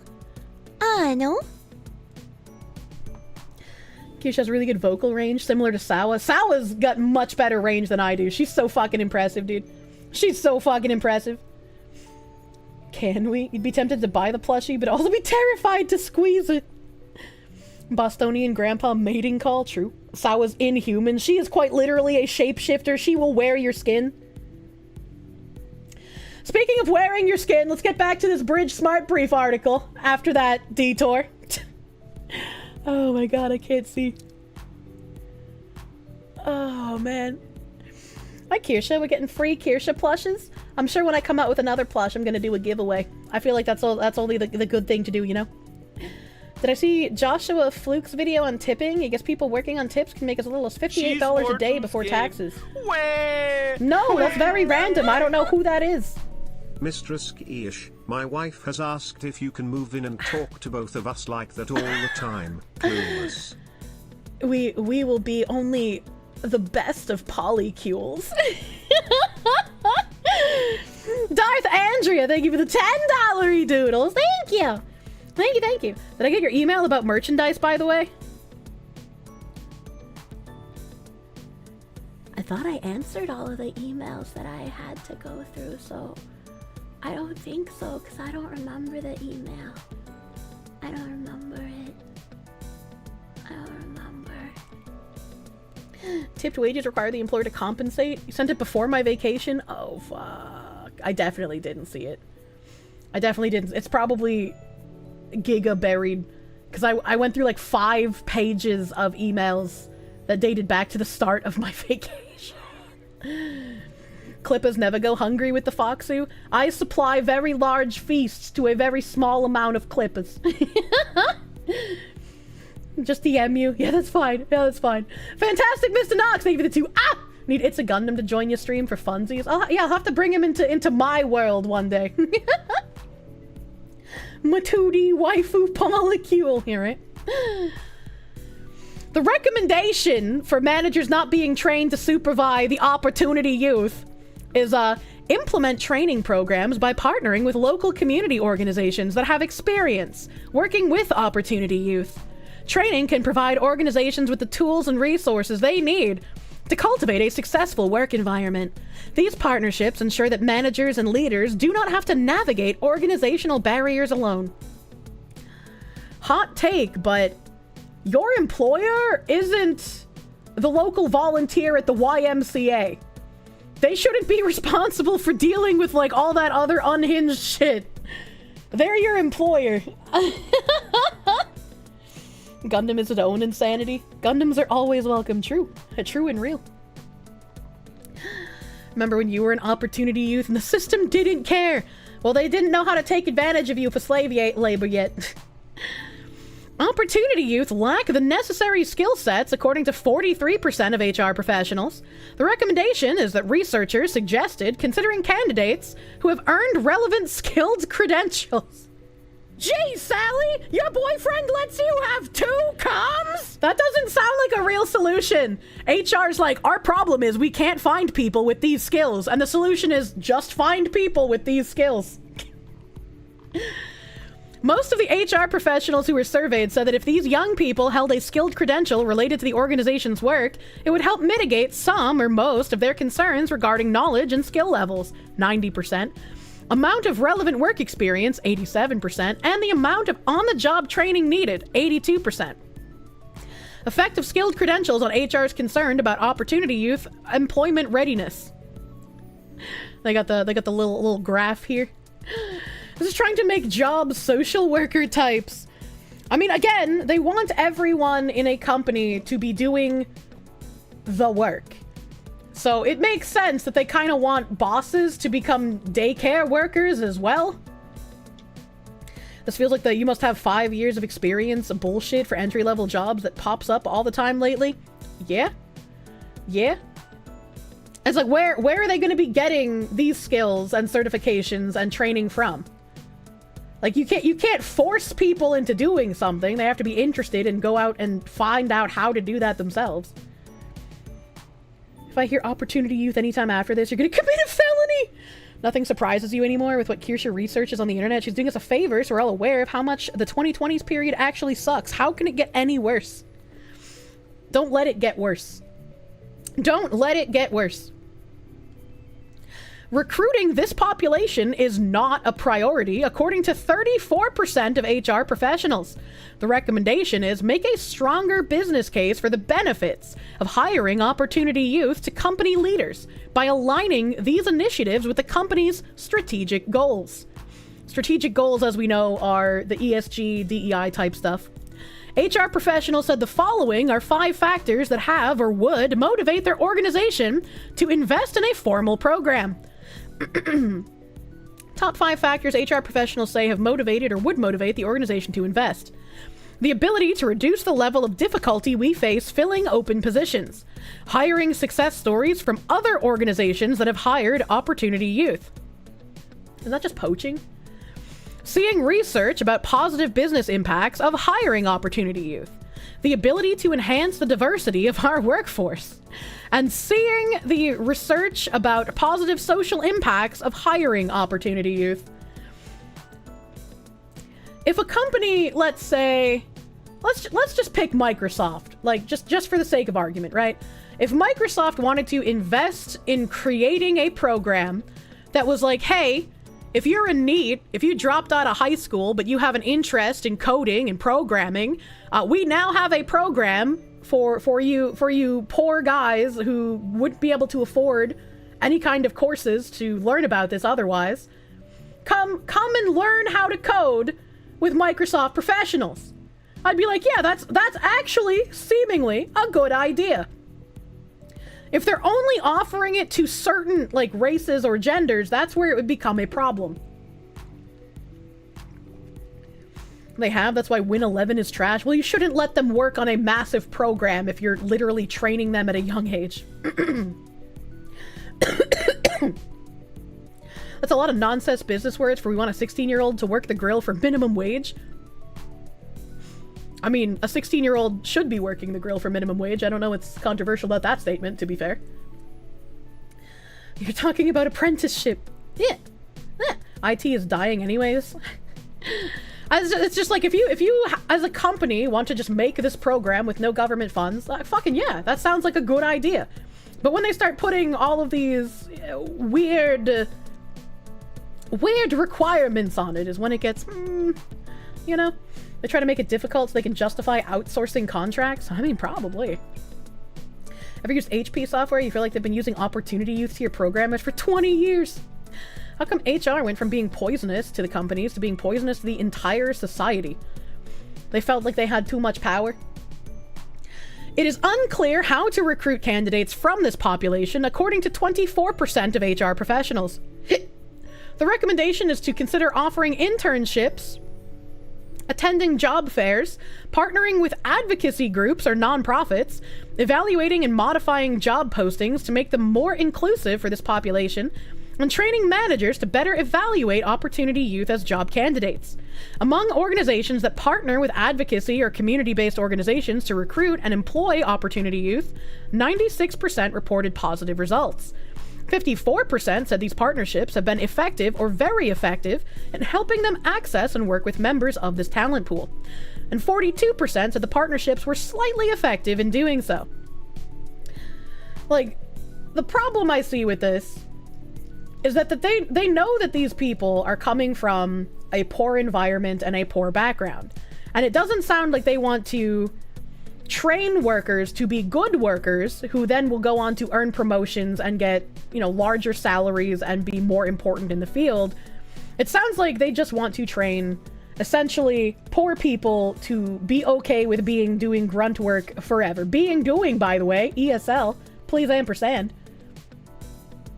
Did I hear about Barbara Furlow Smiles, DEI manager that stole millions from Nike and Facebook? I think someone brought that up on Friday or maybe yesterday.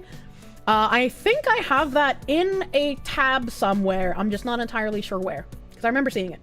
Fantastic, Mr. Knox. Thank you for the 2.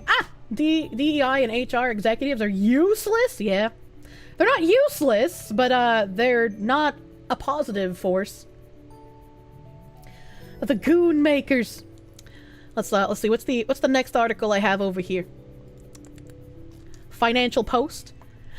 Diversity Atlas, world-leading DEI data platform, secures $6 million in bridge funding. In Melbourne, Australia, the Diversity Atlas, the world's leading diversity data analytics platform, which was born out of cultural infusion, announced a funding round of $6 million Australian dollars from Canadian funding platform Generate VC, I guess is part of the name, to support the commercial growth of the data platform after unprecedented demand. Diversity Atlas uses data and a proprietary algorithm to track cultural diversity and sentiment within a company. Help, I died. Sorry about that. That was really phlegmy. Offering leadership valuable insights into their company profile. The platform, which was developed by a team of data engineers, anthropologists, and other subject matter experts over a 7-year period, owns the largest data set of its kind, with over 45,000 human identity data points. Thanks to its unique algorithm and vast data set, the platform is able to offer businesses more trustworthy and granular data about their company than ever before. The benefits of a diverse and equitable workforce have been well documented according to Diversity Wins, a 2020 study by McKinsey & Company. I'm sure they have no bias whatsoever. Diverse companies are more likely to financially outperform their peers. Diversity Atlas gives business leaders and key stakeholders access to normalized data that can be used to assess the diversity profile within their company, drive organizational change, and improve employee engagement and reach ESG goals. There's the stakeholder guys again instead of shareholders, eh? They gaslight each other. You gotta make these companies believe they need you. Oh my god. Anyone else notice that Kirsche only coughs this hard when she's reading these articles? It's like the more that I talk, the more that my throat is, you know, active, and then my phlegm is just like, blah, blah, blah. Get deaded, idiot. Fantastic, Mr. Knox. Thank you for the 5. Oh no, it mentions your city. Then again, you shouldn't be surprised because Melbourne is very progressive and stupid. Thank goodness I don't live in the city. Equity, so when you give people more help and preferential treatment, they do better. Oh no! Her body's rejecting the DEI. True. And again, for those of you who aren't sure like where I'm reading these things from, like it's the Financial Post, obviously, but Bridge puts together a smart brief that they write like little blurbs about, and then you open the articles and come to this like the Financial Post. So these are things that Bridge is sending out to people who have signed up to be on board with them. Anyone can sign up, but they're expecting the people who sign up to be people inside companies. Like they ask for your position, whether you're like a CMO, a CEO, whether you're a diversity manager, whatever. This is directed towards employees in companies. Literally selling you their secrets. Yeah, industrial spy. I missed out on it last month because I was on vacation. But I want to try and join their Zoom meeting this month. Because I think it'd be really fucking cool and informative to be at the Zoom meeting and like hear them talking in real time instead of just reading articles. So I'll see if I can get that done this month. I don't know if I'll be able to, but I will try my goddamn best, chat. Join the Zoom call with your model. They have an option to join without video, so I could probably do that. These people who advocate for $20 minimum wage forget that those jobs aren't supposed to be a living wage, rather an introduction to the workforce. You're supposed to work a short time, gather money, and then use the money to make your next job easier, like a car or computer. I mean, I agree with you, but we also have the issue now where, like, college degrees have been gamified, and there are degrees that you need to go to college for, like medical degrees and stuff, right? Like, you need to go to be qualified for that stuff. But there's a ton of other degrees that you just waste money going to get that you don't have to do. And so now there's a whole bunch of people who are educated and overqualified for everything, right? And so it gets that much harder for people to break out of the traditional, like, starter job minimum wage areas. It's the same with, like, starter houses, right? Like, they're no longer starter houses. That's unreasonable. You're not going to spend $1 million on a starter home unless you're already a multimillionaire. Can confirm, went for a comp sci degree that taught nothing. It just helped you get a job, and then you learned. Yeah, right? Most are garbage now. No jobs for them to even get once they get out. Yeah, so, like, I very much understand people who are in, like, these traditional minimum wage job positions, and they're just like, where do I go from here? What am I supposed to do? And if you're working like 50, 60 hours a week, where are you finding time to learn extra skills to make yourself go up as well? Like, it's a rough position. The Zoom idea is good, especially if you think you can act the part and get invited to more and get further info. I feel like I'm pretty good at that. I'm a foxu after all. I'm gonna be 100% honest. In the US, you got it amazing. Here in Spain, we have over 20% youth unemployment. Yeah, I don't know how it's like in other countries either. Like, I can only comment on, like, the job atmosphere of the US. Spain and Portugal are just fucked. Oh no, dude. Thanks Twitch for pausing the stream. I don't know why it does that. A fellow Spanish. Bridge conference username, not a based fox. Oh my god. There's a thought that maybe the colleges should stop giving courses for irrelevant degrees, but that might make sense.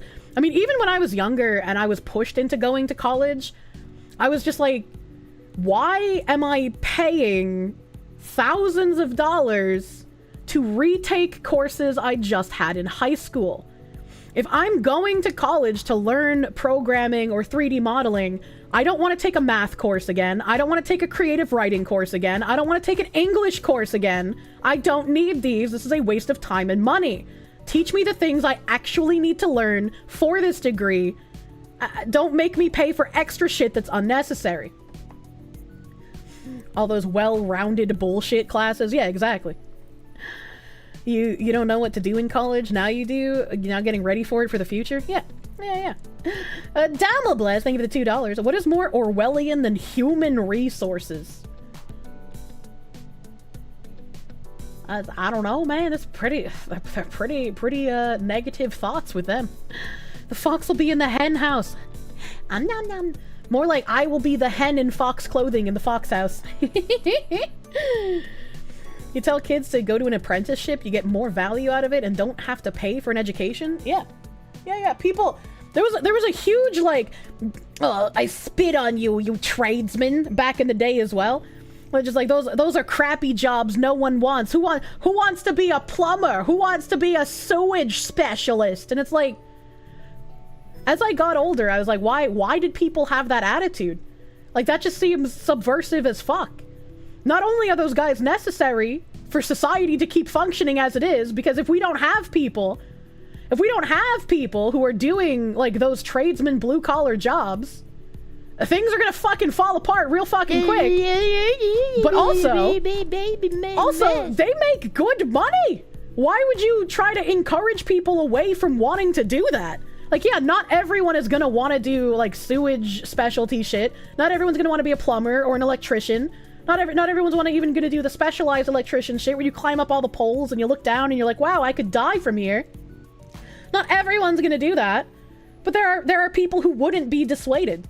And it's crazy that there was, like, that look down on them, they're lesser people when I was younger. Someone in chat said that attitude is still prevalent today.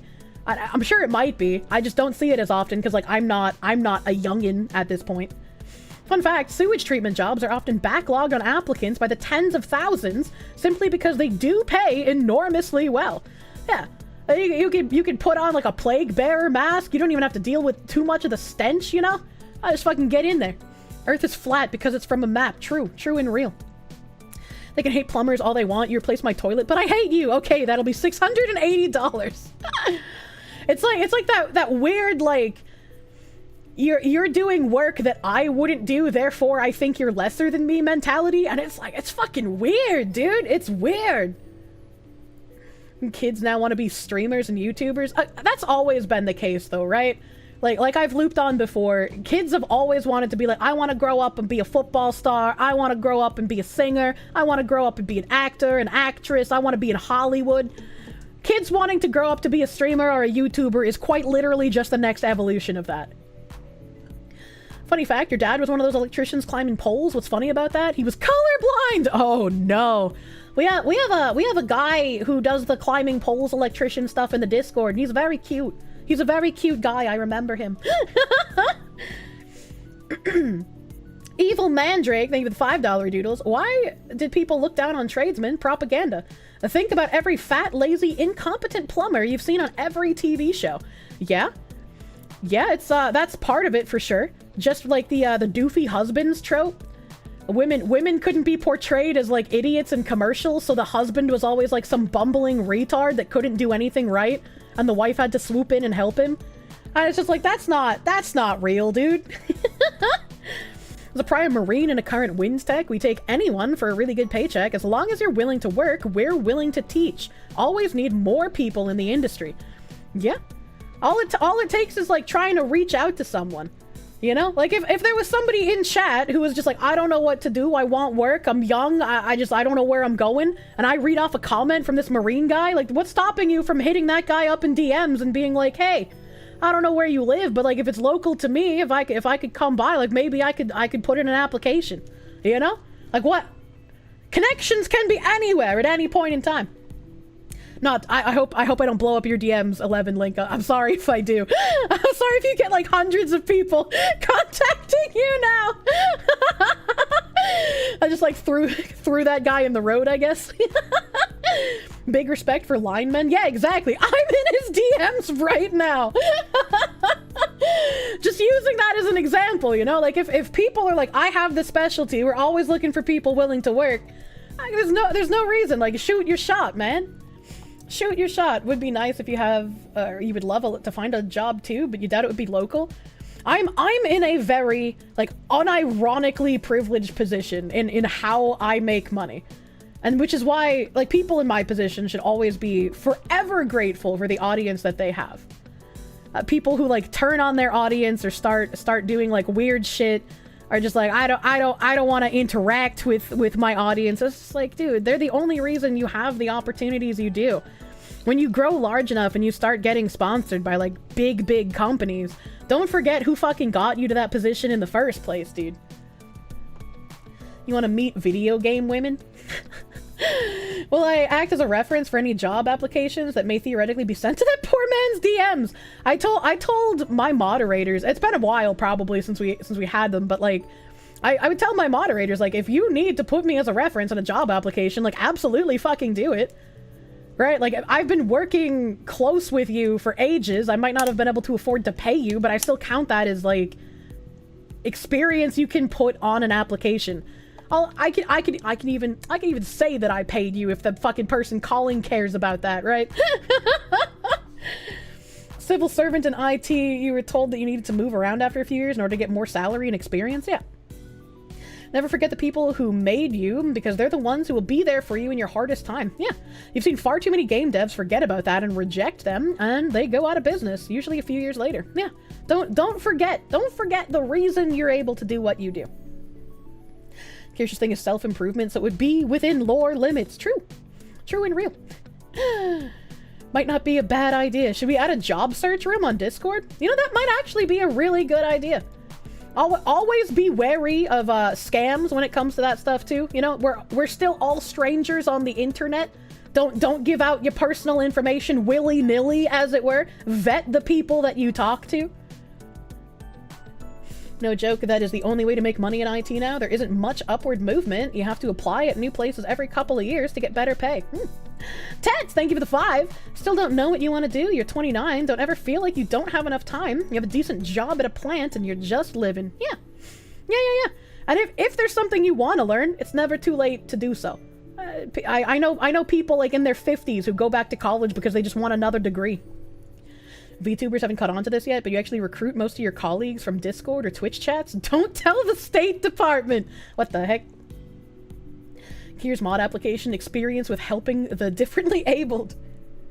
Emperor Creatine, thank you for the $5. Never lose the sense of humility. It keeps you grounded and sane, no matter how much money you earn. Otherwise, you end up at $5 a month! True and real. Schnozberries, alternate, I'm assuming that says history, got cut off. Thank you for the $10.39. Even if you don't go into the trade specifically, a lot of good blue-collar work is decent to good paying, has advancement opportunity, and you feel good about yourself at the end of the day. I think Binary Mind would probably be a good guy to write up, like, if we were to have a like job search kind of channel thing, or job help whatever thing channel, he'd probably be the guy that would be able to write up, like, the rules and engagement of the channel. I feel like Binary Mind is like some industry professional dude here. I don't know. I can't remember what Binary Mind does, but goddamn, he just comes off as super professional every time I talk to him. I'd be surprised at how big of a crossover there is between beefy ex-military guys and VTuber fans that both need work. That doesn't surprise me. That actually doesn't surprise me. How do you just get the specific classes without having to do bullshit electives that don't interest you and or have no bearing on what class you're trying to take? Good question.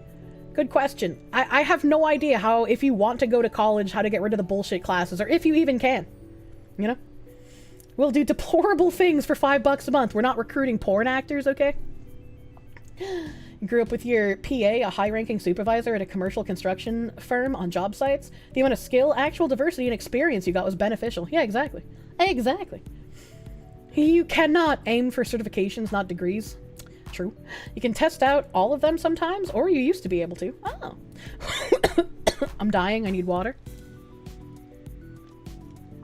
Hey. Back to what we were reading. Let's see here. Diversity Atlas gives business leaders and key stakeholders access to normalized data that can be used to access the diversity profile within their company, drive organizational change, improve employee engagement, and reach ESG goals. We are excited to officially announce this funding round to support the high growth period we're currently experiencing at Diversity Atlas, said Peter Musafariadis, CEO and founder of Diversity Atlas. Diversity in the workplace has never been more relevant, and having robust data allows companies and organizations, big and small, to make intelligent decisions and foster sustainable growth for their company and team. At Generate VC, we are focused on investing in the change makers of tomorrow. Diversity Atlas is a great example of how data can foster a positive work environment to support positive economic growth, said Kurt Menzies, the founder of Generate VC. Diversity Atlas expects to double their team to support high growth and its expansion into new markets. Company growth will be focused on expanding in key markets in EU and in North America. Funding was secured by Sydney business advisory firm Catapult. Diversity Atlas was advised by Lewis & Bear Corporate Advisory Legal Director Daniel Finn. Diversity Atlas is the world's leading diversity data analytics platform, officially launched in 2019. The platform boasts the world's largest data set of its kind and has recently been recognized as the first step to inclusion in the AWS Inclusion Playbook. That's Amazon's little acronym there. Diversity Atlas gives companies, organizations, and communities unprecedented access to their cultural diversity makeup to drive change, build engagement, and reach company goals. Diversity Atlas is built from scientific, peer-reviewed research and more than 7 years of development and is being used by organizations across the globe, varying in size from 50 to more than 1 million. My dream for these HR types is that they find themselves stripped of their delusions of adequacy and embrace meritocracy. I can agree, but I don't think any of these people are going to do that because they are pushing this for ideological reasons. So it is just rotten from the ground up. Orismador, thank you for the $7 doodles. Thank you. Generate VC is a private impact funding platform founded by Kurt Menzies in 2022 and based in Canada. Generate VC is focused on connecting investor capital to entrepreneurial resources within a more sustainable funding model, driving a global movement towards creating impact and positive change around the globe. It starts by funding differently. Funding differently. Next PIPA collab, I think next month sometime. We don't have a set date yet, but we're working on it. Don't worry about it. AWS partnership with Diversity Atlas announced. Cultural Infusion is working with Amazon, helping AWS understand and engage its diverse global workforce using its Diversity Atlas platform. As we expand our clients and partners across the world, we are thrilled to be supporting Amazon, who strives to be the most customer-centric company in the world. Through our world-leading cultural diversity mapping platform, Diversity Atlas, understanding and unlocking the value of diverse workforce has always been critical to creating more customer-centric, inclusive, and equitable workplaces. I hate Amazon, man. I hate Amazon. I hate how they taint everything they touch. But Kirsche, how will DEI make my lambdas and ECS containers run better? The brightest light can cast the darkest shadow. It's in June. Yeah, we're gay. Oceania has always been at war with Eurasia. Name a single megacorpo who is customer-centric. Not a single fucking one, dude. It's not only the right thing to do, but it's also good for business. Working with AWS provides great validation of the value we can bring to any organization as we strive towards our vision of creating a word that is culturally harmonious. I think they meant world. A world that is culturally harmonious. Says Cultural Infusion's founder and CEO Peter Musaferiadis. I don't like the implications of culturally harmonious because I don't want a global culture. I like that the Swedes are Swedish and the Chinese are Chinese and the Japanese are Japanese and the Croatians are Croatian. I like that there's a whole bunch of different cultures out there. It's an old saying. The world government. Yeah, right? I don't like the Swedish. You appreciate all the different countries? When I travel, it's because I want to see something different than what I have at home, you know? No, Kish, your response. I was driving. No, Kirsche, you're cute. I don't know why I cut you off. Thank you for the late cute goofies, lawyer. And thank you for the $5. I'm glad you were driving safe. The variety is the spice of life. Yeah, exactly. Yeah, exactly. As a Swede, I don't like the Swedish Look, I cannot like things that have happened in Sweden or that the Swedish government has done, but that does not mean I blame every individual Swede, right? There's got to still be some straight men left in that country somewhere.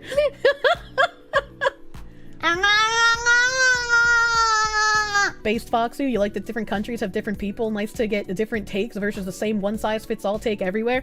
Yeah, and when you realize that other countries and other cultures are different from yours, that allows you to take an informed approach when you go to visit them.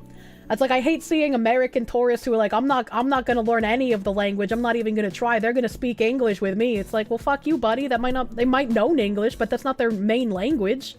You can at least make an effort, you know? You can make an effort to, like, kind of blend in while you're there.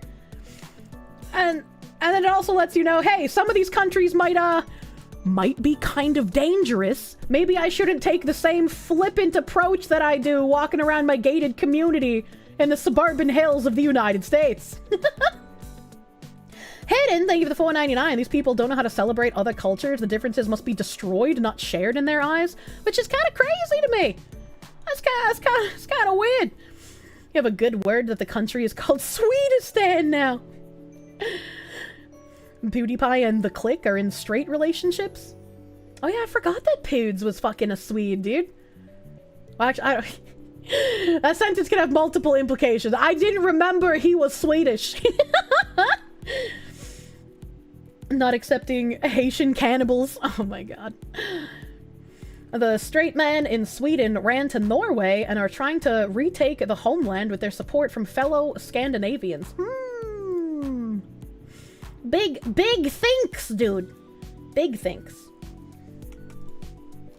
Having different people with different cultures around the world lets them approach problems differently. A lot of tech innovation came from the US and Japan doing just that. Yeah, exactly.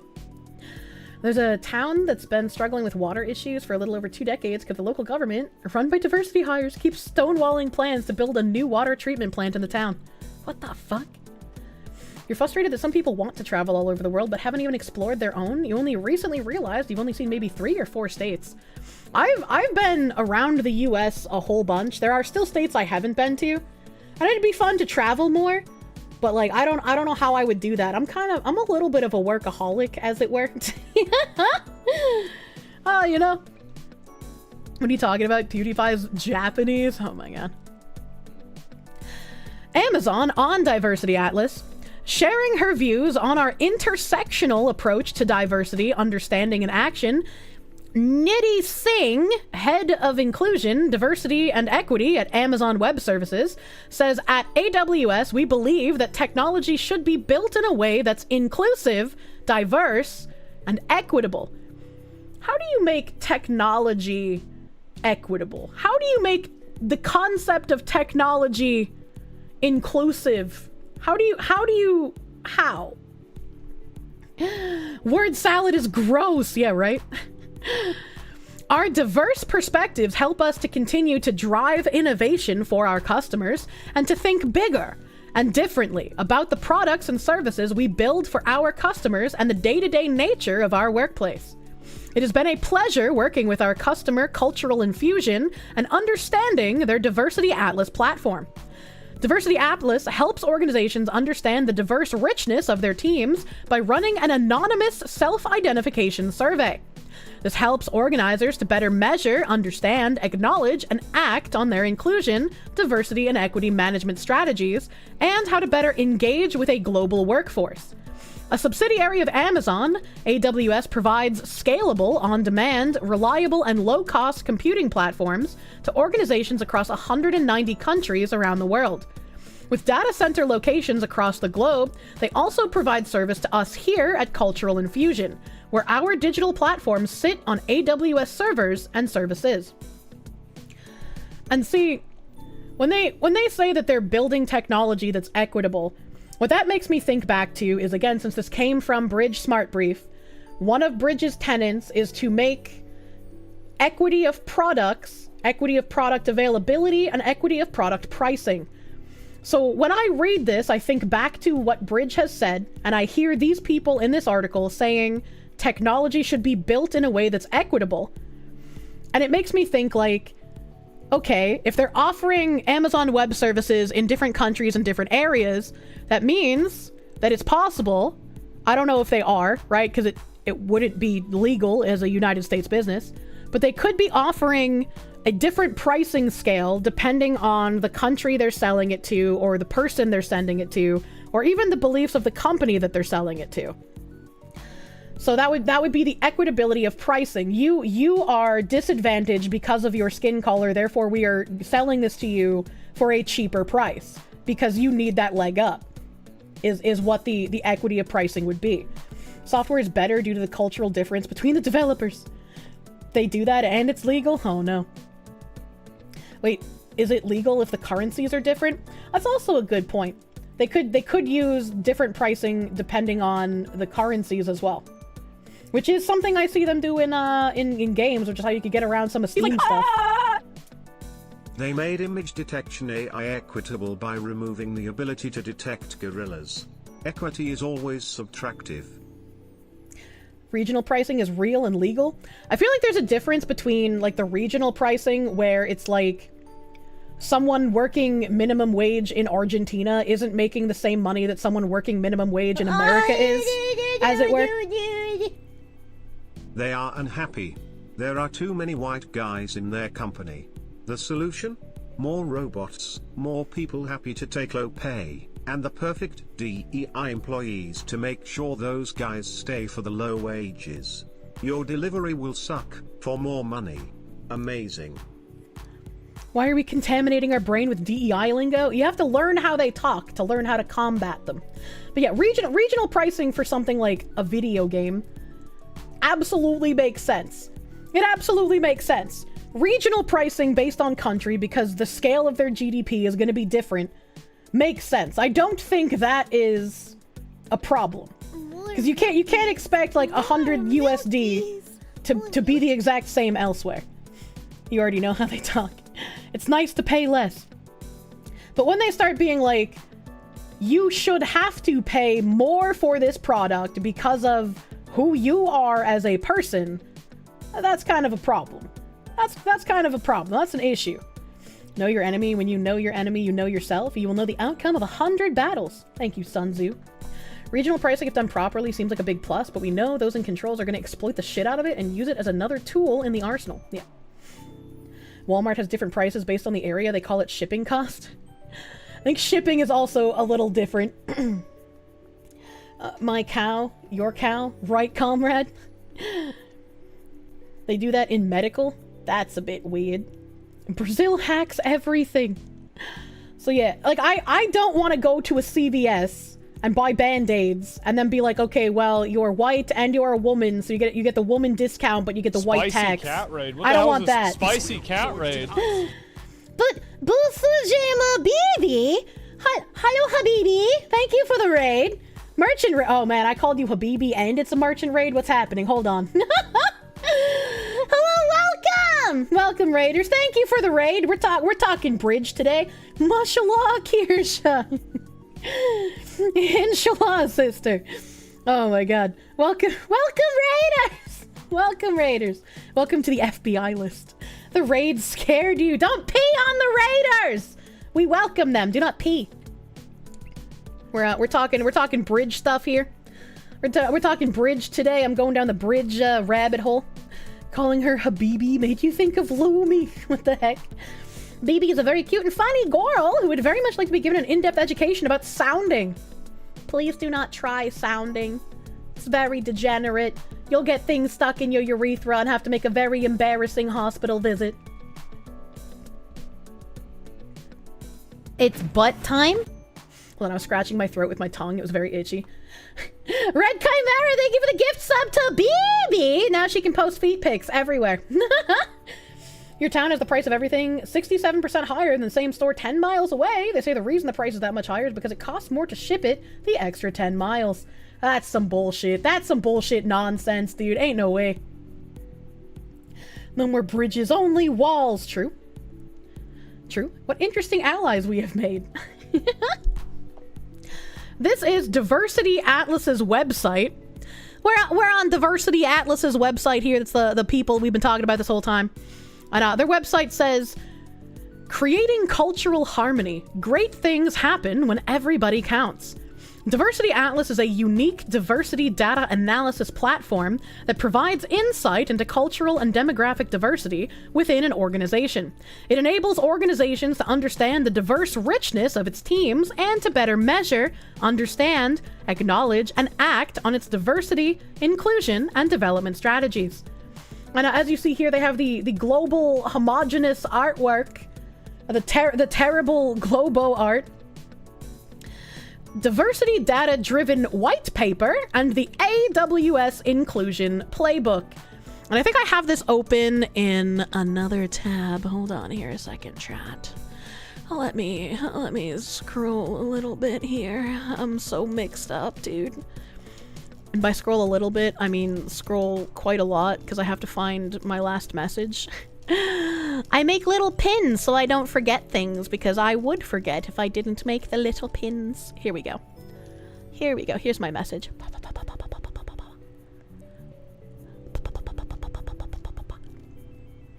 So we'll get to the playbook in a moment here. Your organization's diversity profile all in one place. They have 8,300 regions or religions and branches, 9,200 cultural ethnicities. I didn't even know the world had that many ethnicities. That's a lot of ethnicities. 11,200 languages and dialects. Here should get a tab for everything. I truly do. Your organization's diversity profile in one place. Look at that. The diversity of humans all broken down into a nice little numbers chart. The Globo Tentacle.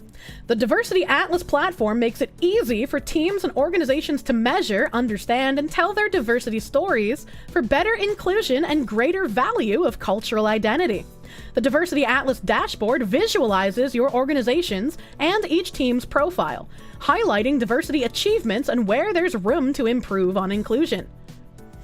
And they have like little tabs for learning more if you're an organization, a government entity, community, or an education person. And here are some people that they work with. Amazon Web Studios Services, the Doc Research Institute, Australian National University, Australian National Commission, Religious Freedom and Business Foundation. Got a couple of Salzburg Global Seminar here, an organization with offices on 2 continents and staff, board members, and advisors spread across the world. We had been looking for a tool to help us map and capture our diversity for some time.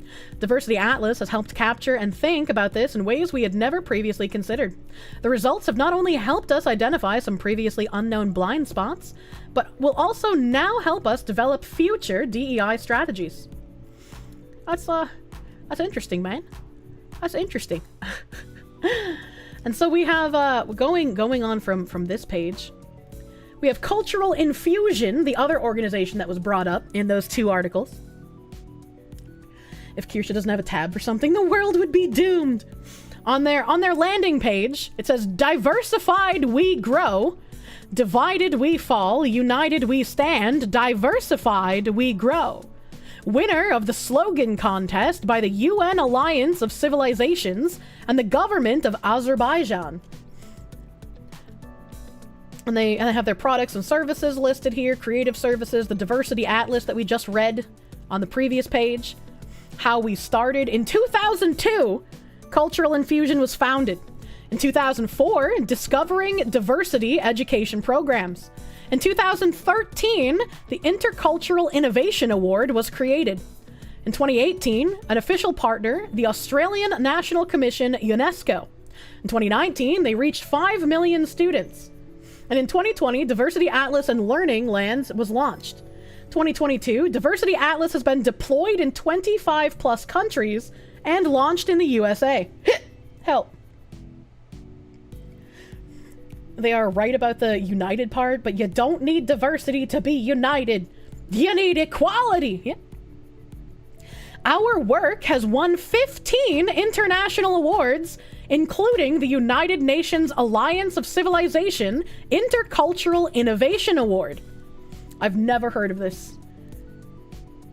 Cultural Infusion's Diversity Atlas is the most effective analytical tool I've seen used in the diversity and inclusion profession. Quoted by Roman Rizbacki, president of Equal Opportunity Employment Network. Cultural Infusion Foundation is a not-for-profit charitable organization that is supported financially by Cultural Infusion to deliver programs and workshops to communities, youth, and disadvantaged people across the globe. These are some of their partners that they work with. Again, Amazon Web Services, the Diversity Council Australia, Victoria State Government, the Australian National Commission for UNESCO, URI, I don't know what that is, URI, the Social Tradies Certified, WISE, World Innovation Summit for Education. Hey guys, smash that like button, leave a comment, push me in the algorithm. The Australian National University, the WFP World Food Program, and Freezer. Freeza.vic.gov.au. I don't know what that is. I don't know what your weird Australian organizations are. I don't know what that is. And I'm wondering if I am missing it, because I know that on one of these websites On one of these websites, I think KB had pointed out that they worked with some other organization here. This is their timeline again. This is a different timeline that started in 1990. Can't make this shit up, dog. Yeah, right? You recognize the Amazon arrow when you see it? It's instantly recognizable at this point. What do we got under solutions? Digital tools, diversity atlas, sound infusion, inclusion atlas. Hire professional audio visual equipment. Alright, okay. Alright, okay. Sounding, no. Schnozberries, alternate history, thank you for the 1039. Azerbaijan is literally engaging in ethnic cleansing. You take their ideas on diversity and cultural tolerance with a literal mountain of salt. I don't know anything about the ethnic cleansing going on in other regions, so I wouldn't be able to have an informed take on it. I have quite literally zero idea what happens in Azerbaijan. Sounding infusion Monka S. Oh no.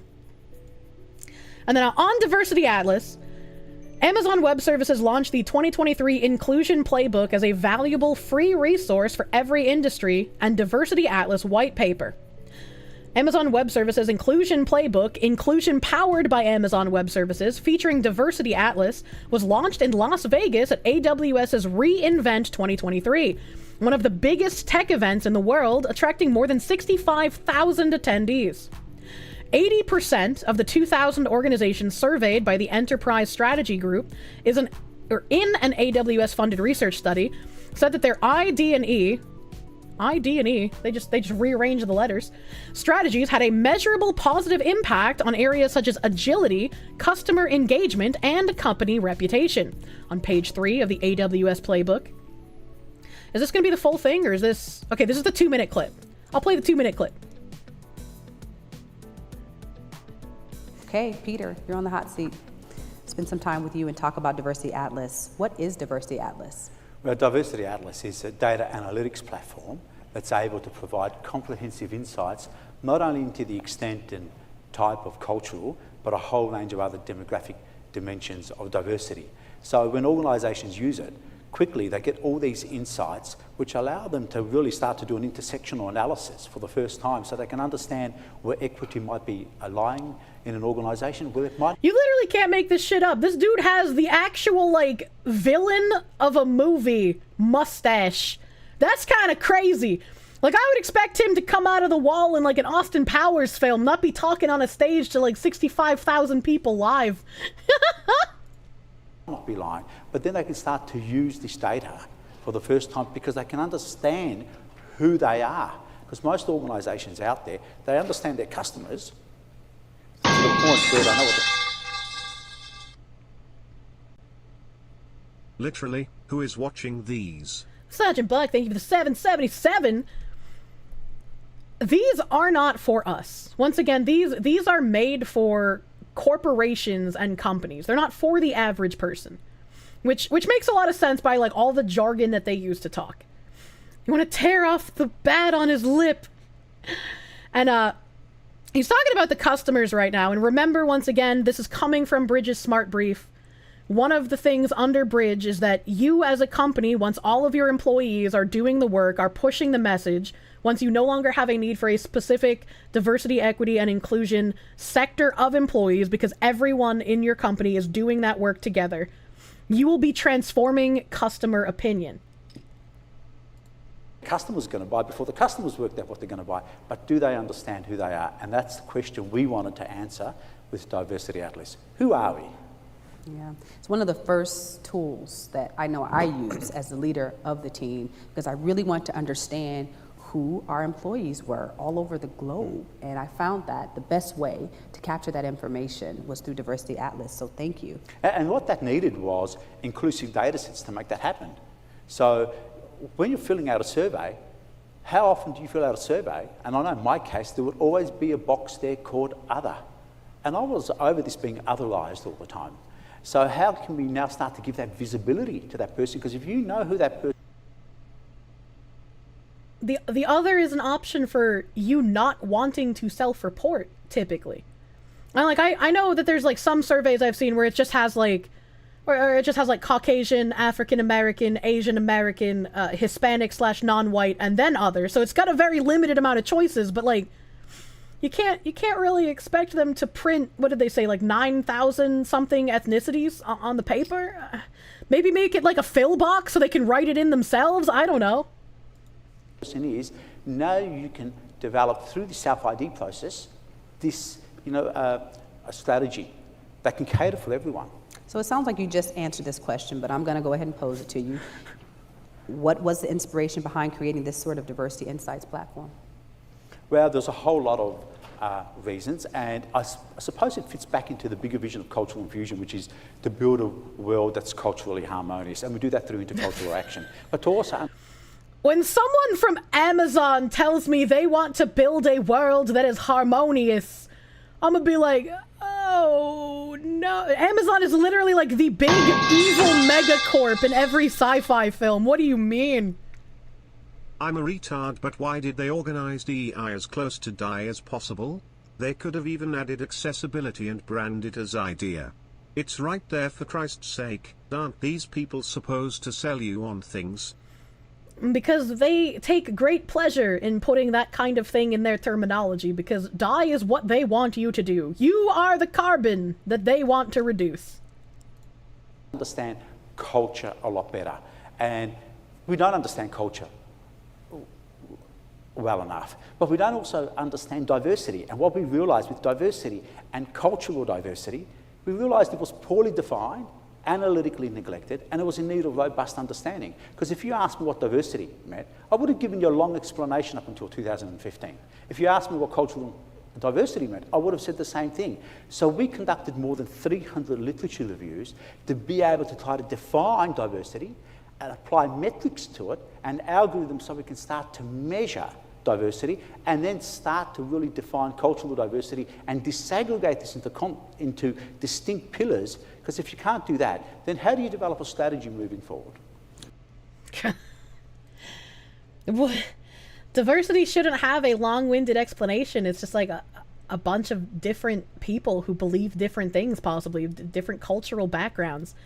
Diversity in and of itself is not a bad word. It is a good thing. However, diversity as a word has been subversively co-opted and used to mean something that it doesn't actually mean. How many buzzwords can one man fit into a sentence? Yeah? Yeah? Harmonious, make everyone the same and destroy who they are, sounds communist? Yeah, exactly. Exactly.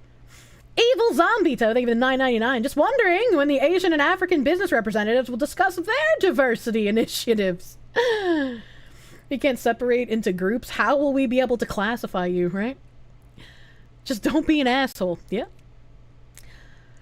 The Inclusion, powered by AWS Playbook, is a guide to accelerating inclusive experiences for employees, customers, and communities.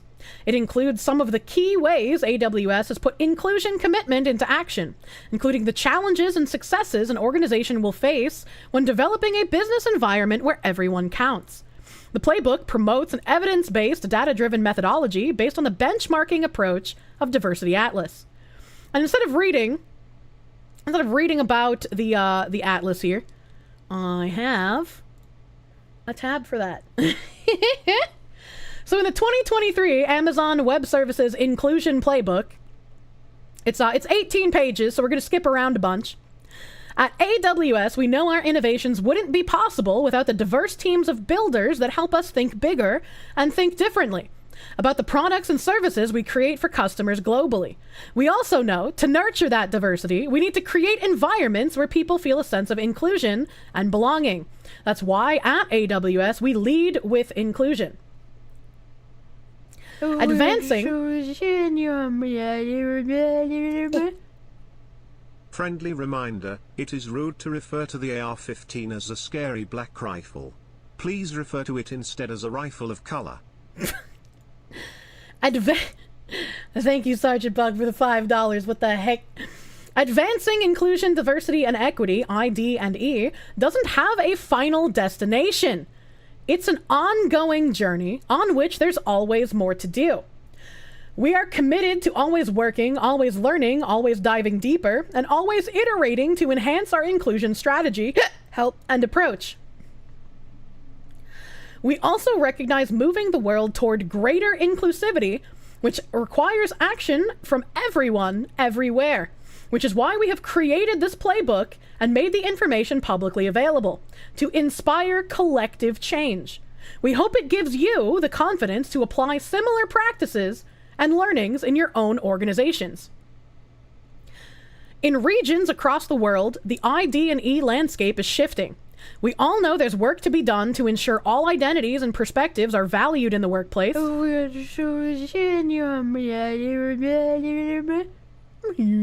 ID&E solution is to fire workers here, then go to growing tech regions in Asia and hire a fuck ton of contractors. Then on paper show you added a ton of people for cheap and now have 5 people doing the work of 1 cost-wise and show that as proof. Yeah, also true. Also true. Chimney, thank you for the $5 doodles. Thank you. Daddy, thank you for the 5. Your favorite DIE term that you learned at work was LIE, which stands for limited information error. I mean, that's they gotta lie if they want to push the die. Creating space for everyone to experience ownership and empowerment, it's the right thing to do, but it's also the smart thing to do, as inclusion-centric business practices are key to driving long-term impact and success. Of the 2,000 organizations surveyed by the Enterprise Strategy Group, an AWS-funded research study, said their ID&E strategies had a measurable positive impact on areas such as agility, customer engagement, and company reputation. Now we're gonna switch down here. The playbook, what it is and how to use it. We got 1, benchmark your current state, self-identification, inclusion sentiment, and your tool is the Diversity Atlas. Step 2, identify gaps and solutions, data synthesis and analysis, goal setting, using a tool QuickSight. 3, activate employees. Activate cat. Inclusion commitments, a pledge for inclusion, and the tool is your inclusion portal. 4, scale impact, ambassadors for inclusion, affinity groups, and an innovation fund. At step 5, you measure your impact, research analytics, report where we are versus where we used to be, and then that all goes back to step 1, and you keep repeating the cycle forever. Benchmark the current state. At AWS, we believe the strongest strategies are informed by and advanced with accurate data. No matter the size or complexity of your organization, when it comes to developing an inclusion strategy, you need robust benchmarking of your existing state. This starts with establishing a baseline understanding of who your employees are and their overall inclusion sentiment. There's no single route to effective data collection for some. It may start with identifying small gaps in understanding that could be addressed. For others, it might be about advancing the architecture used to collect, store, distribute, and interpret insights. Regardless of how mature your efforts are, one thing is certain. A robust data collection strategy is a valuable tool in ensuring your business remains competitive, innovative, and inclusive. AWS draws insights from throughout the value chain, from our builders to our customers. It involves everyone.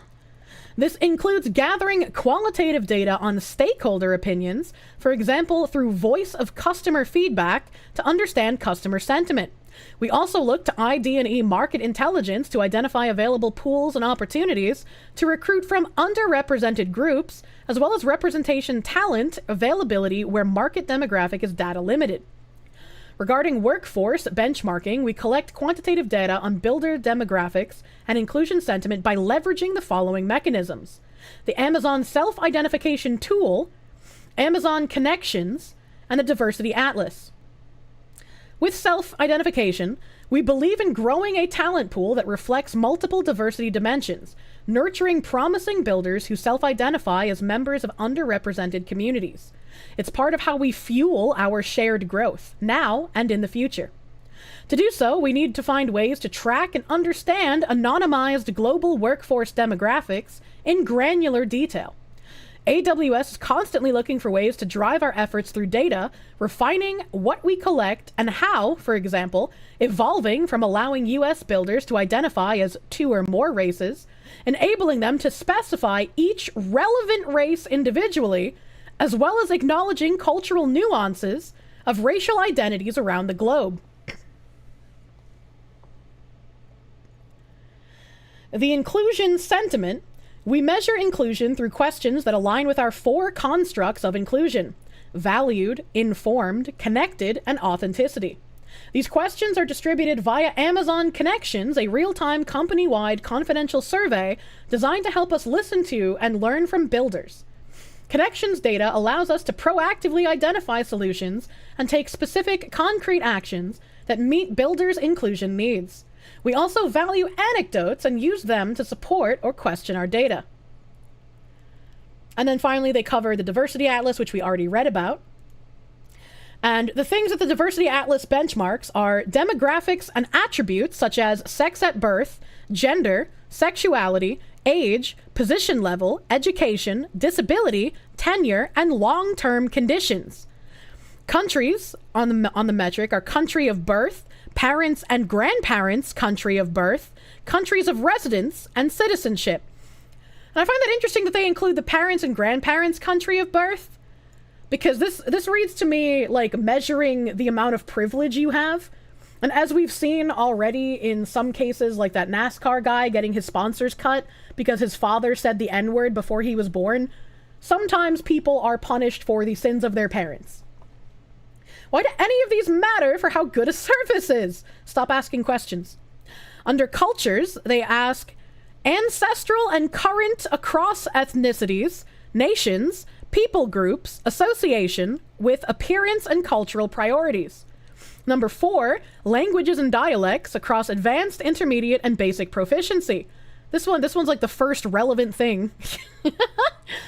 5 is religion and worldviews, religious, spiritualist, secular folk, traditional, constructed, and new. Comparisons and benchmarking at number 6. Internally, between business units, offices, countries, and regions, and externally against census data, customer data, and Diversity Atlas customers by industry, region, or size. And finally, number 7, inclusion, belonging, and engagement, crafted by customers with Diversity Atlas input and intersected across the data gathered above to bring high-level multifactorial insights. The output is weighted cultural diversity index, or the output is a weighted cultural diversity index that displays workforce diversity across a range of dimensions. With these insights, organizations are better equipped to understand their workforce and to identify effective ways of supporting employees of all diversity dimensions. The short online questionnaire lets people self-identify in an anonymous way that respects their unique identity. It is available in 11 languages and has been implemented in over 50 countries aligned with local legislation, with over 300,000 participants to date. And I feel like with these kind of surveys, how are you ever sure how much of the people are self-reporting correctly? It's the problem with collecting data this way. And there's a quote here from Peter Musafaradialis, whatever, CEO and founder of Cultural Infusion. I think we already read that on the other article as well. Getting started. This is what data are you currently gathering, and what insights can you get for it? So this is just like their little flow chart. Their little flow chart here. Are there any protections for data collections, and if so, what are they? What local, regional, and global legal protections for data collection are relevant to your business, e.g. data protection laws? Do you review your data collection approach to ensure your processes are compliant? With how many data breaches there are, I don't know if there's any way to make everything actually completely compliant, you know? As a company founded on technology, we realize to get the most of our data, we need to develop and leverage tools that help turn statistics into actionable insights. In fact, one of the core tenets of our ID&E approach is that we are data-driven. They talk about their tools a bit here. They talk about their tools a bit more. Why not lie and just collect the ESG money? Yeah, I mean, they could. Who knows if they actually have the 300,000 people who identified in the survey even. Who even knows? Which functions are responsible for data analysis here? And down here we have activate employees. That really strange language they used earlier. Inclusion is all about creating a feeling of belonging and togetherness. That starts with inspiring every employee to take action to make inclusion a reality. It does not matter if you disagree with diversity, equity, and inclusion initiatives. It will become a part of your job. It will become a part of your everyday life. They don't need to change your mind to force you to comply. People are at the beating heart of any organization, and it stands to reason that they are at the heart of any inclusion strategy too. At AWS, a key pillar of our approach centers around engaging our workforce to enhance inclusion sentiment at entry level. One of our 5 people experience and technology priorities is to cultivate culture. Doing so requires buy-in from every one of the people that make up our global workforce. It's why we have made concerted efforts to nurture a shared understanding of and commitment to inclusion at AWS. You know, reading this kind of stuff makes me wish that, like, Tim Pool wasn't an anime racist. I know how some people in chat feel about him, but he talks often about how he needs to cultivate culture, how he needs to make culture, and people need to help him make culture to counter the culture we don't like right now. And so I feel it would be really interesting to hear him look at this kind of stuff when it's something he typically talks about. But, you know, an anime woman found it, so you gotta disregard it. You are being rescued. Please do not resist. Yeah, true. Also, that woman looks like a psycho. It is not a very flattering photograph. I feel kind of bad for that woman. Where was I? We have created multiple routes. I didn't need to scroll. We have created multiple routes to builder engagement, including public declarations of commitment, spaces for shared learning and celebration, inclusive leadership enablement, and initiatives that empower builders to positively impact their communities. Creating an inclusive environment isn't simply a strategic focus for us. It's a fundamentally philosophy. I'm getting caught in the word salad. Creating an inclusive environment isn't simply a strategic focus for us. It's a fundamental philosophy that underpins everything we do. And this is something Cheryl Dijja said in that interview that we watched as well. Cheryl Dijja said that the work that they're doing is not just a fundamental philosophy. It's not just a moral imperative. It's something that has to be part of everything they do.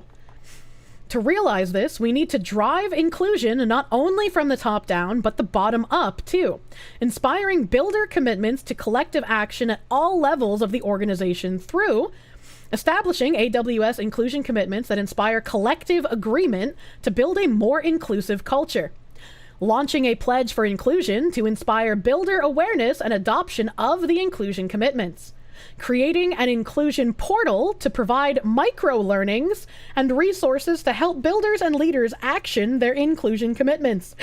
Help.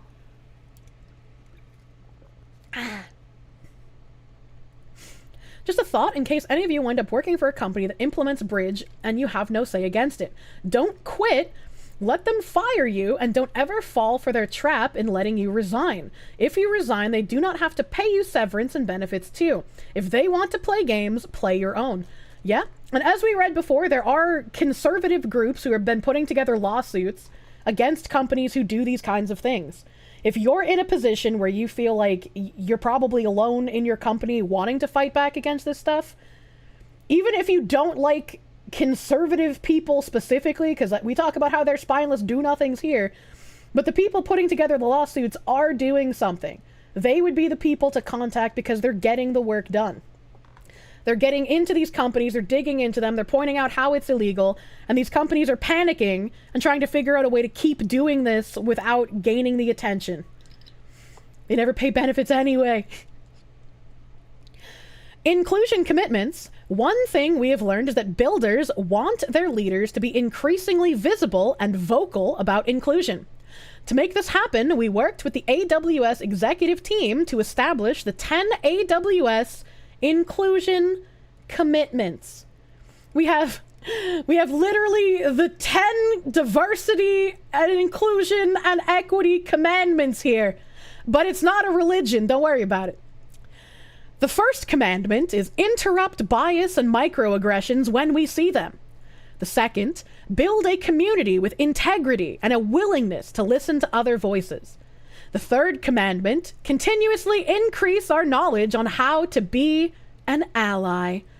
The fourth commandment, use our voices to speak up for inclusion and open doors for others. The fifth commandment, respect and not judge each other for where we are on our individual journeys. Sixth commandment, develop a safe space for difficult conversations.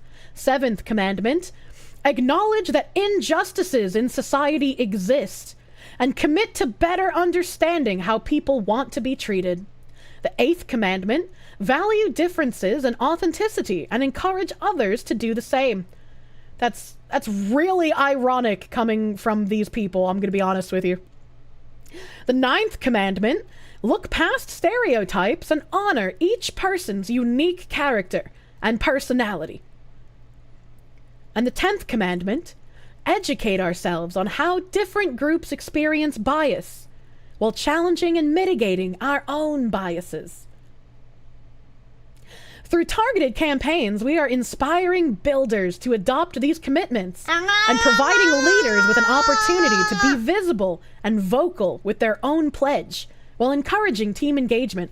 I just want to stop here for a second and say that them calling the people who are going to be transforming the corporate culture and making the DEI a part of everyone's job, calling them builders is just kind of creepy to me. I know they couldn't use the word priest, that was already taken, but... A pledge for inclusion. In July 2022, we launched the Inclusion Pledge, an internal, action-based global initiative that inspires our builders to commit to inclusion at Amazon Web Services.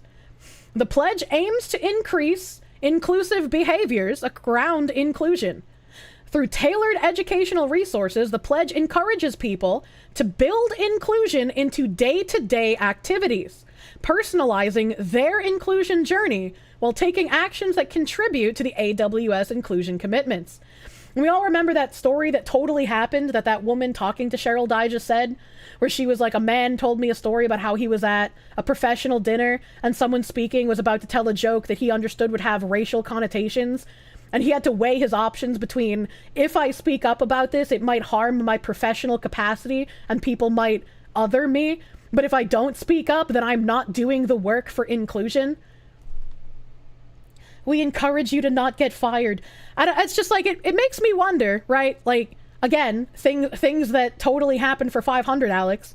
In a culture that is pro all of these things, first of all, who is going to get up at a professional business dinner that's not made of only comedians and tell a joke that would have racial connotations? Second of all, the man standing up to talk against the man telling the racial connotation joke would not be othered by his peers because they all believe in this.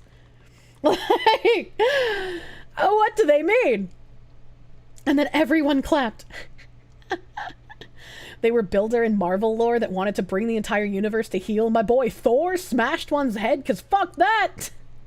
They truly are using fiction to push their ideology, ain't they? Depends. If he speaks up to stop the joke, he's still guilty because how did you already know the joke was insensitive? True. True and real. Let me see here. Where was I? To date, 37,794 builders have signed the Inclusion Pledge, declaring their commitment to inclusive behaviors like interrupting biases and microaggressions, nurturing safe spaces for difficult conversations, and looking beyond stereotypes to honor what makes each of us unique.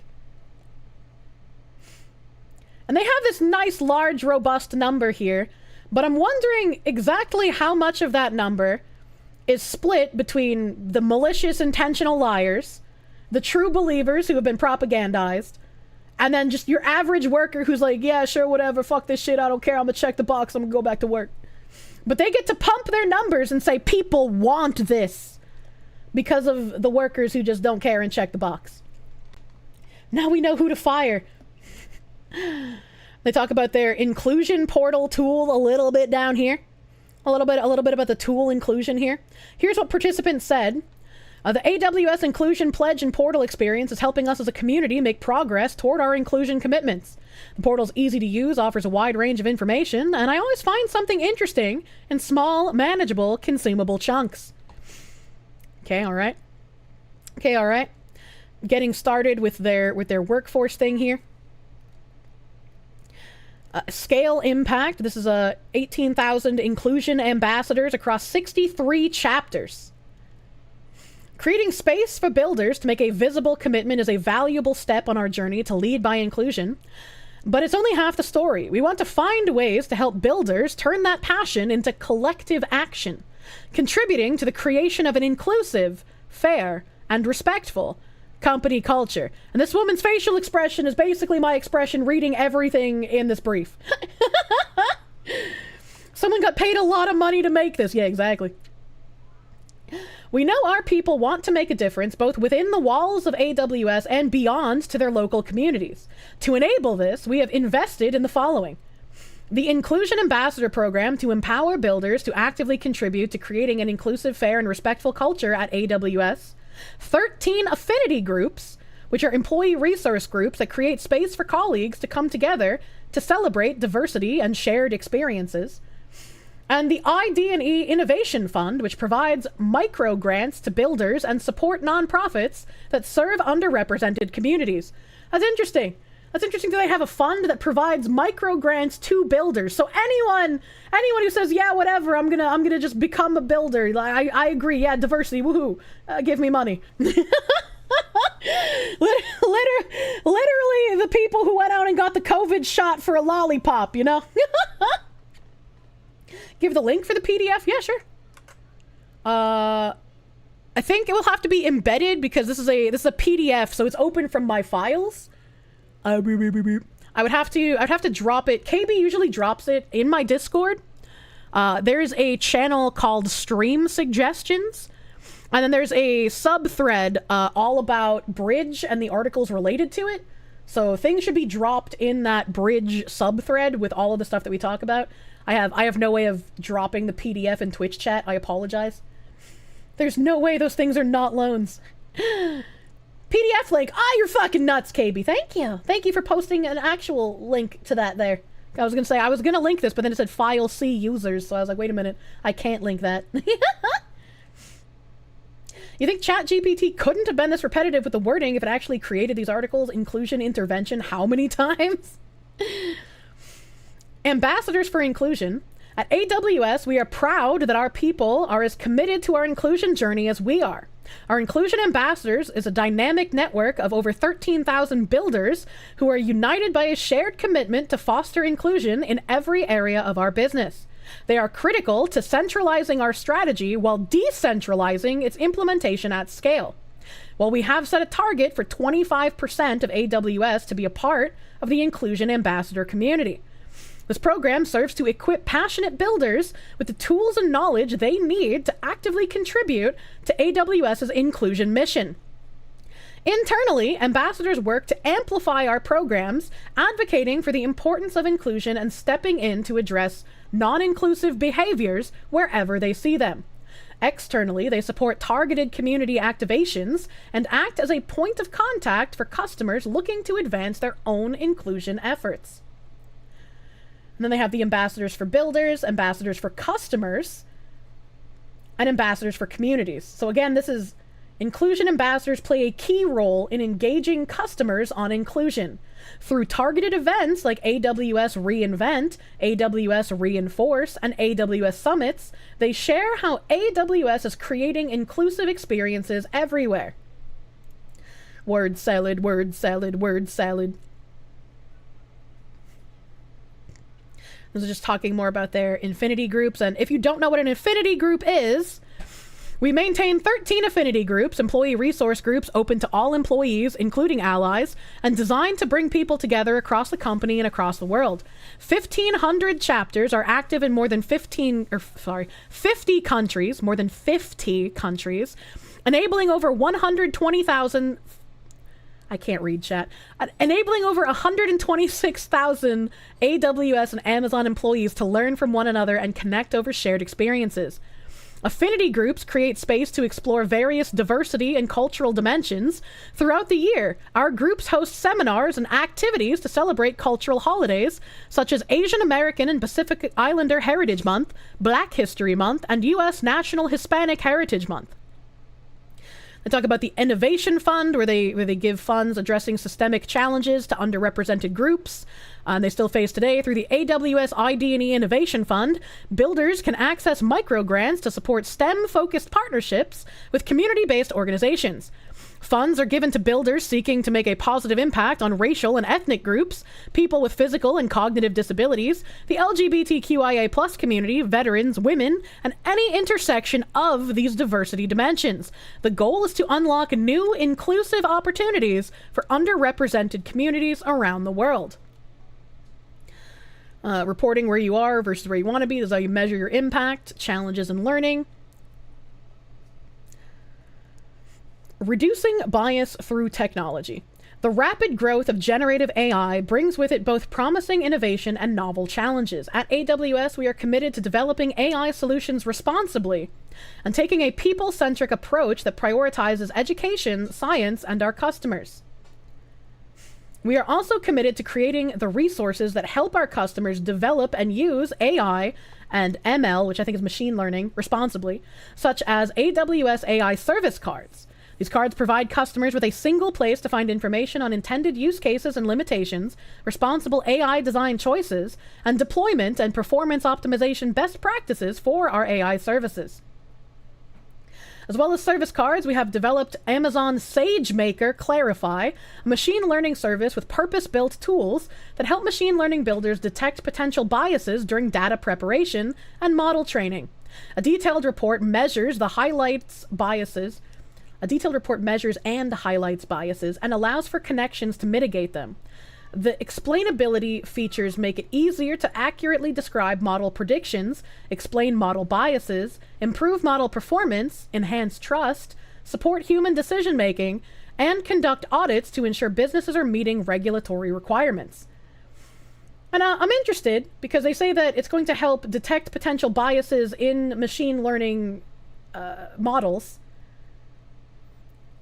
Isn't what they do injecting bias into the machine learning models so that it doesn't report accurately and it reports by their standards? Bronzy, thank you for the 10. Just got back from shopping without thinking, told a self-checkout machine to kill itself after thanking me for shopping there. People saw today's a weird day. Well, at least it was a machine and it wasn't an actual employee, because I feel like that would have been worse if you said it to a human. What the hell? No, we're not injecting bias, but if we were, it'd be good bias. Yeah, we're not the ones lying, they are. Don't listen to their far-right propaganda. Alright, so I'll just read their closing statement here. Remember that inclusion work is never finished. There is always more to be done. By designing solutions for inclusivity from the very beginning, organizations can help future-proof their business and stay ahead of the changing landscape. To establish, launch, and measure an effective inclusion strategy, maintain continuous dialogues with key stakeholders to understand what their priorities are and how you can best support them through their products and services, use data-driven insights to implement solutions and measure impact. Activate your employees to build a more inclusive culture, leveraging internal networks to target pain points with specific actions. Drive increased transparency and accountability with accessible dashboards and gap-to-goal reporting. Iterate, innovate, measure, and repeat. And don't forget, we are in this together. There's a ton of boilerplate and buzzwords. Oh my god. In speaking of self-checkout machines, apparently Walmart, at least in some locations, started making those who seem like they're stealing from it go to regular checkouts and escorted there. I have no idea about that. I used the self-checkout the last time I went to BJ's, and it started going boop, boop, boop, boop. And it needed an employee to check my bags because I guess something didn't scan right. I don't know. Everything was on the receipt, so I was like, I don't know why you're angry at me, Mr. Machine! But it wouldn't give me my card back, so... Bias is a stats term that means an expected value is off from the true value. The true value. It's not bias if it helps us delete... Oh, man. Just for the record, you've never told a retail employee to kill themselves. Good. I would be very displeased with you if you did. Retail employees deal with a lot of shit.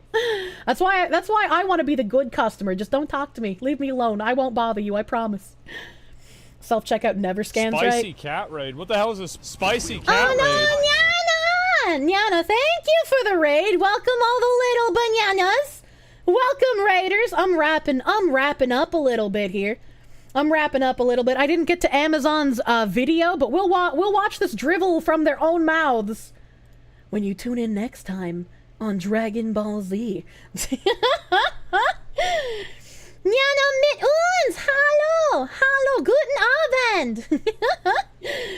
He always made it a point to be polite to people in retail and food service. Same. I have like a moral dilemma if I actually have a problem, because like I don't want to bother people, dude.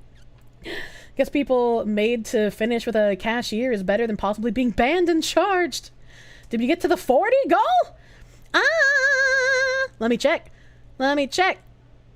We got to the 500 goal for resonance level 20 earlier. Resonance level 40. We are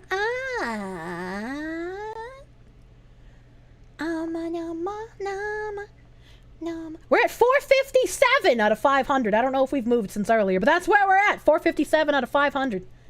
They're paid to help you. I know they're paid to help me, but I still feel like I'm bothering people.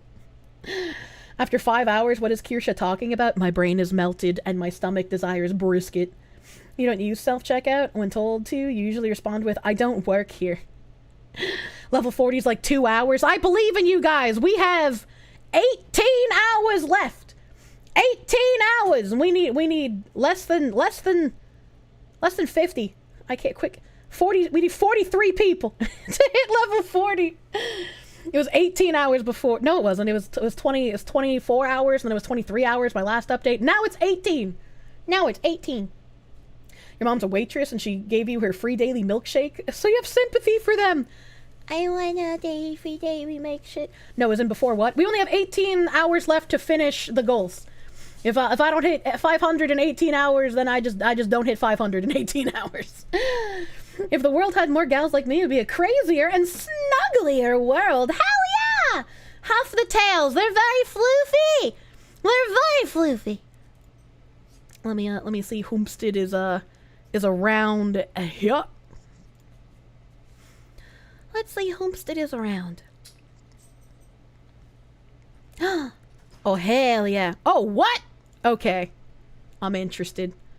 It's not often I get to raid Eoli. Eoli, very cute dear. Love Eoli. She's doing some karaoke right now. She's doing some karaoke, and you know I have a large Latam audience. Apparently she's singing in Spanish. She's doing Spanish and JP songs. Hot damn. She working it. Gotcha guns if you expand your spear. Guns? We're gonna go raid the cute deer with the lickable armpits. As always, chat, please behave for the cute say-so streamers. Don't bring politics to people who have nothing to do with it, alright, okay? Alright, okay, if you bring politics elsewhere, I'll slam your penis in the car door. She can sing Spanish. I don't know if she speaks Spanish. I imagine might be singing Spanish in the same way that I can sing Japanese, maybe? Who knows? Maybe she knows Spanish. I don't know. Dear Roddick is a say-so streamer in the way that she does not have anything to do with a lot of the topics we talk about here. So don't bring that shit to her stream. Be very normal. Be very cute. Lick her armpits. Thank you. Thank you for hanging out with me on this Sunday. I have a very busy Monday tomorrow, but I will see you guys again on Tuesday, where we'll probably finish up the Paranormal HK game. I have a feeling I can beat it on Tuesday. I have a feeling. So I hope you guys have a great rest of your night. Bye-bye. Bye-bye.